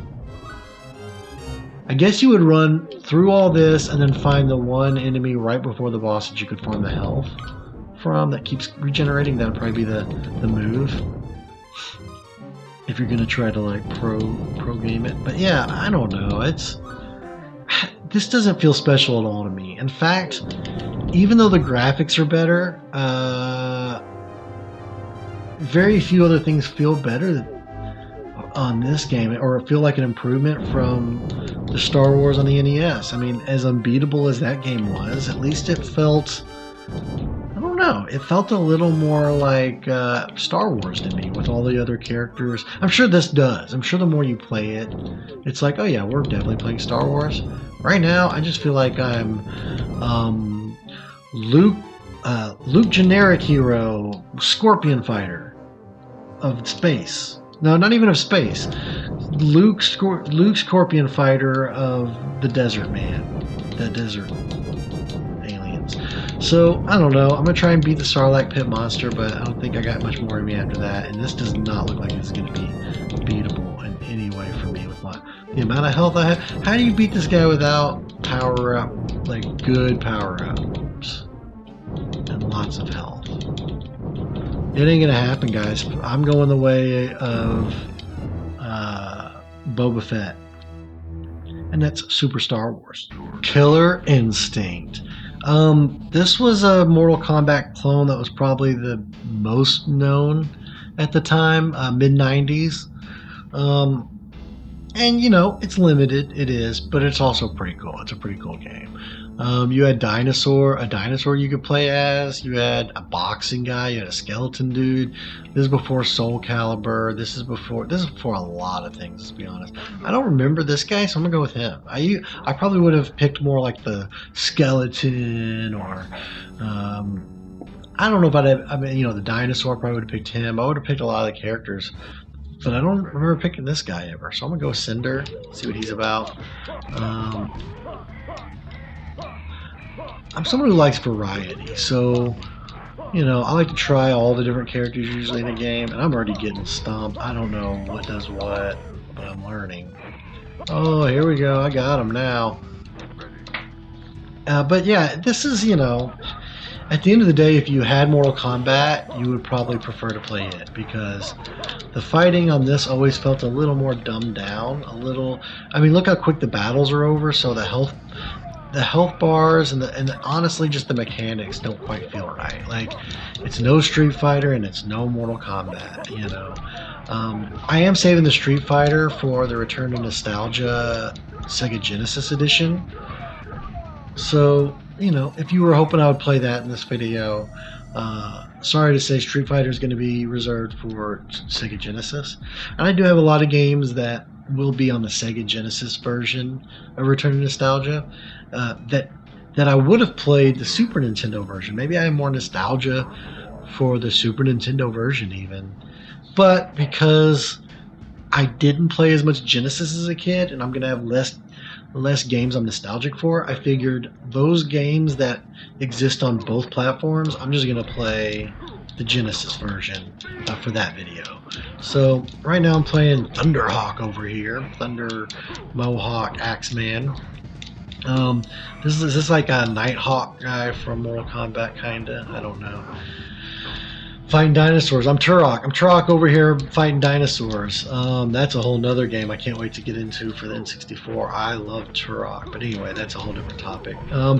Killer Instinct, man. They did make some new versions later, like remade versions, modern versions of the game later. Damn, I just messed that dino up. But this one, you know, it's a cheap Mortal Kombat knockoff that when you had played all of Mortal Kombat and you needed something else, this was it. You know what else I really like? I really like the Mugen stuff, where people are taking basically games like this, games like Mortal Kombat, fighting games, and then they, through PC, they're able to make their own characters and add weird combo, like weird matchups, right? Like Ronald McDonald versus Gordon Ramsay. I don't know. The battle of the culinary arts. Whose food is faster in battle, you know, something like that. I think those things are cool. I would like to play some Mugen on the channel. I do have a couple Mugen builds. It's like Mortal Kombat 2, but with like 100 characters. Some of them are pretty absurd. That would be cool to play around with, right? Some of them have insane fatalities and everything. So I should definitely check a Mugen out on the channel one day. But yeah, this is Killer Instinct, guys. Honestly, I've had more fun than I thought I would with it, but again, it feels limited, right? Like I've been trying to throw in cool moves, cool combos, and I've not had much luck, you know. And look how quickly rounds are over. They're over in like seconds. Look at how quick that round was over. I think the health is not dialed in appropriately in the base game, or in the base setup here, because like I hit him so much, but he just drained most of my health with like nothing, and then I just did that. I mean, I don't know, guys. Oh, there was a fatality. He got me. Okay, I forgot there were fatalities in the game. That does bring it up a point or two, but you know, at the end of the day, it's not Mortal Kombat, it's not Street Fighter, it's Killer Instinct. It does stand alone on its own merits, but not by a whole lot. And now a game that shook the video game industry to its very core. Super Mario All-Stars. We're going to shine some light on this game. See what I did there? Super Mario All-Stars really was kind of a big deal when it came out, okay? Because it was kind of a compilation. It was a compilation of Mario games that had come out previously. So you had the original, and it starts there, which is really, we'll give it to that in a second. But you had the original Mario, you had Mario 2, and you had Mario 3. All on one game, and that was epic. You could play all three of these now on your Super Nintendo. And slightly, probably, I don't even know if they're polished at all. They may be exact ports that don't change anything. I think that's pretty close to what it does. Maybe slight differences, but very little. But then you had this, which was, at the time, like, what? Wait a minute, there were levels lost at time, and now they're releasing them to me? When did this come out? 1986? That didn't come out in 86. What is this? This was a big deal. This was a big deal. Am I good at this? No. No, probably not.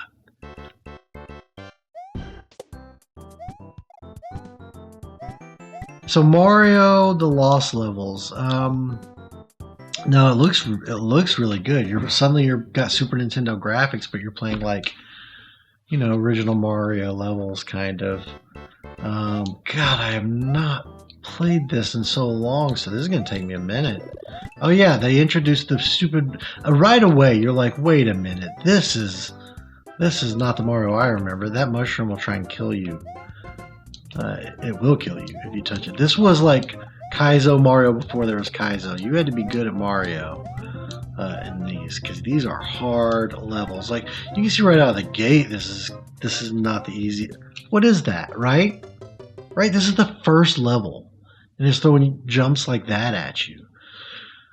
This would be a fun one to actually play on the channel and try and actually go through and beat it, because I don't know if I ever have beat this game.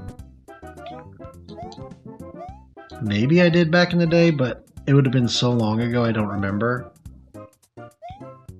Oh man, this is cool though. It's fun to revisit this, right? That's what I love about this channel. And that's what I love about this series, is that I get to go back and revisit all my favorite games that I grew up with. And then eventually, that's going to lead to me getting to explore new games that I didn't play or grow up with. I'm going to die a lot, I guess, in this. That's kind of what's going to happen. Only have one life left. One life to live. Well, the controls are weird. What? I kept thinking he was going to move to, like, I could jump up and then go to the right, but he doesn't control like you would think. I don't know how best to explain it. Like right there, like he has a bit of a delay on when you tell him to move left and right, and that makes it even harder to control. But he does have this floatiness to him, like when you're moving at a full speed, and I think they want you to move at like a fairly fast speed when playing this, if you can. It's no Sonic, but see how hard this is? I can't get past the first level. Like, that's... Alright, we've got to at least beat the first level. That's going to help, okay. See what they do? They make it hard as hell for you. Okay, now we go. Now we got something. And we... Worse.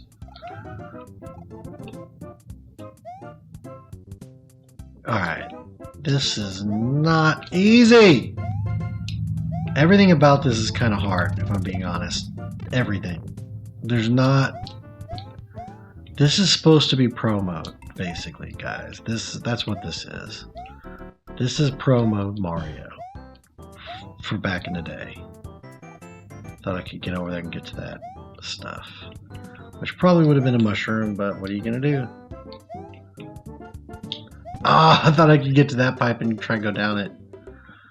See what I mean, guys? I'm not even worrying about the other Marios. You know, we've understood those. We played all three of those in the NES edition, Return to Nostalgia. I wanted to play this. I wanted to play... Wait. I just realized I was at a checkpoint, but then I ruined that. Right there. Because I went... I don't know, maybe it wasn't a checkpoint, it just felt like it. I don't know. Don't do that again. Oh my god, this is not easy. Yes, give me that. Alright. We happy now, we excited. We did make it to the end. Alright, I thought that was at the checkpoint and kept starting from a checkpoint. Seemed like it. Cool. So yeah, we're going to see level 1, 2. Do you go underground here? I think you do. I think you do in this one also.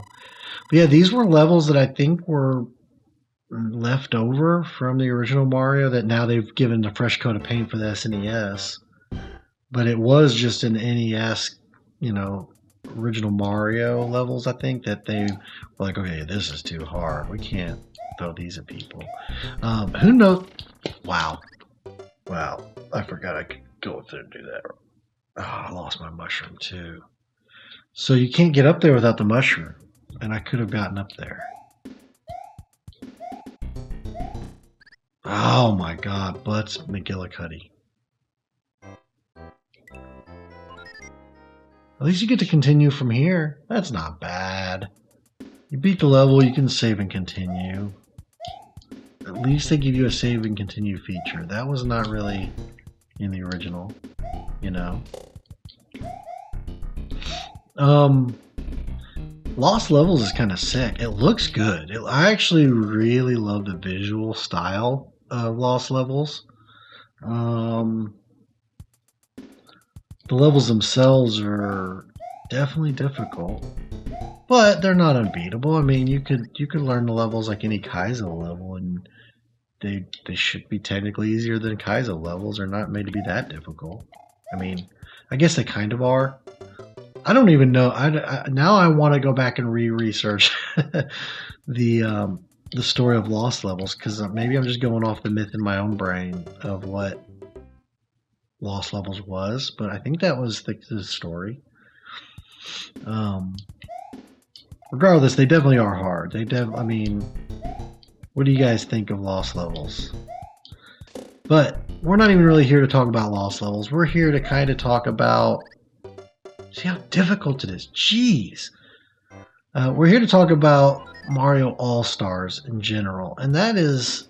It was honestly an achievement, if you ask me. They took 3 of their greatest games and gave you bonus on top of it in one package. It was like everything about the Nintendo really was super now. I mean, the future was in your hands, you know. It was all right here. You know, the game Super Mario Brothers that took everyone by storm. Here it was. Oh, look at that move. Here it was in like 4 kinds of glory. Ah, jeez. Alright. I love Mario, though. I really do. And that's one of the things that Super Nintendo had in spades. Lots of different Mario. Whether it be this, whether it be Super Mario World that we played much earlier in the video, or whether it be Mario's Time Machine. Okay, this sounds like a cool game. Go ahead and tell you, I don't really think it is, from what I remember. I actually love this opening. I love these little comic strip visuals. I wish more games did. You know, at the time for Mario did take these kinds of risks with the story. I mean, they clearly did take the risk, but the problem was the game itself, from what I remember, wasn't very fun. I could be completely wrong. This one's very much like the Mario is Missing game, where I'm just skipping the rest of that. Yeah, but Mario's Time Machine. Is this like Carmen Sandiego? I think something like that, maybe, if you know what I'm talking about. But you're thrown right into it right here. I think I remember renting this game and it being just as disappointing as Mario is Missing, and did not feel like a Mario game. It's funny because I think some people probably played games like this, or games like Mario is Missing, or even some of the preschool Mario games like Mario's Early Years, Mario Fun with Numbers, Mario's Fun with Letters, Mario Super Preschool, Fun Time Sesame Street, whatever game this exists for real. Yes, it does. These 3 games all really exist. No. The thing is, people probably played those games and then were put off by the concept of playing games like Super Mario RPG, which was awesome. That was a great game. I just went to 1791 apparently, and this is how you travel through time. Now this part seems fun. I could have played more of this Mario Surfing Adventure, but they don't really focus on this part very much. I don't think. I don't even remember I don't even remember this part. Whoa, and I can go fast. Okay, guys, this part's kind of cool. I mean, there's no real direction here. I think I'm supposed to pick. Oh, I don't want those. I want only mushroom. That makes sense. So I'm not going to advance until I get all mushrooms, because the other thing's going to remove a mushroom, I think. The other thing's an obstacle. Don't get it. But yeah, this is so far. I'm like, it doesn't tell you what's going on. I mean, it does. Probably did, and I skipped it. But it doesn't feel. I don't know. It doesn't feel like a Mario game. Got all the mushrooms I could. Yeah, already I'm like, what is going on back here? Cambridge, 1687, born, and then you realize, oh, this game is trying to be school. This is trying to be school like Mario is Missing is trying to be school. This game's trying to teach me crap like some Carmen Sandiego that, I mean, let's be real. Where in the world is Carmen Sandiego? Kick-ass song. Where in the world is Carmen Sandiego? Like, that shit was cool. And it made you want to learn stuff. Somehow this game didn't make me want to learn stuff. Okay, so I got the apple, and I'm thinking that belongs to Sir Isaac Newton. I'm supposed to take that back to him. So I would, because I read about an apple, I think. How do you... See how frustrating this is. 1642, Isaac Newton went to Cambridge, blah, blah, blah, and he was observing a falling apple, right? So he figures out the theory of gravity, I think. And it was, so what you do is you look at the year, Cambridge 1687. Wait, what? Oh, you actually have to fill this crap out too? I didn't even know that. That's even worse. I thought I could just travel to 1682, talk to Isaac Newton and be cool with things. No, I don't want to fill this out. See how irritating this is? I'm hitting all kinds of buttons trying to get out of that. And as a kid, you would be so frustrated. What was it, 1682? No, not BC. So you would have to remember these things. 1682. Let's try it. I'm actually putting in way more effort than I want to on this game because it just doesn't feel like Mario. It never will to me. Cambridge? Can we go to Cambridge and meet Sir Isaac Newton? No. Gobi Desert? Florence? There it is. So we're going to meet Sir Isaac Newton, give him his apple back. Oh, I'm not going to do this crap again. See, I don't even get it. Why am I... Suddenly you're surfing. You're supposed to be taking a time machine to another time and place. But then suddenly Mario is surfing, getting mushrooms and falling in whirlpools. What is going on? What is this game? And there's not much I can do. Like, Mario is on the weirdest adventure here. That makes no sense. And they're just, it feels like they're, look it. Does anyone ever know how to get past anything in this? Because I don't know if it's possible. I don't think it's possible. They want you to just teach you. And who wants to sit here and fill this out? I'm not doing ad-libs. I came to jump on Koopas. Guys, you can skip Mario's Time Machine. It sounds cool. It starts to look cool. And it quickly falls off like the apple. Grab a buddy. Grab a copy of this game. And let the couch grab you. While you play what is known as Contra 3, The Alien Wars. This game's awesome. Let's be real here. This game is awesome. This is a great run and gun. Shoot 'em up. Whatever. Yeah, it's not shoot 'em up. It's run and gun. So, and this is the one that I would have probably played more than any of them. This game is so sick. Look, right out of the gate, you're thrown right in and you get it, right? You get the power-ups. And if you have a friend, this can be a fun night of retro gaming. I'm telling you, the power-ups make it. The game gets really hard though. The bosses, some of these, right now it starts out easy. Now I got the laser. Oh god, it starts out easy, but they throw a lot at you. You gotta dodge a lot. You gotta be quick at moving and reacting. See, those dogs suck because they seem like they're friendly, or that you can just walk right by them, and then once you walk by them, then they attack. Not cool of those dogs.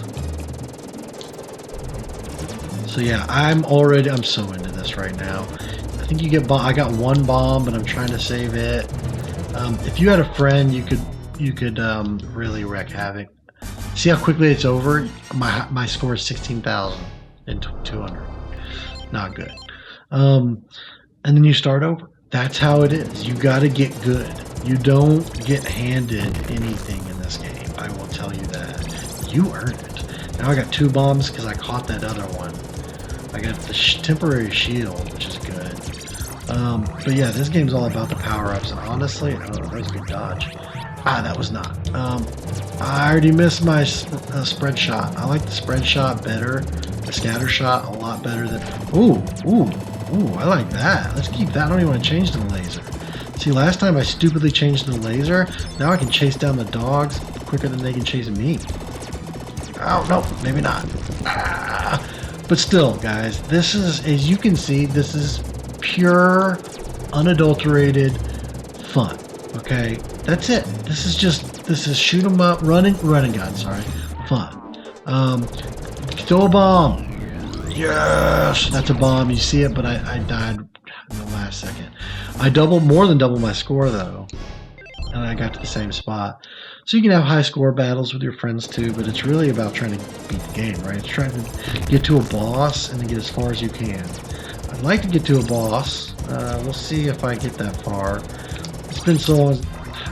I say that with every one of these games, but it has been a long time since I played this game, so I don't expect me to be good at it, please. But no, I gotta go with the switch. I can't get that. I don't really like the laser. I want the homing. The homing was awesome. Yeah, I don't like the homing lasers or this as much. I like the homing.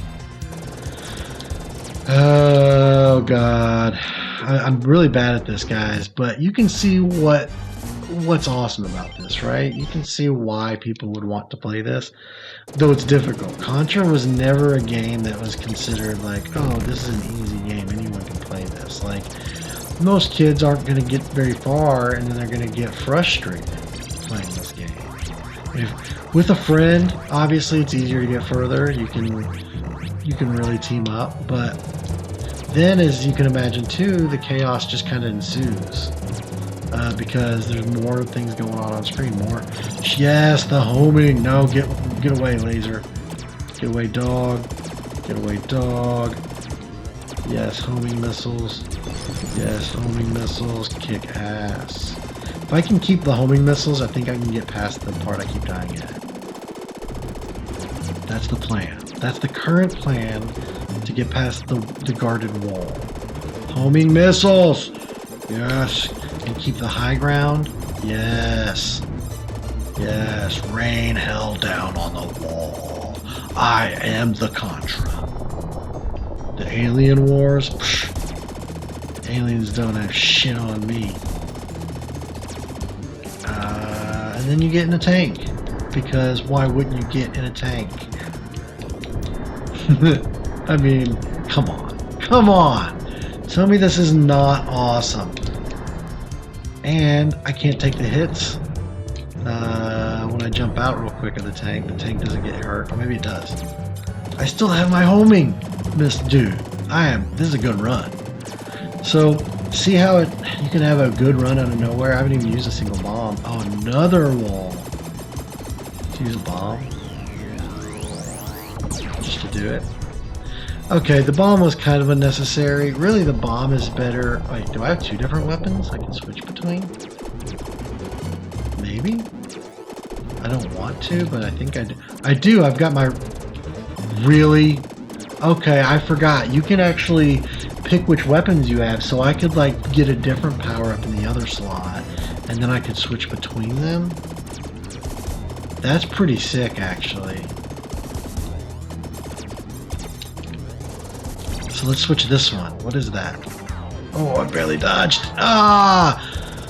No. Okay, but I didn't lose my homing. See, so I got hit, but I did not lose my homing, and I can switch to it. So I forgot about that.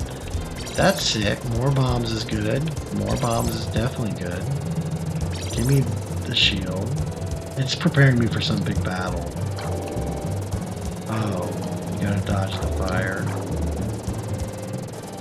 I'm doing this so that if I get hit, I can still have my homing missile. I can switch back to it. Laser. Don't really like the laser so much, but... Oh god. Alright, I'm going straight to homing. I probably shouldn't, but I am. Oh, I thought he was coming at me. I had to jump over him. No. Alright, that's Contra. I gave it a fair effort. I actually got past... I got to a boss, it seemed like. Yeah, I'm not good at it, but I love it. And with a friend, you could really have a fun night. On the Return to Nostalgia NES edition, I played Super C, the original Contra. Somewhere along the way, I missed the second one. I guess I needed to find it. But check out Contra 3, Alien Wars. It's one of the better Contras, in my opinion. Roadrunners Death Valley Rally. Anyone else play this one? Or anyone else have any nostalgia for this one? I do, because my best friend growing up had this game. He lived next door, and I would go over to his house and play it. I never owned this one, and I never remember being very good at it. But I remember thinking it was a really cool game. Sorry, hiccup. A really cool game. First of all, it felt like I was watching my Saturday morning cartoons. So that was cool. Roadrunner, I mean, you can not even be into Looney Tunes, and you can appreciate Roadrunner and the Wile E. Coyote. I think they were going for a Sonic-style thing here, but from what I remember, this game gets crazy. Dude's trying to set up traps, but you gotta try and outsmart him. See, I made it there, and he fell, but then I fell. I probably shouldn't have done that. So now I gotta retry that. And it gives you the signs. You got to know, like, hey, this is coming up. You might want to jump. Stuff like that, right? But it's not easy. I got him that time. I think I remember there being birdseed, and you would peck at it and get it. Let's see if I can get some birdseed. See how the track feels a little like Sonic with the way that part is done? Oh, that's a checkpoint. Oh, no, no, no, no, no. Oh, whew. Oh boy. See, so platforming as this bird is weird. And also, any game that gave me a timer that was counting down stressed me out more than any kid should be stressed. You know what I mean? When you're a kid, first of all, I want to wind up like Sonic, and I can't. And that was one of the downfalls of this, I think. But he just kind of gets speed on his own, which is weird, and you kind of figure out how he moves, I guess. And where the clipping is. God, this guy. What a dick.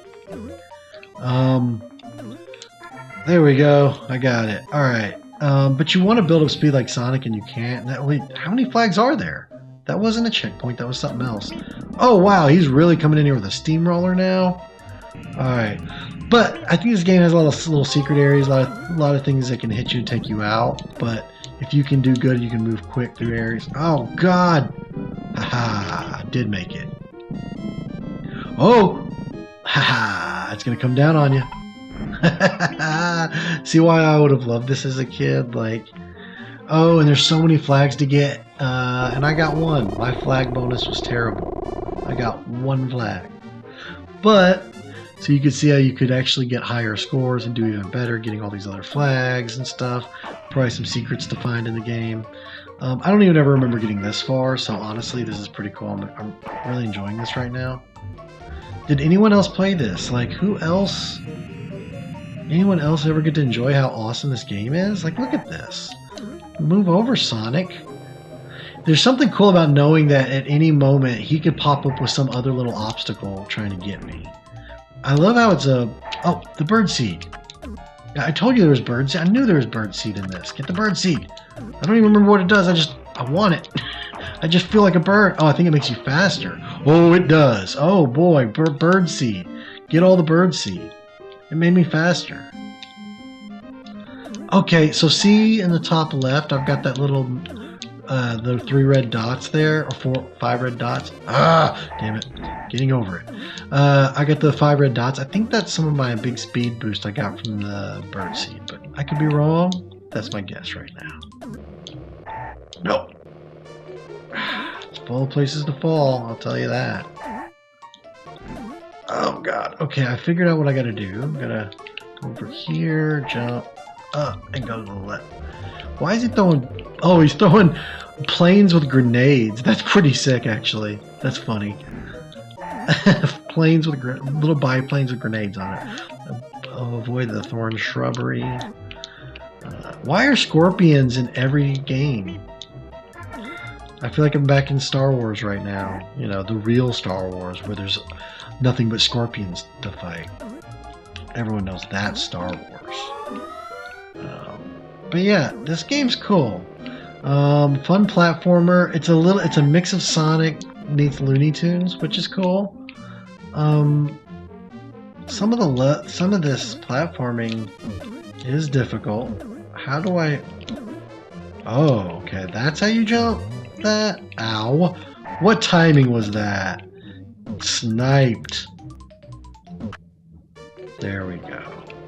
Wow, lots of things could have took me out there. Oh, no, no, no, no, no, no, no, went the wrong way. Okay. Ooh. Oh, no, no, no, no, no, no, no. Can I get back up there? Yes. Yes. I want to beat this. I got 2 minutes left. If I can beat this level, I'll be very happy, but I don't know how to do that. What? Oh, what? Where am I? Where am I?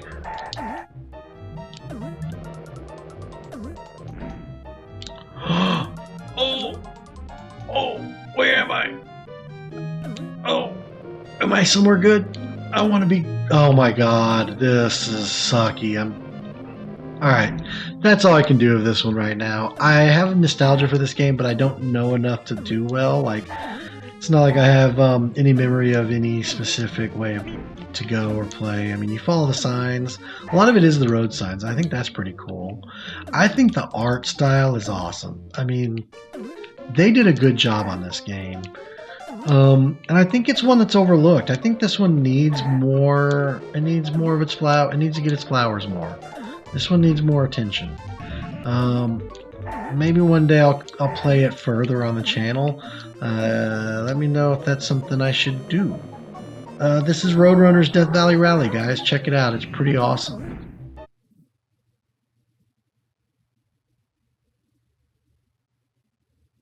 That's cool. Oh, terabytes were hardly even considered possible to reach back then. Wow.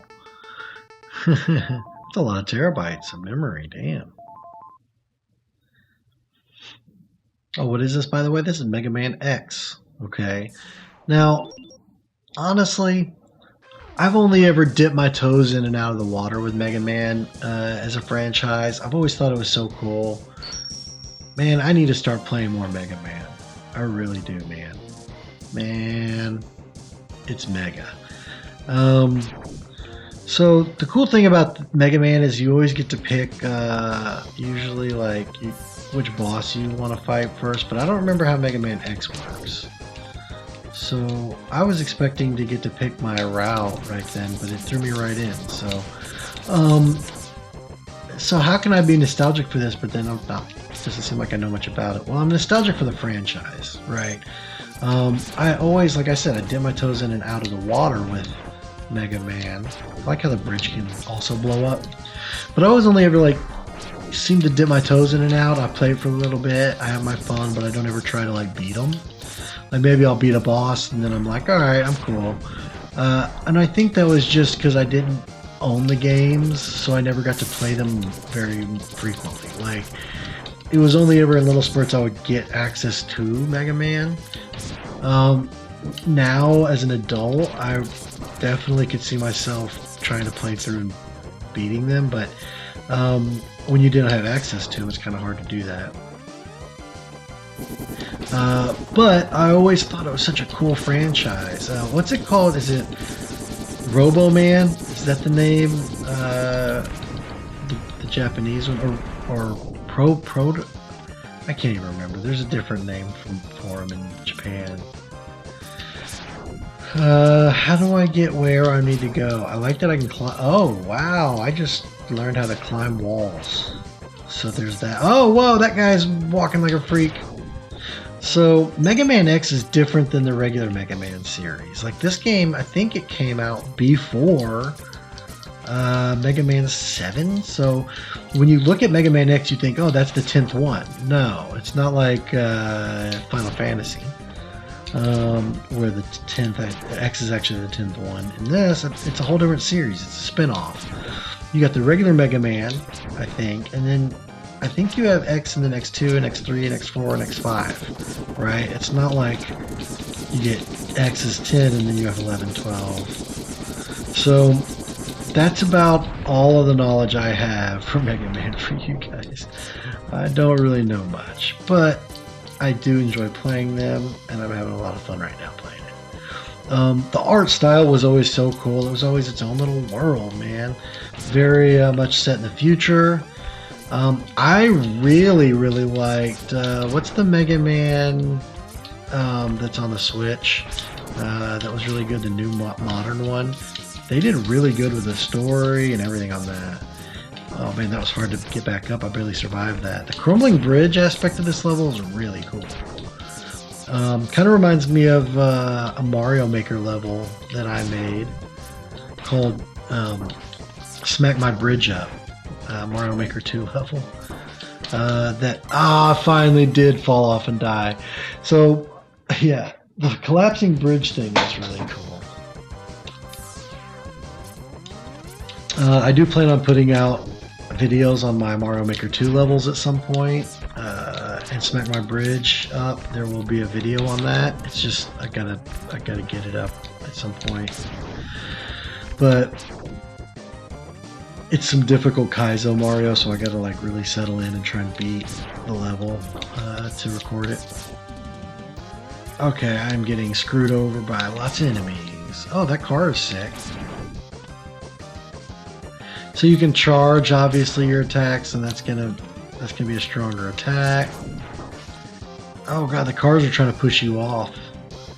But yeah, Mega Man as a franchise I think is awesome. I think that it's always kind of flown slightly under the radar, just enough that because it never got so big, like so big, that I think it always lied in this happy medium where it was allowed to kind of, for the most part, still be Mega Man. Like, you know what I mean? The franchise is allowed to feel pretty much still the same, and any Mega Man you jump into, a lot of them anyway, feel very similar. Now, I'm sure the Mega Man enthusiasts would probably say otherwise. They might have a lot more to say on this topic than I would, but they're always epic like this. You're trying to play through these stages, and then you fight bosses, and usually you get to pick which stage.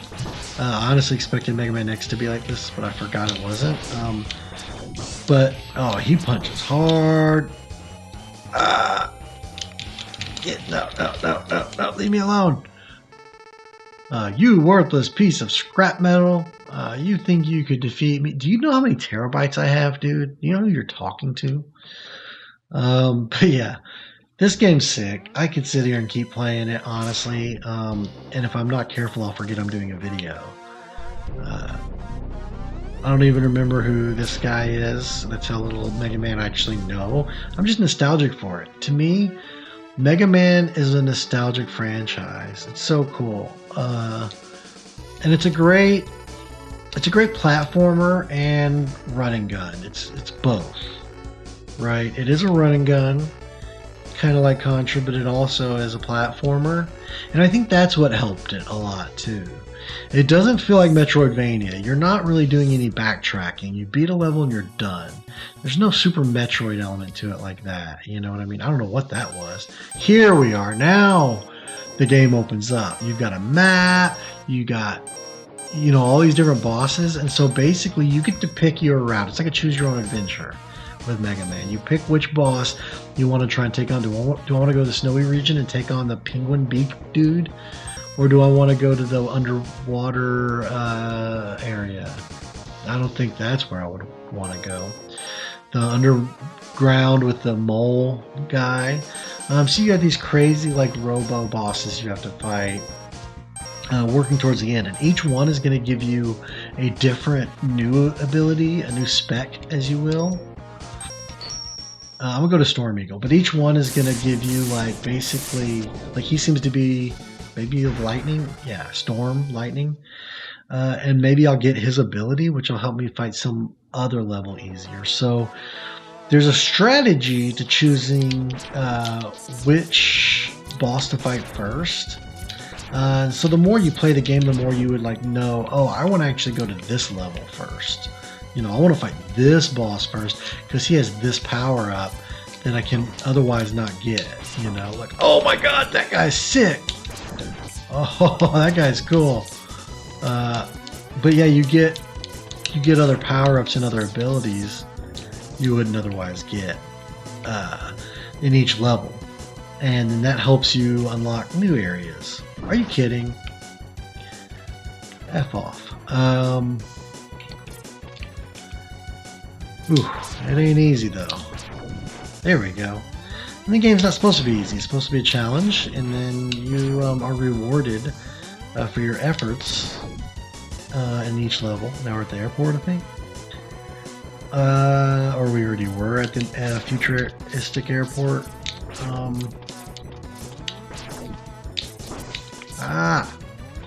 The levels are so cool and so fun to play through. Like, I could just sit here and play Mega Man X all day. Was I making a video? Yeah, so here's the question I would have for anybody who plays Mega Man. What's your favorite Mega Man? Or either that question, what's the best Mega Man, or what's the one that I should go into and play? Like, what if I was to really try to go down the rabbit hole of this franchise? What's the one I should start with? Because I've not played enough Mega Man.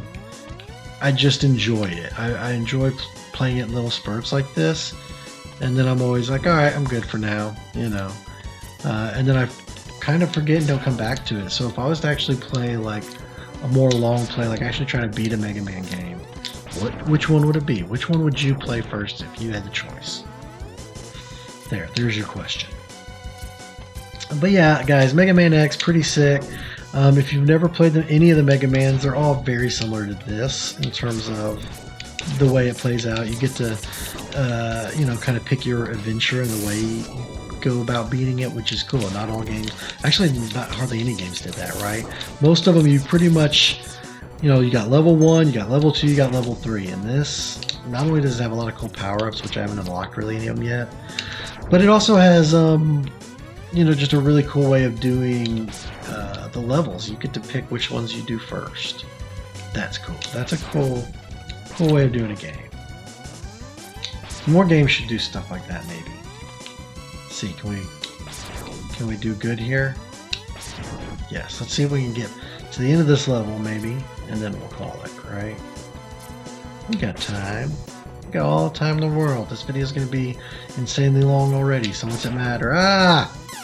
Okay, you know what? That was it. I'm not going to go through that again. But yeah, guys. Oh, wait. What do you do here? Is that a... Oh, there's special stuff. I don't know. Someone explain that to me also in the comments. But yeah, Mega Man is sick, guys. Check it out.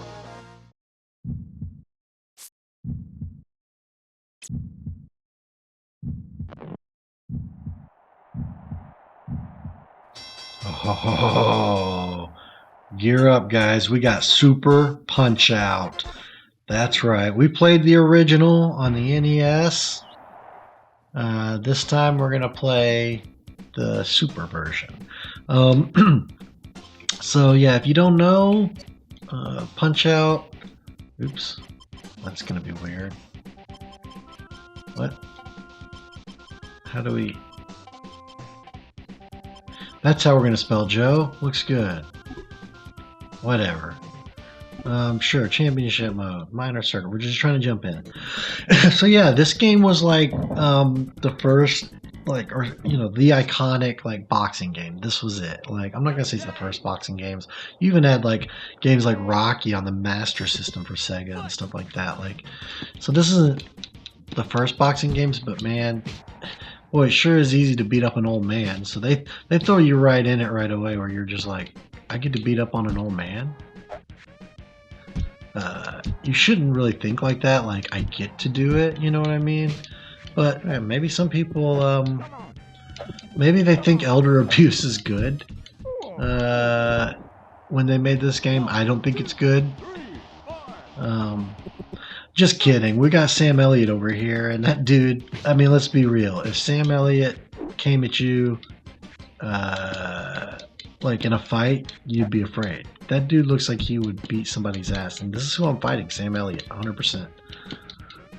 He's just blocking a lot. So then you want to, oh. So when he's blocking, you want to dodge his move and then come in. Yep. Oh. I'm a dodger too. Ooh. Oh, I gotta back off to catch my breath. Okay. I forgot about that. They definitely stepped up the mechanics a little bit in this.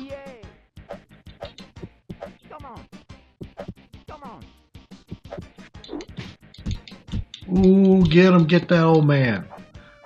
That's right. I'm coming for your retirement plan. That's right. Oh, yeah. Check your life alert. It might be ringing.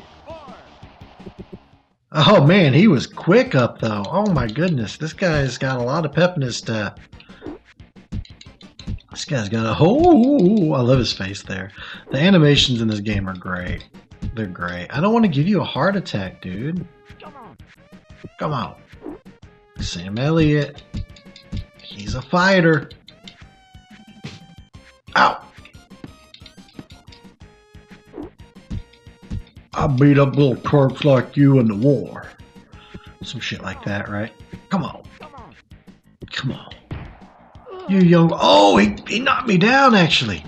Oh, no. I mean, I'm immediately back up. I'm back to my health. But that's a little wind for him. A little extra wind. Now he's down. Let's hope he stays down. TKO, total knockout. I can't believe he knocked me down right before he went down, though. He had one last little fight in his chamber. You know what I mean? And I hope to be that old man. You know, if I'm going to get knocked down by the young whippersnapper in a fight for everyone to see, and my life alert fails me and I die in the ring, at least I knocked that twerp down one time to let him know. Even as an old fart, I can still knock him down. That's right. Anyway, guys, that's Super Punch Out. It gets, you know, we'll go into the second. Wario, is that one of the names? That's awesome. Oh yeah, we gotta fight Bear Hugger. Look at this guy. We gotta fight Bear Hugger. Oh my God, look at him. He looks awesome. Holy crap, this guy's not gonna be as easy. Maybe. What is he trying to? He stuck his tongue out at me. This is a weird fight. I'm not gonna lie. This is the weirdest fight. I don't remember this. It's a weird way for a boxer to act. Rubbing his nipples, sticking his tongue out, and not being able to be hit. It doesn't work. I can't even... Oh! Wait, that didn't... How do I fight him? I don't remember. Ow! You jerk! He's not punchable. You cannot punch him. He'll never be punchable. I should be able to beat him, but I don't know how. I gotta wear him out. That's my guess. Let him punch a lot, and then come in at him. Ow! I don't really know. Anyone know how to fight this guy? I don't know if... I don't know if I'll go through... Oh! I actually got a hit. That wasn't much. Man, he is difficult. Alright, the time's gonna run out for anything on this. How is he unhittable? Yeah, I get it.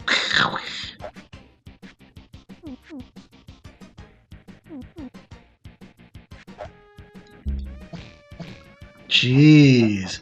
It's not enough to dodge his attacks. It really isn't. Oh. Oh, that worked. But he still doesn't lose any health. Is it a combo? Is it a certain combo I'm missing? I don't know. I can't even get any health removed from this guy. Maybe I need to be on his diet, and you are basically an immovable object. Like seriously, I took some health, this tiniest slice of health away from this dude. Oh God! And that's how this game goes. Basically, you have to learn how each enemy fights, their fighting style, and then once you learn, like, you could come back to this game one day and be better at fighting this guy. But man, getting hits on him is not easy. He fights so weird. He fights so weird. Yeah, he won. He definitely got me on that. Nipple rubber. But that's Super Punch-Out. It's fun. But and I'm nostalgic for it, but I'm certainly not good at it. I just kind of, play it for a little bit, get as far as I can, and then I move on. But fun to return to. It's definitely, you can see where they definitely stepped it up on this one from the original Punch-Out, and I could see this one having a lot more replayability. So definitely, if you come across the game, it's definitely a fun one to have in the collection. It's definitely a fun one to play and try to see how far you can get. So it gets super, super tough. But anyway, yeah, Super Punch-Out.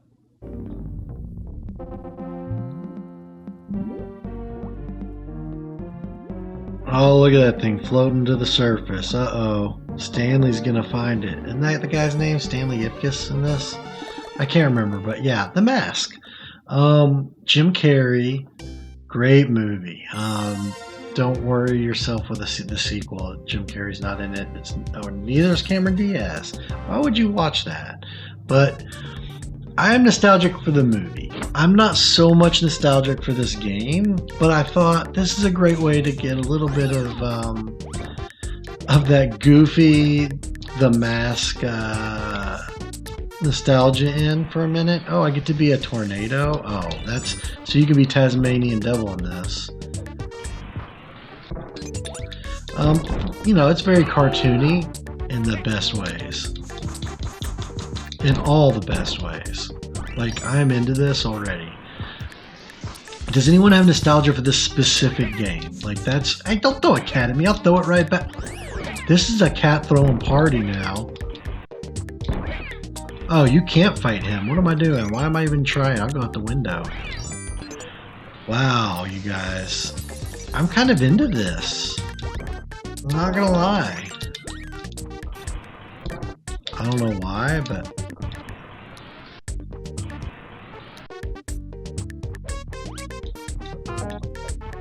I gotta figure out how to get out of here.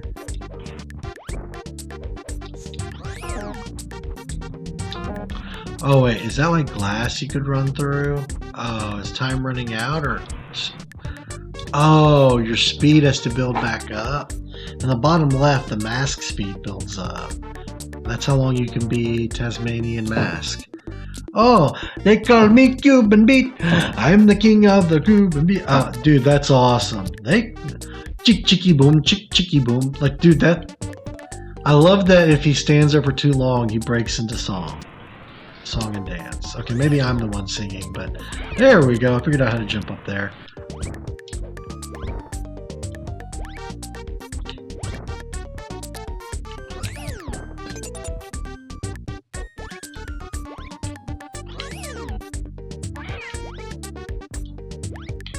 Okay, this is not easy. Why is this guy always throwing cats? Like, what is this guy's deal? Whoa! I didn't even know there was a couch there I could jump on. And does this not look like this wall?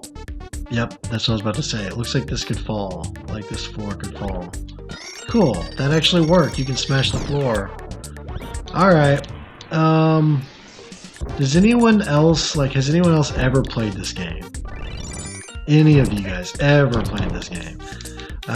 Because this is the first time I think I've ever played it, honestly. But God, it's an odd game. Why am I going through this apartment building, fighting these guys and picking up money? I kind of don't get the premise. kinda don't know what I'm doing. What's this thing? Why is it glowing? Or why is it flashing? Oh! Well, that's why. Alright. I'm pretty into that. The cartoony nature of this game does make it pretty great. Can I now... Wait, the M makes it so I can actually hold more of that stuff too. That guy's pretending to be dead, but he isn't? Crazy.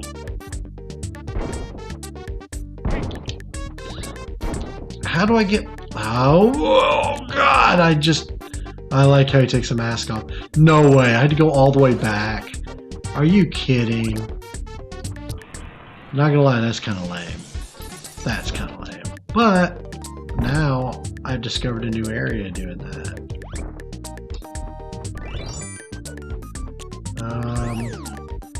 So yeah, this movie was awesome, and it makes me want to go back and rewatch it. I haven't seen it in a long time. Usually when I think of Jim Carrey movies, I think of like the classics, you know. I might think of Liar Liar. I might think of oh crap, I might think of Ace Ventura, you know. There's so many movies I think of when I think of Jim Carrey, but I don't usually think of Mask anymore, and I don't know why. I need to go back and rewatch it. It's classic. There's so many quotable moments that I should be able to quote right now, and I can't because it's been that long. So yeah, if you've never seen the Mask movie, I suggest you just go watch that instead of play this game. You don't really have to play this game. You could probably skip this one, honestly. It's alright. But it's, you know, this is like so many other games for the console at the time. I mean, this isn't much different than Dr. Franken, let's be honest. In some ways, this is Dr. Franken, the game we played earlier, but with the Jim Carrey movie license. You know, like that's what this is. And, I mean, that's cool and all, but it's kind of not. I mean, it's kind of... The game is fun, but it's not fun enough to make me want to go, hey, I gotta see what's on the next stage. Like, it's fun in short bursts, but that doesn't make me want to go, like, continue too much further into the game. I did see with my a mask up there, another one of these masks, which is interesting. Oh god, this room that trapped me last time. How do I get out of this? Because this room definitely trapped me last time. Oh, that's how. Cool, cool, cool. Yeah, you gotta do some wacky stuff in this game to progress. What? Now we got some weird bowling guy who's like really all about me, like I'm catnip and he's a cat. What is he doing? Why is this guy dude? Personal space. Jeez, who is this freak? Get, oh my god. I don't remember that guy from the movie. I do not remember him. Alright, that's where I draw the line. I draw the line at getting into my personal space with some bowling John Lovitz freak who wants to touch me. I'm not in love. He may be. His heart was pumping out of his chest. But this game is definitely take it or leave it. I'm more leave it. You can take it if you want. But I love the animation there. It makes it all worth it. The Mask. The Incredible Crash Dummies. Alright, I've never played this game, I don't think. But I loved this franchise as a kid. I feel like we should bring Crash Dummies back. A new Incredible Crash Dummies in today's day and age. Look, here's the thing. I had the toys. The toys for the Incredible Crash Dummies were awesome. They had little buttons that would let, like, when they hit or whatever, like, their body parts would fly off, the head would fly off, and you could get the little cars, and the cars, you were supposed to crash the cars, you know? It was like, that was the point. And they would destruct, and then you could build them back, put them back together. And, you know, I don't know, maybe some people would, maybe nobody else cared about the Incredible Crash Dummies but me. But look at that, yeah. It seems so kind of like, I don't know. When I look at it as an adult, I kind of am like, why? What was it about this that did it for me? But the characters are cool characters. Incredible Crash Dummies. Has anyone ever played this game though? Crash rules are to have fun. So a car is. How did he pull off this kind of crash? Whoa, and I can crash like that too. I can just crash on command. How did the car end up like that? Like he fell into the road. Alright, we got some interesting platforming right out of the gate that is not super easy or intuitive. I mean, it's not horrible. It's just not great. Like most of the games of this time, the whole... oh, I lost a leg. Let's go. Is it telling me up ahead I need to... Whoa! Now I lost both legs. Are you kidding? Whoa, I can throw wrenches? Well, that really throws a whole wrench in their plans, doesn't it? This game isn't what I mean, I guess it is exactly what I should have expected. But I kind of wish I was just in a car crashing it and then they were exploding.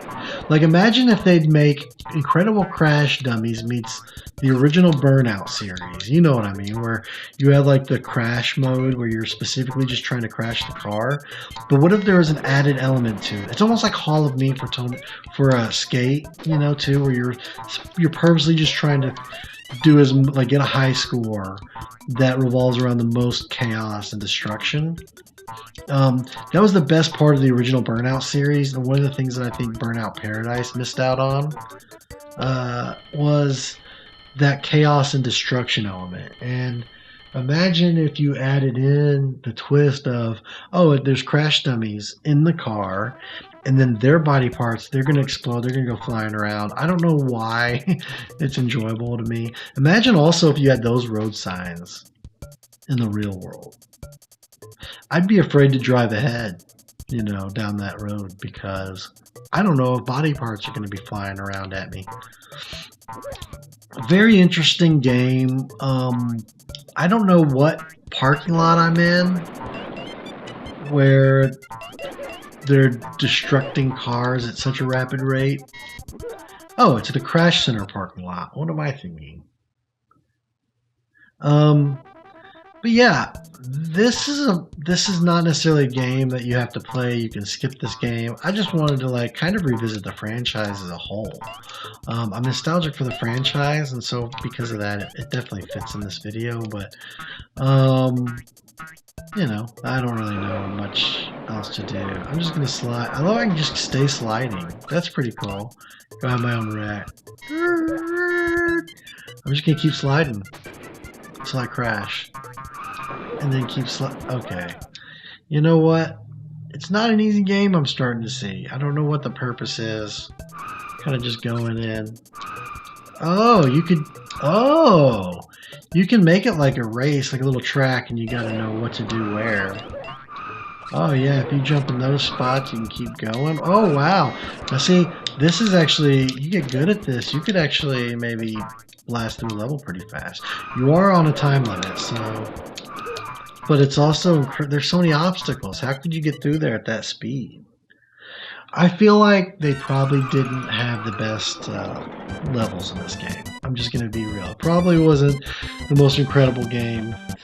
Honestly, take it or leave it. I love the franchise itself. I kind of just want to bring up the franchise and how I'm nostalgic for the franchise, and I would love to see it come back in some form. Give me a modern Incredible Crash Dummies game, and I would buy it and try it out. I would love that. Anyway, yeah, check this out if you want.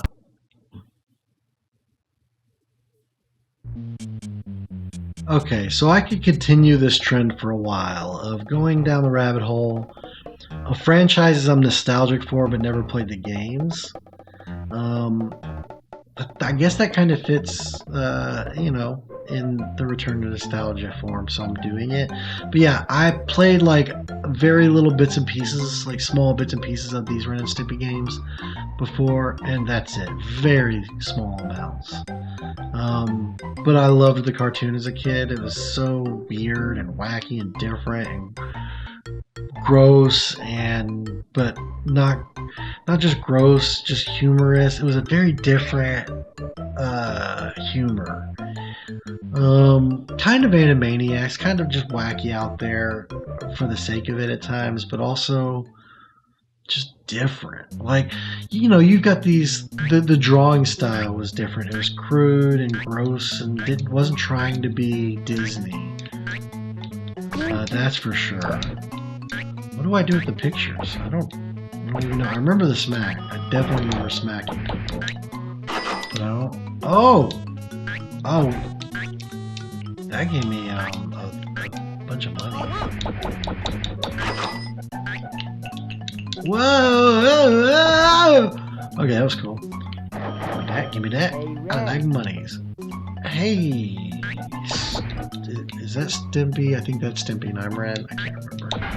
It's been a long time. I used to love it. I would have definitely known back in the day. But anyway, kids today don't know about the weirdness that was Ren and Stimpy. I mean, a lot of Nickelodeon cartoons back then. There were some wacky ones. But this one, Rocko's Modern Life. There's some that came later, like Angry Beavers and stuff. But I was more like, you know, Doug. What else was there? There was a lot of good ones back then. Ow, ow. Like there's a double ow.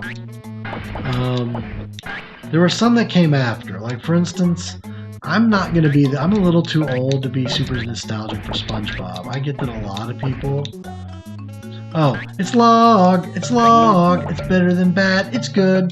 It's log, it's everyone's favorite wood, or whatever, yeah. I sang that backwards, but I also referenced that little song in that little clip recently in, what was it? In the Ark Survival Ascended video that dropped on the channel. We came across a giant log in the redwood forest, and I started singing that song. So yeah, this is definitely something I'm nostalgic for. I just didn't play the game very much. But who else remembers Ren and Stimpy and loved it? You know, who else thought it was like, you know, its own little unique, great part of the world that, you know, it was very much of its own little universe. Like, what was it, French powdered toast man or whatever? Like, powdered toast man, not French toast. Powdered Toast Man was awesome. I'm trying to think of specific episodes too, Ren and Stimpy, like where they become the firefighters. I remember that one. They were just some goofy episodes. Hey, Ren. Yeah, so I'm Ren, the big guy is Stimpy. But too many games, I think, fell into this trap, right? Where they were trying to take the platforming route. But they weren't good at doing platforming levels, like their level designers maybe. Maybe they were good at, like, a lot of licensed games had this issue, but I think just a lot of games at the time didn't know how to do platforming right. They thought because they had the graphics and the license that it would be a good game. And that wasn't necessarily true. A lot of these games are very frustrating to play. You play them for a minute or two and you kind of get over the art style, and eventually you're just like, yeah, but why does it play like that? Like, why, when I jump here, do I die every time? I shouldn't die. This isn't fun. That's the problem with games like this. You want to love them. You know, there's some others that could fit in this box that I'm saving for the Sega Genesis playthrough because, like, this game isn't on Sega Genesis. And I picked this one out of the 4 Ren and Stimpy games just because it was like the first one, I guess, on the SNES. I guess something behind that window hit me. There's like 4 of these Ren and Stimpy games on the SNES, so I just picked the first one released and figured maybe if I do the others, they would be in a sequel video. But I don't know. I feel like this game fell in one of those traps, like a lot of them, where they're trying to rely on the franchise and the franchise name and the visuals of how it works. I never had the piggy bank before. They're just not. They're not higher. Maybe they just didn't know how to make good, compelling levels back then. You know. Not everything, like Mario and Nintendo, they had it figured out. So I'm starting to realize now, Stimpy's going to keep getting in my way, and my goal is to hit him with stuff that stops him from being in my way. I'm gonna take this piece of cheese. I was gonna hit Stimpy with that. I like that little element. That's pretty cool. You can get on the clocks. I could rock that. Dang it. No, don't you be throwing... Why is he throwing mousetraps at me? Hey, Ren. Hey, Ren. Oh, that was... What hit me back there? What? Something should not have hit me there. I avoided that like a pro. Ow, ow. I do not have much health. It's about over for me. Hey, Ren. There we go. That's why I did that. I'm getting better at figuring out how it plays. So it's not terrible. Are you kidding? It's terrible. I turned around at perfect timing and threw the log. I thought I was going to hit him with it. But he hit me. That's the problem with these games, man. They hit the mechanics, the hitboxes. They're more frustrating and tedious than fun. I love the franchise. I'm nostalgic for it. But you could skip this game and probably just play something else. Let's be honest. Go play Chrono Trigger, guys. Or you could play one of the greatest games of all time, The Legend of Zelda, The Link to the Past. This had to be the final game in the video. It definitely pushed Super Metroid off to the side to fit in this spot. To me, this game is part of the Holy Trinity of Super Nintendo games. That would be Super Mario World, Super Metroid, and Link to the Past. So, what makes this game so great? Oh God. Play it. Just play it. Other, like Link's Awakening, I think took inspiration from this one. A few others did. Four Swords. I love this. Even the newer one. What was the one where you get to play as Zelda? For the Switch. I need to play that one at some point because it looked good. It actually looked really good. I love Link to the Past. I've already done Dungeons of Infinity, which is a sort of Link to the Past style game. Remake kind of thing for the PC on the channel. I plan on doing other hacks, Link to the Past hacks on the channel.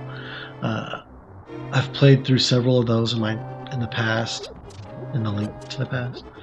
I've played. There are ROM hacks out there where people have made their own version of this game. Goddess of Wisdom is one of them you could look up, or Parallel Worlds. I've played through and beaten both of those, although Parallel Worlds I had to use a save state.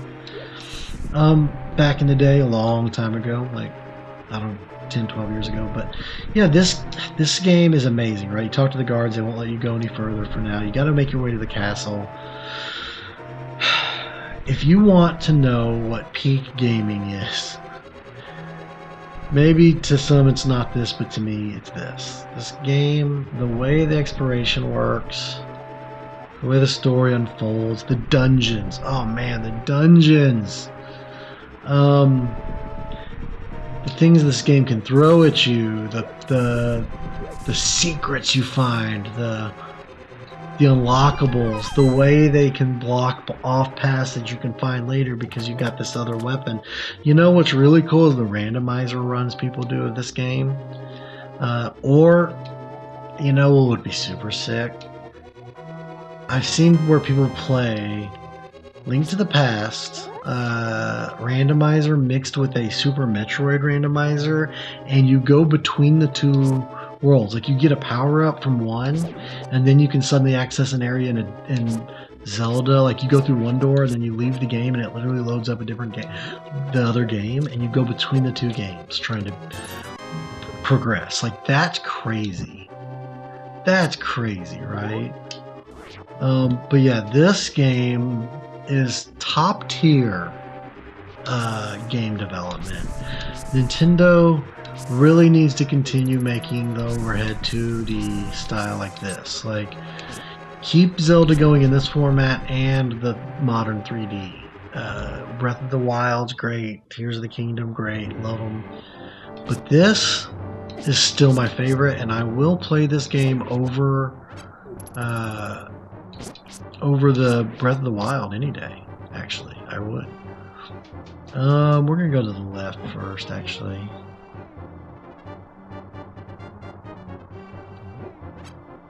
But yeah, so the more I play this game over the years, the more I enjoy it. Like, I've beaten this game countless times, and I still love it. There's something so nostalgic about it. When I played those ROM hacks, by the way, I played it on my SD to SNES, is what it used to be called. Now it's called an EverDrive, I think. But so I was playing it on the original hardware, so that's how much I love this game. I've played fan-made versions of this game to completion. I don't even know if I can go down here just yet. I think I can. Yeah, this game has humor. It has, like I said, great secrets, great exploration, great fighting mechanics. Knock him off later, dude.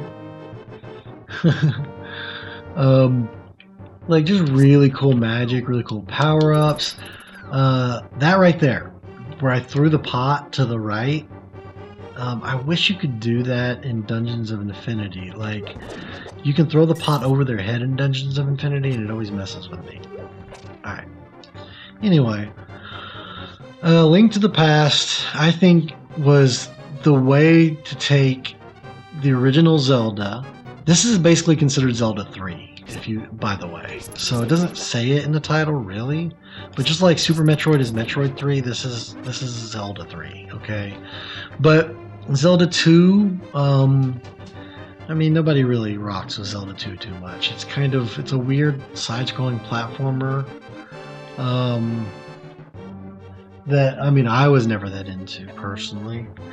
It's just a different style of Zelda game. Maybe it's alright, but it doesn't hold up to it's not as good as the original. So for me, you could go from the original one and then to this. It'd probably be alright if you were trying to play kind of in somewhat of a, going to the originals and play them in order thing. You could probably skip the second one, honestly, or at least try it for a minute. It's just different, right? I think they didn't know yet that they had hit such gold with the first one that they tried to reinvent too much with it, I feel like, and then they went, oh, wait a minute, maybe we should go back to what worked real well and just improve upon that. And that's what they did with this game. This is I think just one of the greatest games ever made. I really do. Like I said, it's part of that trinity of Super Nintendo games where if you're gonna start building a collection, I think personally you could do just fine with Super Mario World, this, and Super Metroid. You could have those 3 games alone, and you will have so many countless hours of fun. Those 3 can start your journey in so many ways, and then you could start going down the rabbit hole of these other games that are in this video. And then again, maybe none of these games excite you and you want to play Kirby. I wasn't. This is the first time we get to see Zelda in the game. But yeah, you could. To me, this is a desert island game. Stuck on a desert island, you only have so many choices. I'm talking not even just Super Nintendo. I'm talking all consoles. This one makes the cut. It does. It makes the cut, you guys. The music alone. I would probably sit on that island, and to fend off the depression and the crabs, I would listen to this dungeon music.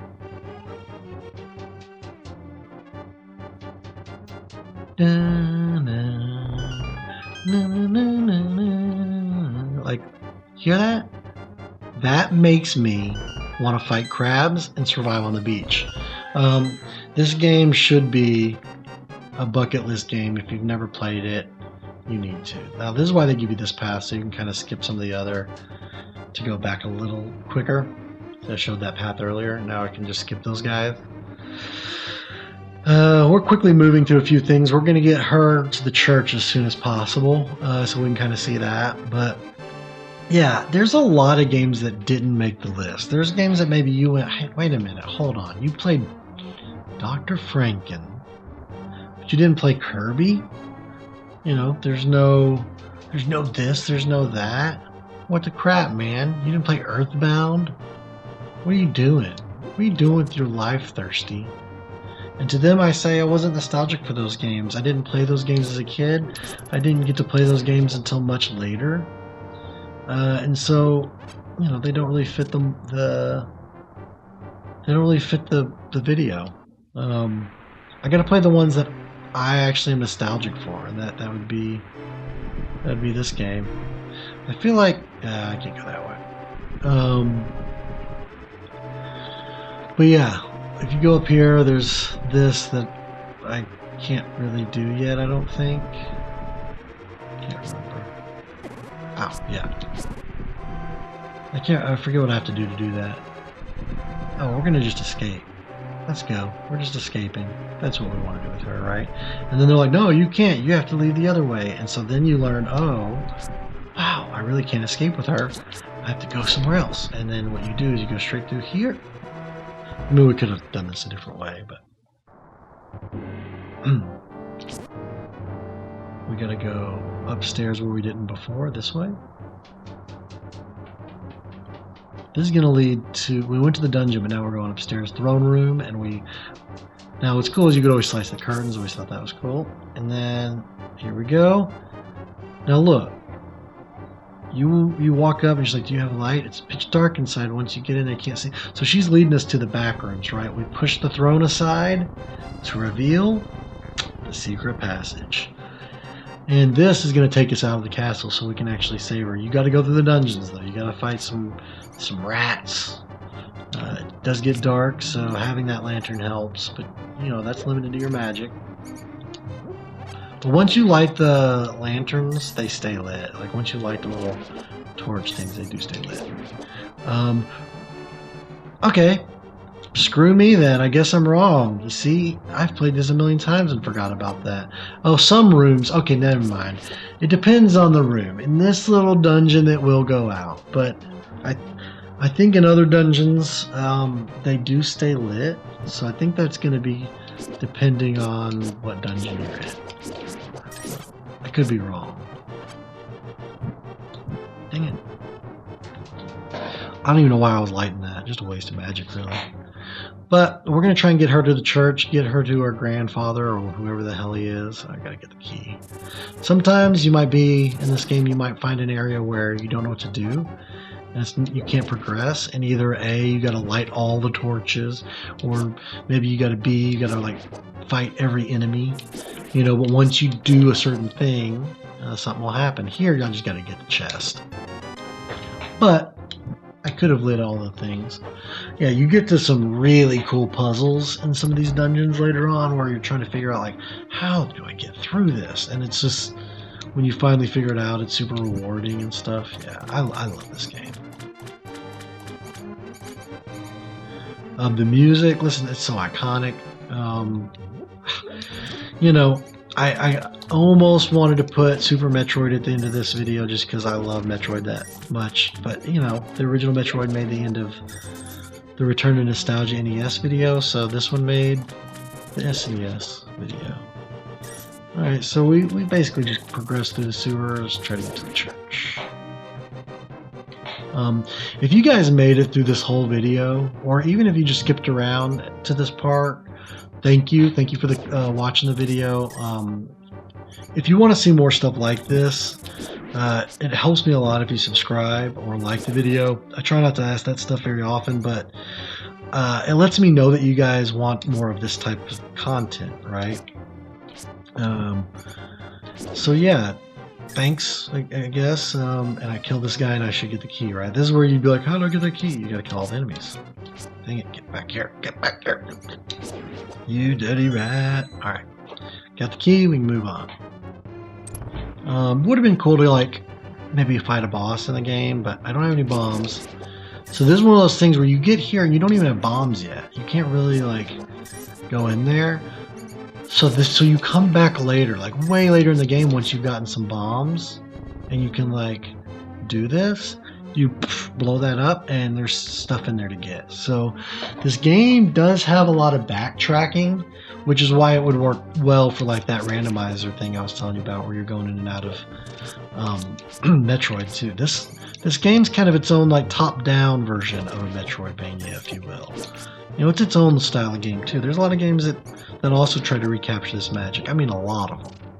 It's its own genre too.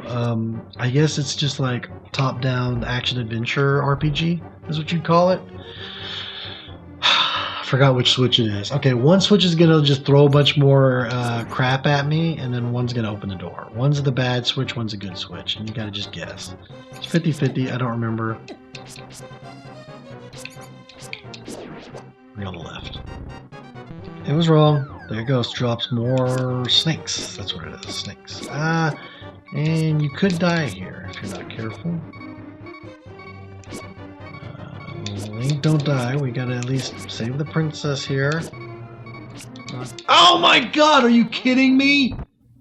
Guys, I swear I know how to get past that part. But that's where I must leave it. Game over, guys. Thank you so much for watching. If you want to see what's past that point, go play it yourself. If you haven't at this point, you owe it to yourself to check out one of the greatest games of all time, Legend of Zelda: Link to the Past.